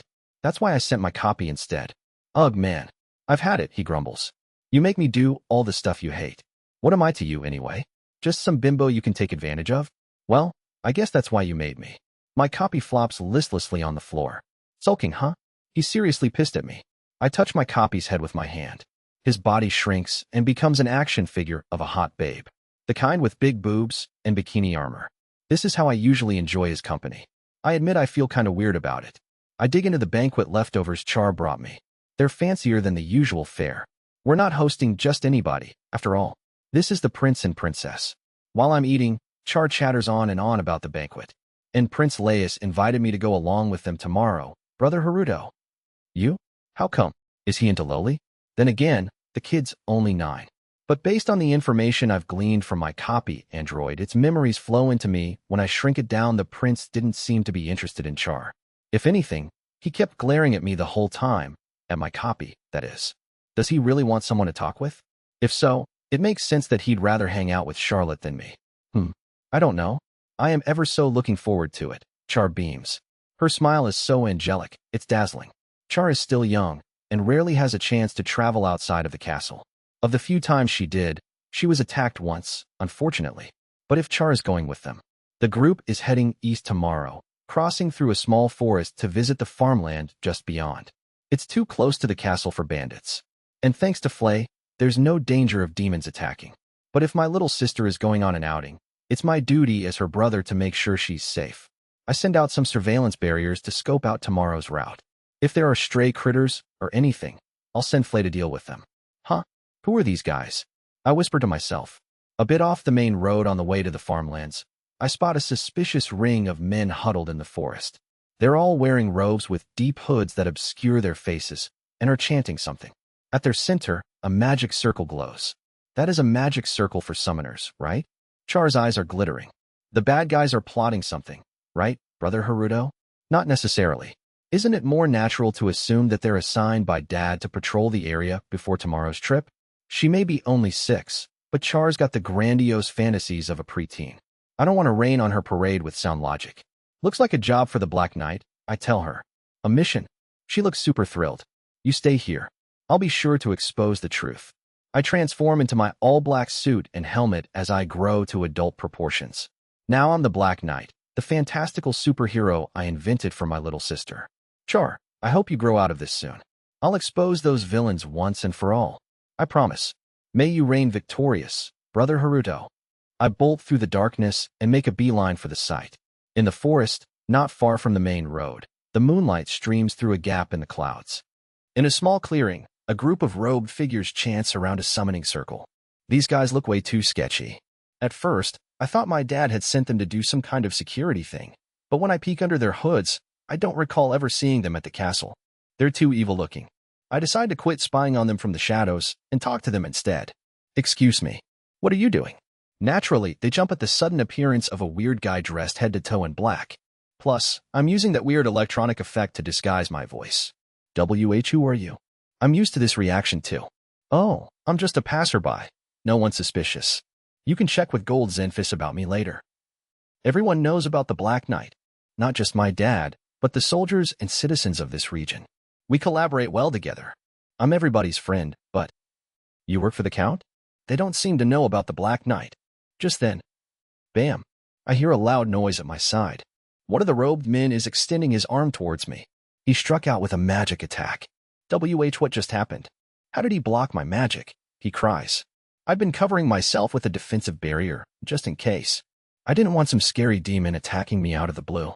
What are you doing? Kill him. Don't let him get away, shouts the guy who seems to be their leader. They're all dressed the same, so it's hard to tell them apart. So, no conversation? Just straight to kill him? The figures around the summoning circle all extend their arms towards me. Now they're reciting a different kind of chant. Jaya. Chargy. Oof. Yeek. And the like. Before they can even finish their spell, I've sent them flying. Too slow, guys. I've already shot a bunch of invisible barriers at them. Invisible attacks are so effective, especially when the targets are distracted by my presence. Why? You did this. Gah. I'll show you. The leaderish robed dude places his hand on the ground. He mutters something and the summoning circle radiates brightly. Come forth, night skeletons. The glow of the circle shines even brighter. Out of the light, a crowd of super white, super skinny guys come clattering out. Correction, not guys. Bones. White because they're bones. Skinny because they have no flesh. They look like the skeleton models in a science lab, only they're wearing armor and carrying swords, shields, lances, bows, and all that jazz. There's gotta be more than 50 of them. Kill him. Kill that madman in black, shouts one of the robed men. The skeleton soldiers clack their teeth, raise their swords, and... Schluck. Aakak. They attack the robed guy? What are you doing? Not me. Him. Slay him. But the skeletons continue attacking the guy, their teeth still clattering. This is practically a comedy skit. The guy in robes conjures himself a little magic circle to block the skeletons. Another of the men hurries over and treats his allies' wounds with healing magic. In the next instant, the bony army begins to jitter. They attack all of the robed guys at once. Stop. Ah. Why? Why aren't you following my commands? Was there an error in the ritual? Yeah. It's probably my fault. The moment the summoning circle started to glow, I immediately activated my own magic and stabbed a few spike-shaped barriers into the circle. The idea was to mess with their spell, but I think it glitched. A chaotic battle ensues. But man, these skeleton soldiers are good fighters. They're forming little teams. The soldiers with arrows and spears are containing the robed guys while the swordsmen attack from the flanks. The ones with shields are defending against magic attacks. The mini-teams are perfectly coordinated and are winning by a landslide. What should I be doing now? As I'm pondering this question, I lock eyes with one of the skeletons. Well, not exactly, because it doesn't have eyes. I assume a fighting stance, but the skeleton clacks its teeth and shoots an arrow at a guy attacking with magic from afar. They're not coming after me. Maybe they don't see me as an enemy because I'm just standing here staring? Or maybe the glitch makes them do the opposite of what they're commanded. It's no use, Commander. We're no match for this mini night skeletons. Half of the robed guys are already out of commission, and it's only a matter of time before the rest fall. That's not good. I need a few of them alive so I can question them on their objective. Could you guys not kill them? I mumble to myself. The skeletons freeze on the spot. Clacka clacka clacka clacka clacka clacka clacka. All of them start clacking their teeth at once. The sound is really annoying. Then they start attacking the robed guys again. But this time, They don't kill. The skeletons are hitting with the flat side of their swords instead of cutting. They're using the blunt ends of their spears to bludgeon instead of stab. They're clearly aiming their arrows at the enemy's legs. Is this what I think it is? Victory cry. Clack your teeth. I command.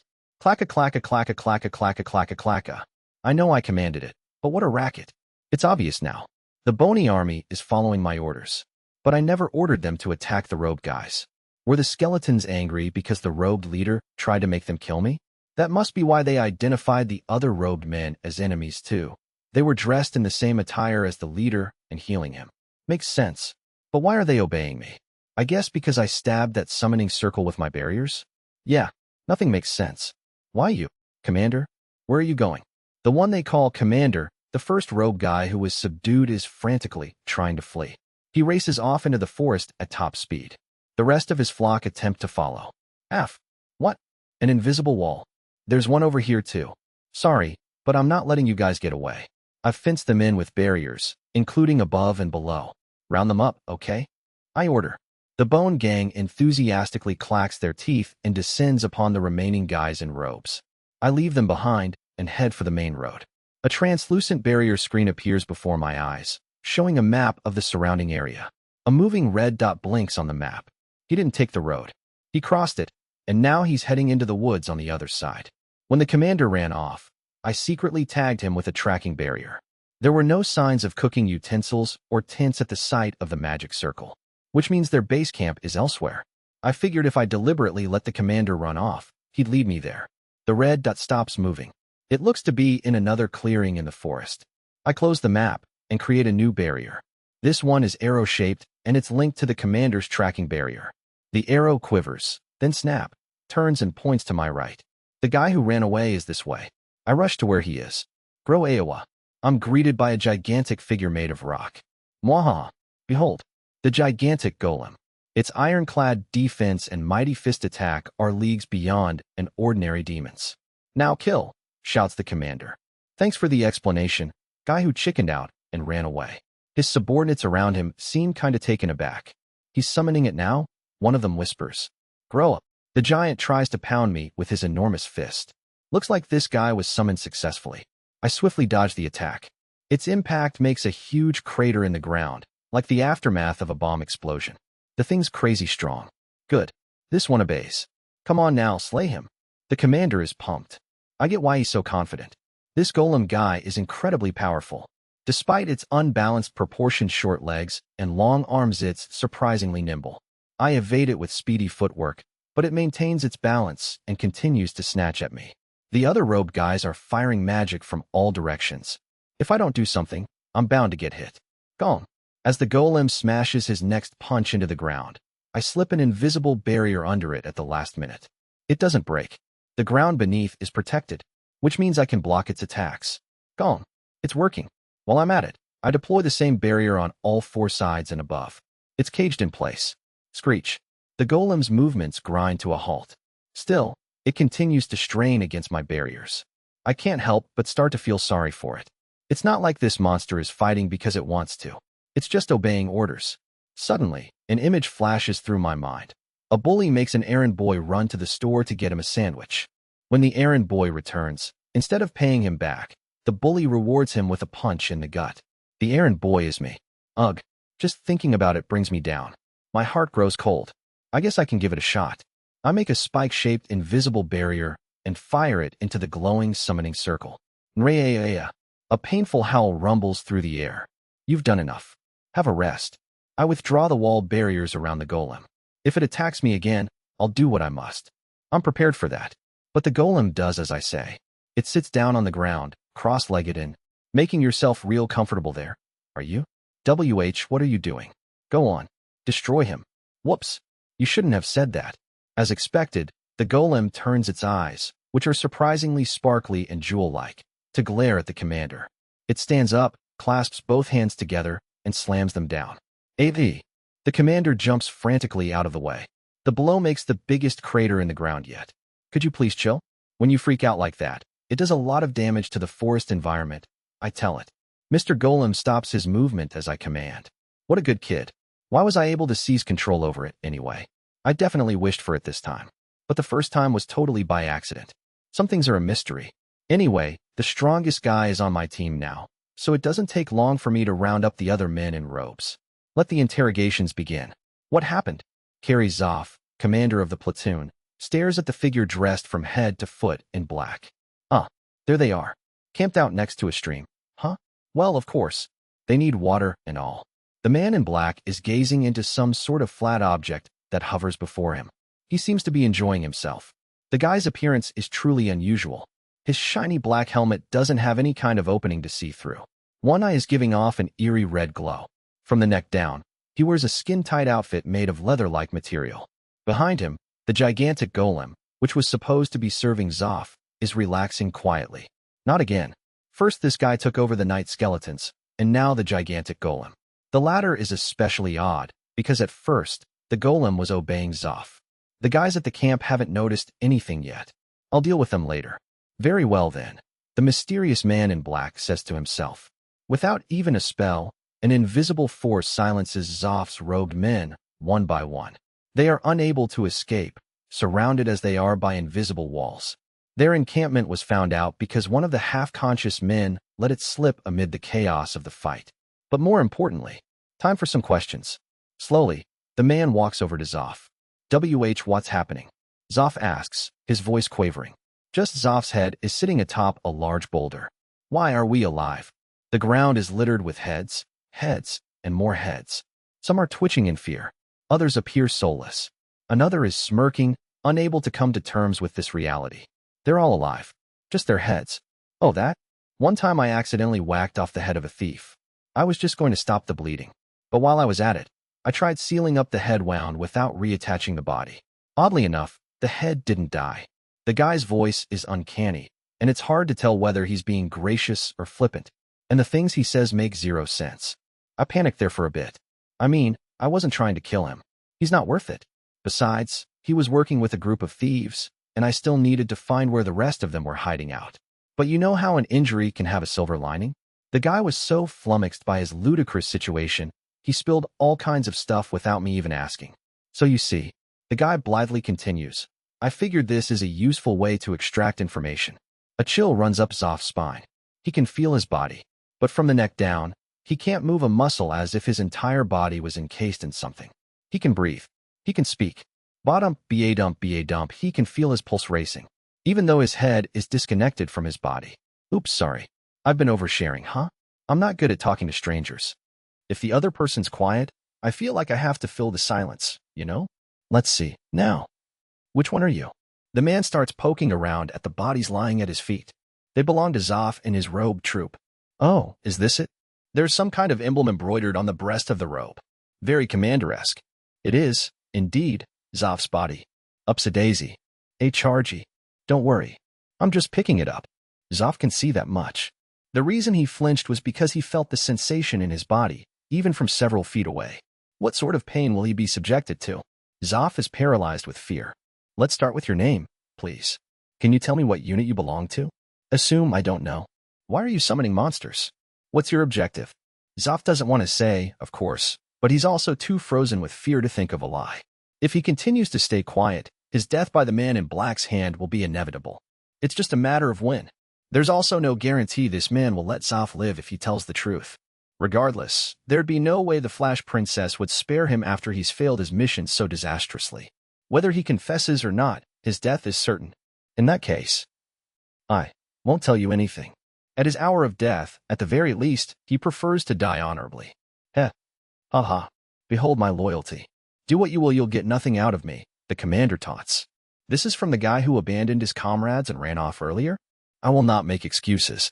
It was my duty to inform my men here of the situation, and I knew that if I left the scene, my subordinates would follow me. Wump. Oh, I'm sorry for dropping you. I didn't mean to, really. But that's just an excuse, isn't it? Not cool, if you ask me. Zoff's face is a blubbering mess of tears, snot, and drool. No. I cannot withstand torture. The fall didn't hurt that badly. But one thing is clear, Zoff could feel his body's pain. What could I do? Even if Zoff makes it out of here alive, the Flash Princess's punishment may be even worse than this man's. Just kill me now. Wait, what if I pretend to be insane? There are plenty of other men here to torture. There's no point in forcing a crazy man to confess. And if he refuses to talk, perhaps the Flash Princess will pardon him. Zoff waits for the right moment. The man in black reaches for Zoff's body again, then stops. After pausing for a moment to think, he walks back into the sea of heads where Zoff is.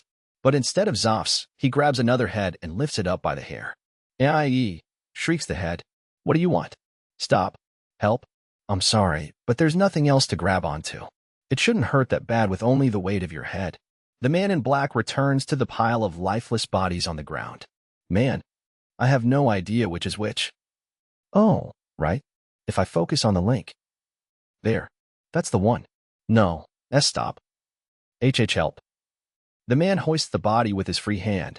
Carrying it effortlessly, he vanishes into the trees. There are no screams. The heavy silence seems to go on forever. Finally, two figures reappear. The soldier's head is back on top of his body. An ordinary sight, but to Zoff, it looks bizarre. The soldier's expression is one of relief and confusion all mixed up together. He's walking just fine on his feet. The man in black indicates a fallen tree trunk that the golem uprooted, and the soldier sits. He seems to be saying something, but Zoff can't make it out. "You're next." The man in black grabs another soldier's head. "No." Zoff realizes what the man in black is doing. He's taking the robed soldiers one by one and getting them to confess everything in return for restoring their heads to their bodies. He can compare their claims to make sure they're not lying. 3 robed men have now been taken away and have returned with their heads reattached to their bodies. They're sitting in a row on the tree trunk. None of them speak to each other. They keep their heads down, avoiding eye contact. "Oh, do you feel ashamed now? Look at me, you traitors." Zoff feels rage bubbling up inside, and his face twists into a haughty sneer. He feels like a fool for withstanding the terror of torture. But if his men have already spilled the beans, there's no reason to hold out now. "My name is Carrie Zoff. I am the commander of the Summoners Unit, reporting directly to Her Majesty the Queen." "Commander? What are you?" The commander continues as his subordinates on the ground stir with confusion. "Tomorrow, the royal party will set out to make their farmland inspection. We were preparing our summons for an ambush, commanded by the Queen. Why would the Queen attack her own children? Our mission is to assassinate Charlotte Zenfis." A brief silence. "Why does the Queen want to kill Charlotte?" For the first time, the man in black shows emotion. Zoff's fear turns to excitement, and he becomes talkative. That child's potential is even greater than the Queen's. With the Count's support, she could become a hazard that splits the kingdom into two. The mission's aim was also to discredit the Count for allowing demons to stray in his region. He continues revealing every detail of the plan to the man in black. In the distance, the 3 seated soldiers are shooting him reproachful glares. "Humph, why are you looking at me like that? You were the ones who talked first." "But, is that really true?" the man in black asks. "Huh, what's he talking about? I mean, who does that? Like, you were hoping to pin the crime on the princess? You didn't care if the prince might get hurt? I wouldn't put it past that woman, but seriously? Why are you acting surprised? The other 3 just told you the same." Zoff breaks out in a cold sweat. No. The other 3 didn't tell me anything." What? All I said to them was, "If you keep quiet, I'll reattach your bodies." If they all gave me different stories, I wouldn't know what the truth was or what was a lie. Besides, there's probably stuff only the leader knows, the man in black says matter-of-factly. "But from your reaction, you must be telling the truth. Come on now, don't look so crestfallen. Your expression says, 'Oh no, I spilled it.' That's a dead giveaway." "Hiya, NHHH. Zoff is scrambling to find words. He's forgotten how to even breathe. His heart pounds fiercely. "I'll confirm it with the guys at your base and the guys the Bony Army captured, just to be sure." The man in black shifts from his offhand tone to one of cold accusation. "So, you guys were just following orders from above?" "Why yes, that's right," shouts one of the men in response. "We cannot disobey the Queen. We didn't want to do it. Please, have mercy." The 3 soldiers in the background all beg for mercy. Zoff explodes with rage. "Why, you shameless traitors. You're no different from me. Disgraceful wretches, currying favor with the Queen only when it serves your interests. The whole lot of you. Shut up. We won't obey you anymore. You're the one who deserves to die." Their scornful expressions tell the whole story. The robed subordinates intend to pin the blame solely on Commander Zoff when they report back to the Queen. Every last one of them. "Ugh, shut up. All of you," snarls the man in black. Instantly, they fall silent. "If you didn't want to do it, why are you here?" the man in all black demands. "Well, We can't disobey the queen. I see. The queen is that scary, is she? But killing an innocent child? That's not good. Yeah, I was going to hand you over to the count alive, but... Slowly, the man lifts one hand. I've changed my mind. You conspired to take the life of my dear little sister. That's unforgivable. The moment the mystery man speaks these words and reveals his identity, Zoff and the others understand their fate. Tough luck, guys. Or rather, poor choice of leader to follow. Snap. The man snaps his fingers. So long. None of them hear the last bit. Everyone but the man in black, including the three men who were healed, loses consciousness instantly. A horse-drawn carriage clatters down the road. I'm being jiggled inside the fancy landau of the royal coach. Do not feel discouraged, Prince Laius. You stood no chance against my big brother. In the seat next to me, Char is boosting my self-esteem. Why? Just challenging him to a duel was courageous enough of you. You should be proud of that. Across from her, a young boy is gritting his teeth and clutching at his head. The little girl doesn't mean to roast the prince. But the more she praises me, the more he feels dissed. Little girls are so cruel. Hey, Char. Go easy on him, okay? I say. Shut up. Your pity is the worst insult of all. Laius has no retort to Char, but he doesn't hesitate to lash out at me. Why are you even here? I invited Charlotte, not you, Laius barks. What? You're asking me now? We set out half an hour ago. I wasn't planning to come along. My intent was to camouflage myself and follow them in secret. But my dad asked me to join them, so I reluctantly agreed. It's a good opportunity, Laius. We can use this time to get tips from Haruto, suggests Marianne. Tips? Why would I want his tips? Snaps Laius. There's no shame in losing. Getting feedback from the winner about why you lost is the best path to growth, she insists. I didn't lose. Yes. You did lose. Yes. You clearly lost. Both Marianne and Char are merciless. NGCH. Gah. What did you do back there, anyway? You weren't using magic, right? Demands Laius. Yes, I was mystified too. There was nothing that indicated you were using magic. How did you evoke physical skills of that magnitude?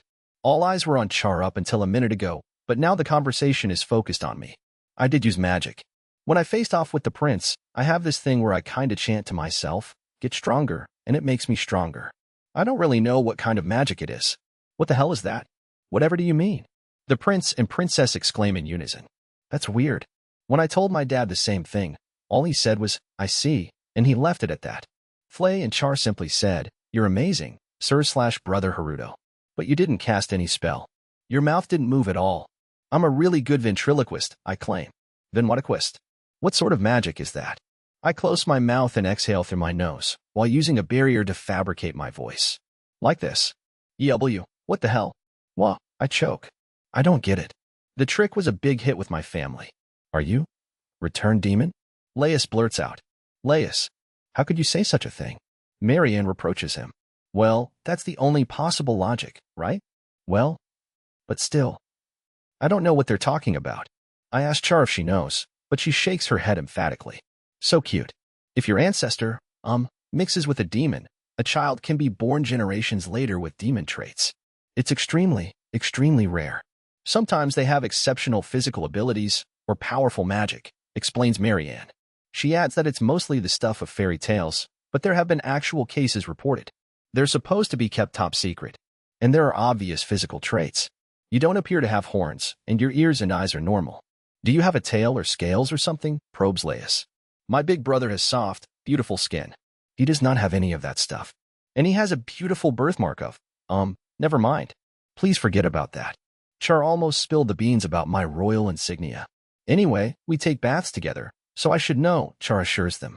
I've never taken a good look at my backside, but if Char says it's normal, it must be. Not that I care. As long as it's not causing any day-to-day inconveniences. Huh? The prince and princess's faces are turning bright red. Why, you took a bath with your sister? WHWHWH, what are you talking about? Whoa, not the reaction I expected. A girl and boy together. That's an abomination. How could you do something so shameful? Well, I mean, it wasn't my idea. But I should probably come up with some sort of excuse, I guess. It is, not okay? My little sister looks devastated, as if this is the end of the world. Is it bad to take baths with Brother Haruto? Well, no. I mean, not bad. But, usually, you don't, Laius says hesitantly. Marianne begins to burble. When a man and a woman show their bodies to each other, it has a special significance. How should I put this? It is a significant and sublime act of procreation to ensure a prosperous. You need to calm down, princess. We passed the time with quite the lively conversation. Look, brother Haruto, it's amazing. So much grass in the fields. This is amazing. Quite the vocabulary. She's so excited. All she can say is amazing. It's the end of spring. As we look down from the hilltop, we see vast fields of barley-ish grain. A landscape painting of a shimmering golden sea, stretching as far as the eye can see. If we were in Japan, this would be right around rice planting season. It feels strange to be here. Charlotte runs this way and that, sometimes skipping and hopping, sometimes standing still to gaze at the fields. The plan is to take a little break up here, then head down the hill to greet the farmers. The soldiers accompanying us split into two groups. One group is assigned to cooking, the other to security. They break off to cover their tasks. Hey, can I talk with you for a minute? I say to my dad, Haruto, thank you for coming today. I know you would have preferred not to. No, that's fine. I wanted to ask you a question. What is it? I think about how I should phrase it, but I can't come up with a way. I decide to ask him straight out. What if? This is hypothetical, okay? What would you do if the queen was plotting to kill Charlotte? My dad's eyes grow wide as he stiffens. I'm sorry. That was a weird thing to ask. I see. You sense the danger too, do you? I thought it was odd that you agreed so readily to come along, you, who prefer never to leave your room. My dad seems to grasp where I'm coming from. He's right, though. I was pretty reluctant to come. To be honest, I fear that the moment may be upon us now. Prince Laius unexpectedly joined the delegation, and he brought along that she-fox's closest henchman. So he picked up on it too. I'm always awed by his keenness. By the way, did he just say she-fox? Furthermore, last night at the banquet, Prince Laius invited Charlotte on this excursion. I was afraid the queen might be scheming something, so I brought you along. I'm sorry I didn't tell you why. Huh? Me? How come? My dad gazes at his daughter, who is merrily running about.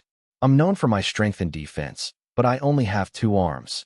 I cannot protect more than 2 children at once. Given my station, my obligation would be to prioritize the lives of the prince and princess. In other words, even knowing the truth, Dad would have no choice but to sacrifice his beloved daughter. So I hope to entrust her to you. Huh? But I'm just a 10-year-old kid. As usual, you underestimate yourself. At the very least, with your physical capabilities, I trust you could take Charlotte and escape to the castle. Fair. Those monster-summoning soldiers were pretty bad fighters. I guess because they were only specialized in summoning magic. Still, I don't know what would have happened if all those summoned monsters had attacked me. I managed to block the gigantic golem with my barrier magic. But if that many enemies had struck me at once without warning, I might have had my hands full. I wish the queen would just disappear. Watch what you say, my dad scolds. The queen sees me as an enemy. That much is clear. But she commands tremendous popularity. I can't make the first move under our current circumstances. If I did, I have no doubt I'd be defeated. But she's already made the first move.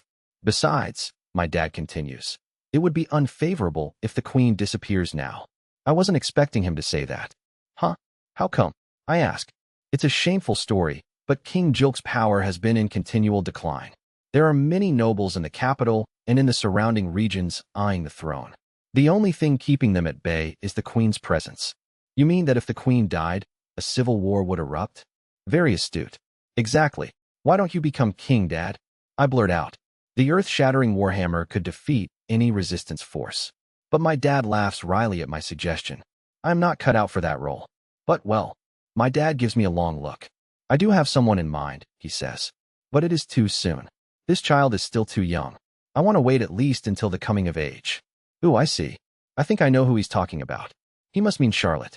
The child possesses a certain intelligence. I foresee potential to achieve the greatness necessary to lead the country. Yeah, Charlotte's a goofball, but she's really smart. She has a tendency to let her imagination run away with her, but I'm sure she'll grow out of it. I can sense limitless talent. I believe this child could one day surpass the Flash Princess. Charlotte's max mana level is greater than the Queen's. Once she starts her training, she'll catch up to the Queen in no time, and I can give her full assistance with my quirky barrier magic. Have I made myself clear? Do you understand what I'm asking of you? Sure. I may be bad at taking hints, but this one's obvious. My job is to protect Char until she's ready to become a full-fledged queen. After that, I can relax and enjoy my life as a fantasy world shut-in for the rest of my days.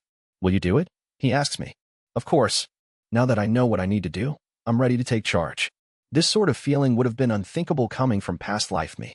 But now, I'm up to it. I glance to the side. Several of Laius's guards are clustered together for a hushed meeting. My dad doesn't know it, but they're already initiating their plan to assassinate Char ordered by the Flash Princess, Queen Gizelot. That woman is going to continue to mess with us. I'm certain of it. I'm also certain that she's the one who colluded with the Empire on the attempted murder of my dad. Gizelot, the one Dad calls the she-fox. Which is why I'm not willing to just play defense anymore. As long as I don't kill her, I can do what I want, right? Time for a reunion with my long-lost mother, I whisper softly so nobody hears. Prince Laius and Princess Marianne's inspection tour of the outlying regions concluded uneventfully, without the slightest hitch. That's right. Nothing happened. Charlotte Zenfis is alive and well. What have you to say for yourself? Gizelot demands calmly. She's seated on a sofa in her annex room. The commanding knight who led the expedition kneels at her feet. The summoners' unit suddenly disappeared without a trace. Every last one of them. Even their supplies at the base vanished, the knight explains, his voice trembling. He stares at the floor as he speaks, unable to look the queen in the eye. And Zenfis kept a stern watch over us the whole time. When we lost the supporting unit, there was little we could do. So you had the gall to return with 0 results. I've disgraced you. I swear to redeem myself someday.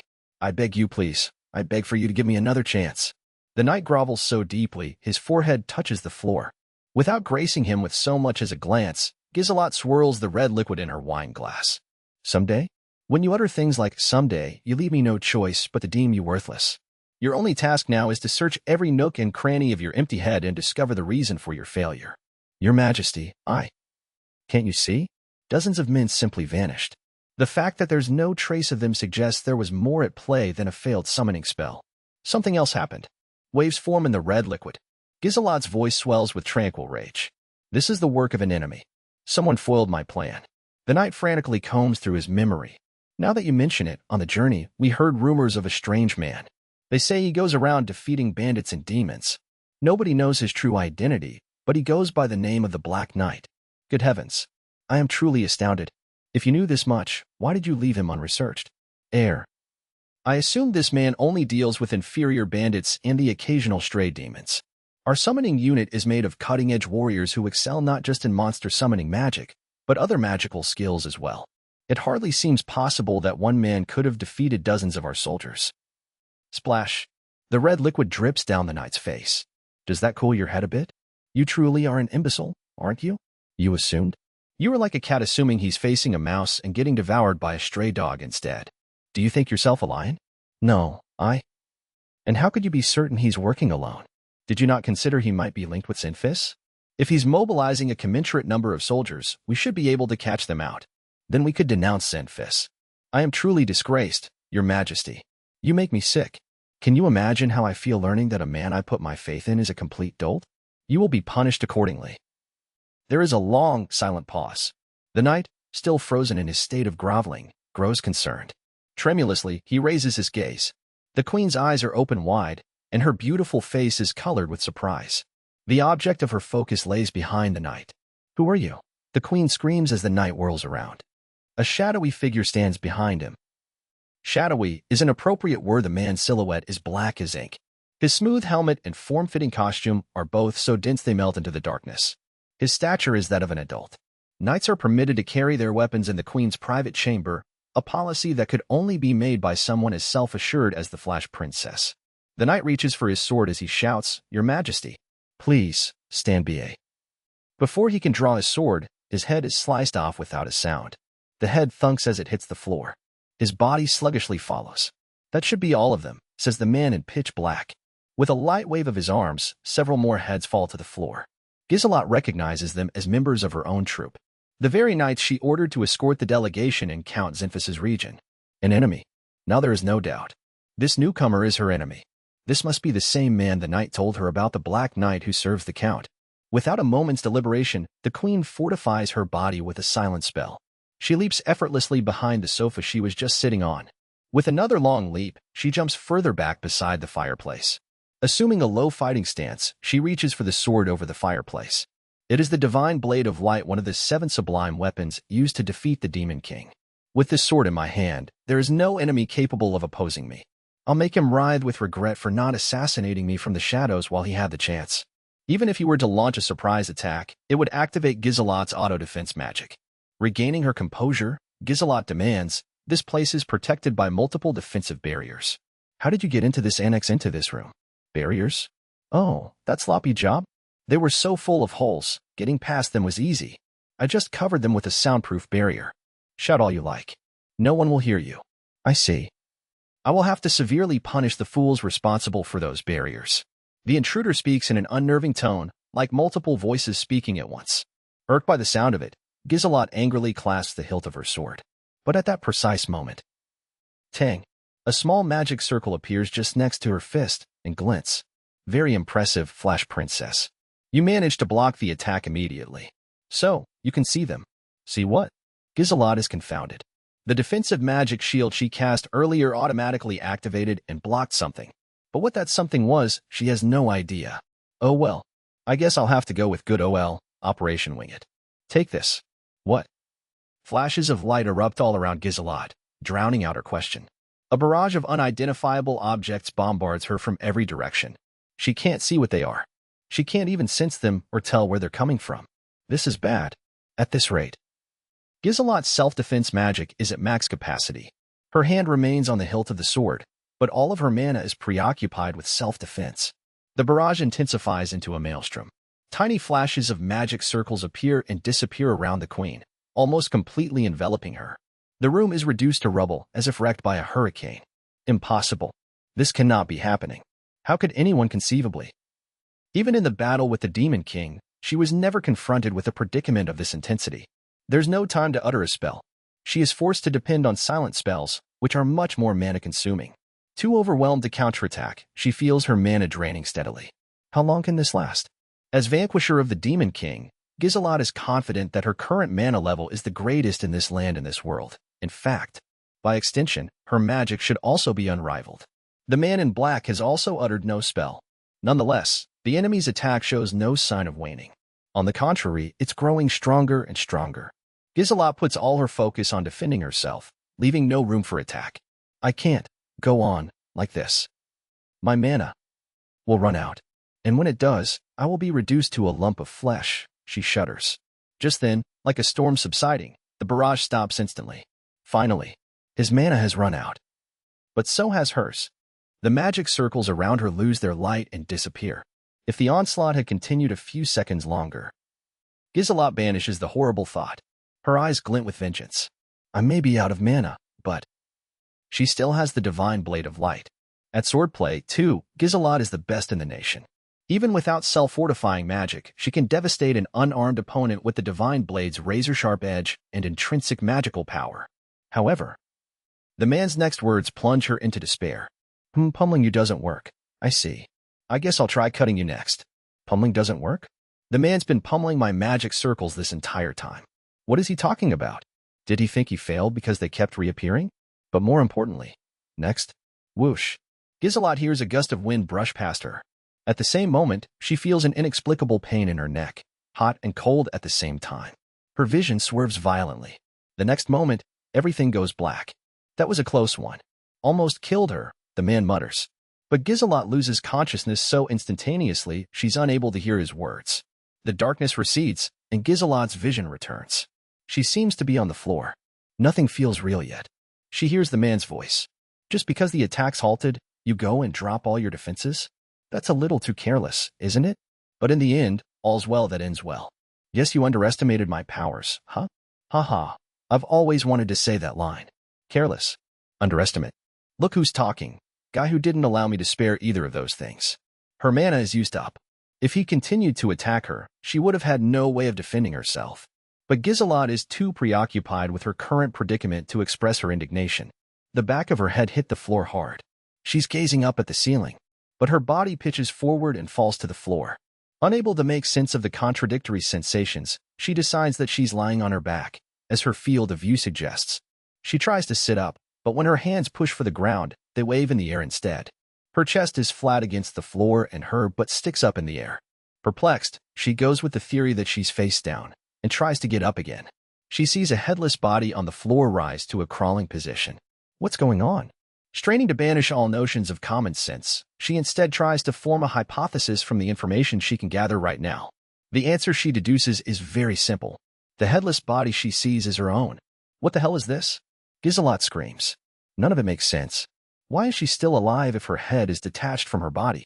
She can breathe and even move her body. So how is it that her head and body are disconnected? Physically, I severed your head from your body. But you aren't dead because I sealed up the severed surfaces with mystery space-time. The fact that he seems to consider this an adequate explanation is both confusing and extremely annoying. But I've never heard of such magic. Look, just take my word for it, okay? Anyway, I want to talk. Could you at least have the decency to get up? A wave of loathing washes over Gizelot as she senses ridicule in the man's tone. But remaining on the floor would be even more humiliating. She struggles to move her body. Ng Chach? This. Right. No, not that way. Ugh, how frustrating.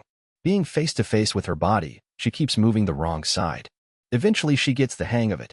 But when she reaches for her head, she accidentally pokes her finger into her nostril. Pathetic. She finally manages to pick up her head and rotates it so it's facing the same direction as her body. Carefully, she tries to place it on top of her neck. Wah! A strange force prevents her from aligning the severed parts together. She almost drops the head on the floor. They repel each other like the same poles of a magnet, and they're impenetrable with a needle. You can't sew yourself back together. Insolent varlet! How dare you insult me thus? What do you want from me? She holds her head up so that her face can glare angrily at the man. Count Gold Zenfis, his family, and his entire region. The man in black begins. Don't mess with any of them ever again. I suspected as much. So you do work for Zenfis? No. I am a superhero who fights to rid the world of evil. I have no name yet. Evil? The Flash Princess is a celebrated heroine. Who says I am evil? I say so. I don't care what the world thinks, and I certainly don't care what you have to say about it. The man in black continues. You don't have to glare at me like that. Honestly, I don't care what you plot or do in your own castle. If you want to boot the king off and assume the throne yourself, that's none of my business. For now, anyway. What's he insinuating? All you have to do is stay away from the Count and anything connected to him. Easy enough, right? Gizelot declares, in my current physical state, I can't contain the forces that would rebel against me. Their clash for power may end up negatively impacting the Count. This is the best threat she can come up with under the circumstances, but it seems to have an effect. The man considers her words thoughtfully. He tosses something in her direction, even though a moment earlier, his hands were empty. The object gives a metallic thunk as it hits the floor. A collar? You don't mean. I think they call it a prisoner's collar. Anyway, that one's custom-made. None other like it. As long as you're wearing it, you'll be able to move as freely as you did before. You won't have to hold your head in your hands all the time. In the kingdom, the punishment for petty crimes is a period of community service. During their sentence, convicts' actions are limited, which keeps them from leading a normal life. These criminals are marked with a crude iron collar known as the prisoner's collar. You mean to humiliate the queen, the Flash Princess herself, with the brand of a criminal? It suits you, really. Gizelot grits her teeth so hard. A trickle of blood drips from the corner of her mouth. No need to reply. Just show me with your actions. If you disobey my orders, I will undo my spell, the one I cast on your head right after chopping it off. When I do, you know what happens, right? Death. Blood would spurt from the wound, and her life would end immediately. Even with the highest level of healing magic to aid her, it was unlikely to take effect in time. That's all I wanted to say. Bye for now. With that, the man disappears into the darkness. The room is still, as if time had stopped. Gizelot wearily takes a few steps and sinks her knees on the floor. With one hand balancing her head in place, she reaches forth with the other. She touches the cold iron. Her hand recoils in hesitation. Having to follow the man's orders is humiliating, but can she even trust his words? If he wanted to kill me, he would have done so already. There must be some reason the man in black wants her alive. If the queen dies, there's bound to be an insurrection as other powers vie for the throne. Is that what he fears? Even so, with the power he wields, he could easily repress such enemies and single-handedly seize the kingdom. In fact, the chaos could even work in the man's favor. Gizelot decides to put it out of her mind. Clink. She snaps the collar on. Strangely enough, her head and body stop repelling each other and can join again. Wearily, she rises and walks over to the vanity mirror. Her glossy hair is disheveled, and her face looks wasted away. Around her neck is the prisoner's collar. A truly miserable sight. Gizelot was born into a noble family whose power was declining, but thanks to her extraordinary talent, She was able to receive the best education the kingdom could offer. Great things had been expected of her. She was endowed with unsurpassed genius and worked her whole life to rise to the top. There was not a single blemish in her saga of brilliant achievements. Well, except for that time she gave birth to an utter disappointment. Giselot is still well on her way to even greater heights. She isn't about to give in and stop here. This wretched thing. She snatches at the lockless collar. The latch clicks open with ease. Oh no. Instantly, her head springs up towards the ceiling. She scrambles to anticipate its trajectory for a catch, but her head slips through her fingers and thuds to the floor, face down. Blood drips from her shapely nose. Fumbling around blindly on the floor, Giselot fishes for her head and attempts to return it to its proper spot. She can only imagine how pathetic she looks, scuttling around on all fours as if to lick the floor. She was revered as the Flash Princess.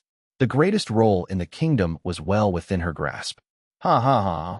Sniff. HMPH. Erg. She tries to suppress her voice. The woman who lived her entire life basking in the limelight collapses, and, for the first time, cries bitter tears. I can't believe I just beat the Flash Princess. Me. With a mana level of 2. Pitted against the woman who defeated the Demon King. Ah yeah? I'm amazing. No. I can't afford to gloat. The only way I was able to win was by combining my weird barrier magic with a perfect plan. Then again, I guess I can take credit for both of those things. So maybe I do deserve some self-congratulations. I figured there was no chance of sneaking up on an opponent of her abilities, so I went for the big dramatic reveal instead. I brought a bunch of the heads of her soldiers, then killed another in front of her to demonstrate. This show of strength would pressure her to act with caution. Next, I bombarded her with an invisible missile raid. My hope was to throw her off with a confusing situation and watch for an opening. But it turned out she could see them. She parried every single attack, and I thought I was done for. All she did was sit back and observe, though. Maybe she was being cautious because she could see my attacks. Like she was trying to get a better look or something. She ended up blocking all of them. I definitely thought I was done for this time. But all of a sudden, she let her guard down. She dropped her defenses completely, and I successfully offed her head. Nicely done. Really, it was a total stroke of luck. So maybe I shouldn't be celebrating. Sorry. Anyway, all's well that ends well. From that day forward, Giselot hasn't been appearing in public.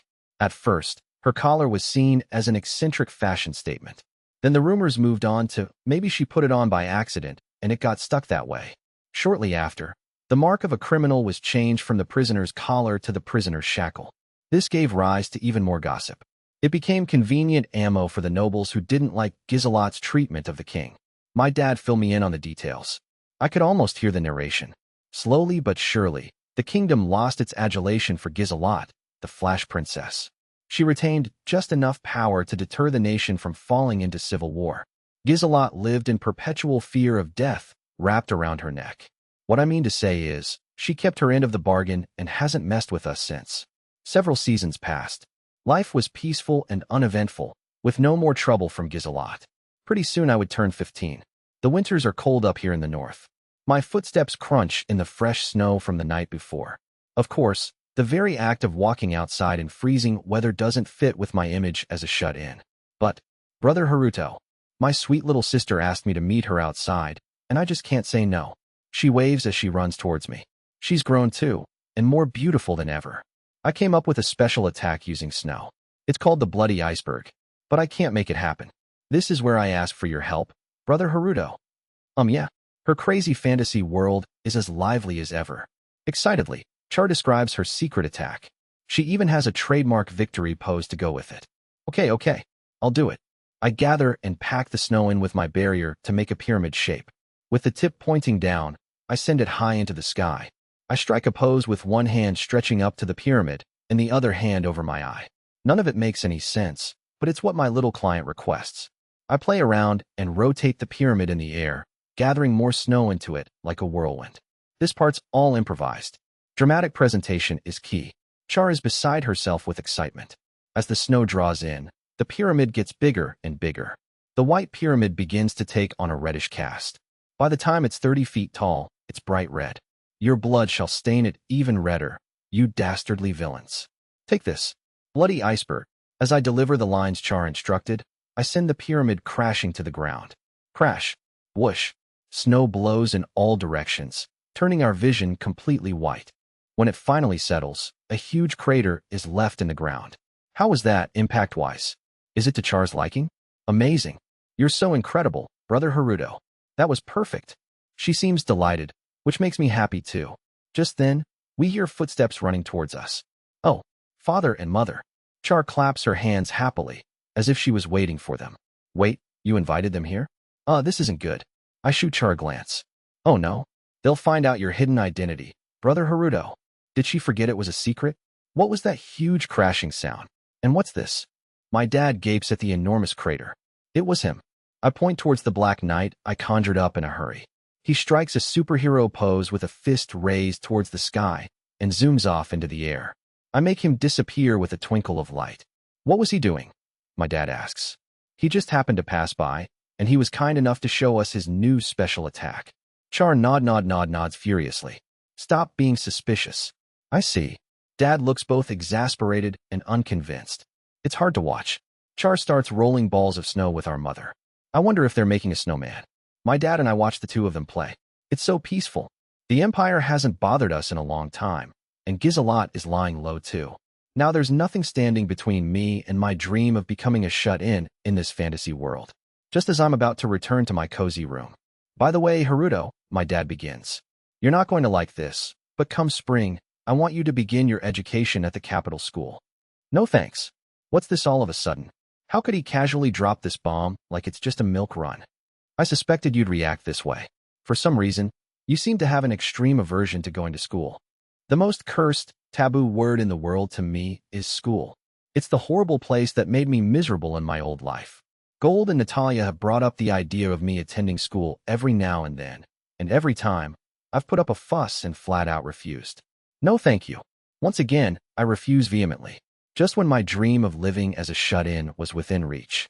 He's got to be kidding me. And why all the way in the capital? I'm afraid you're going to have to. I'll explain later. There are reasons this is necessary. My dad bows his head apologetically.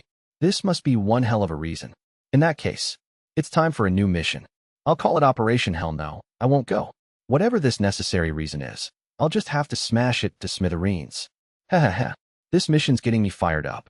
Look, Brother Haruto. It's finished. Well, look at that. Even Char is celebrating me with a snowman. Hold up, it's huge. Like, 15 feet high. How did she even get the head up there? Anyway, it's the winter just before my 15th birthday, and I'm on a new mission to achieve my ideal life as a shut-in.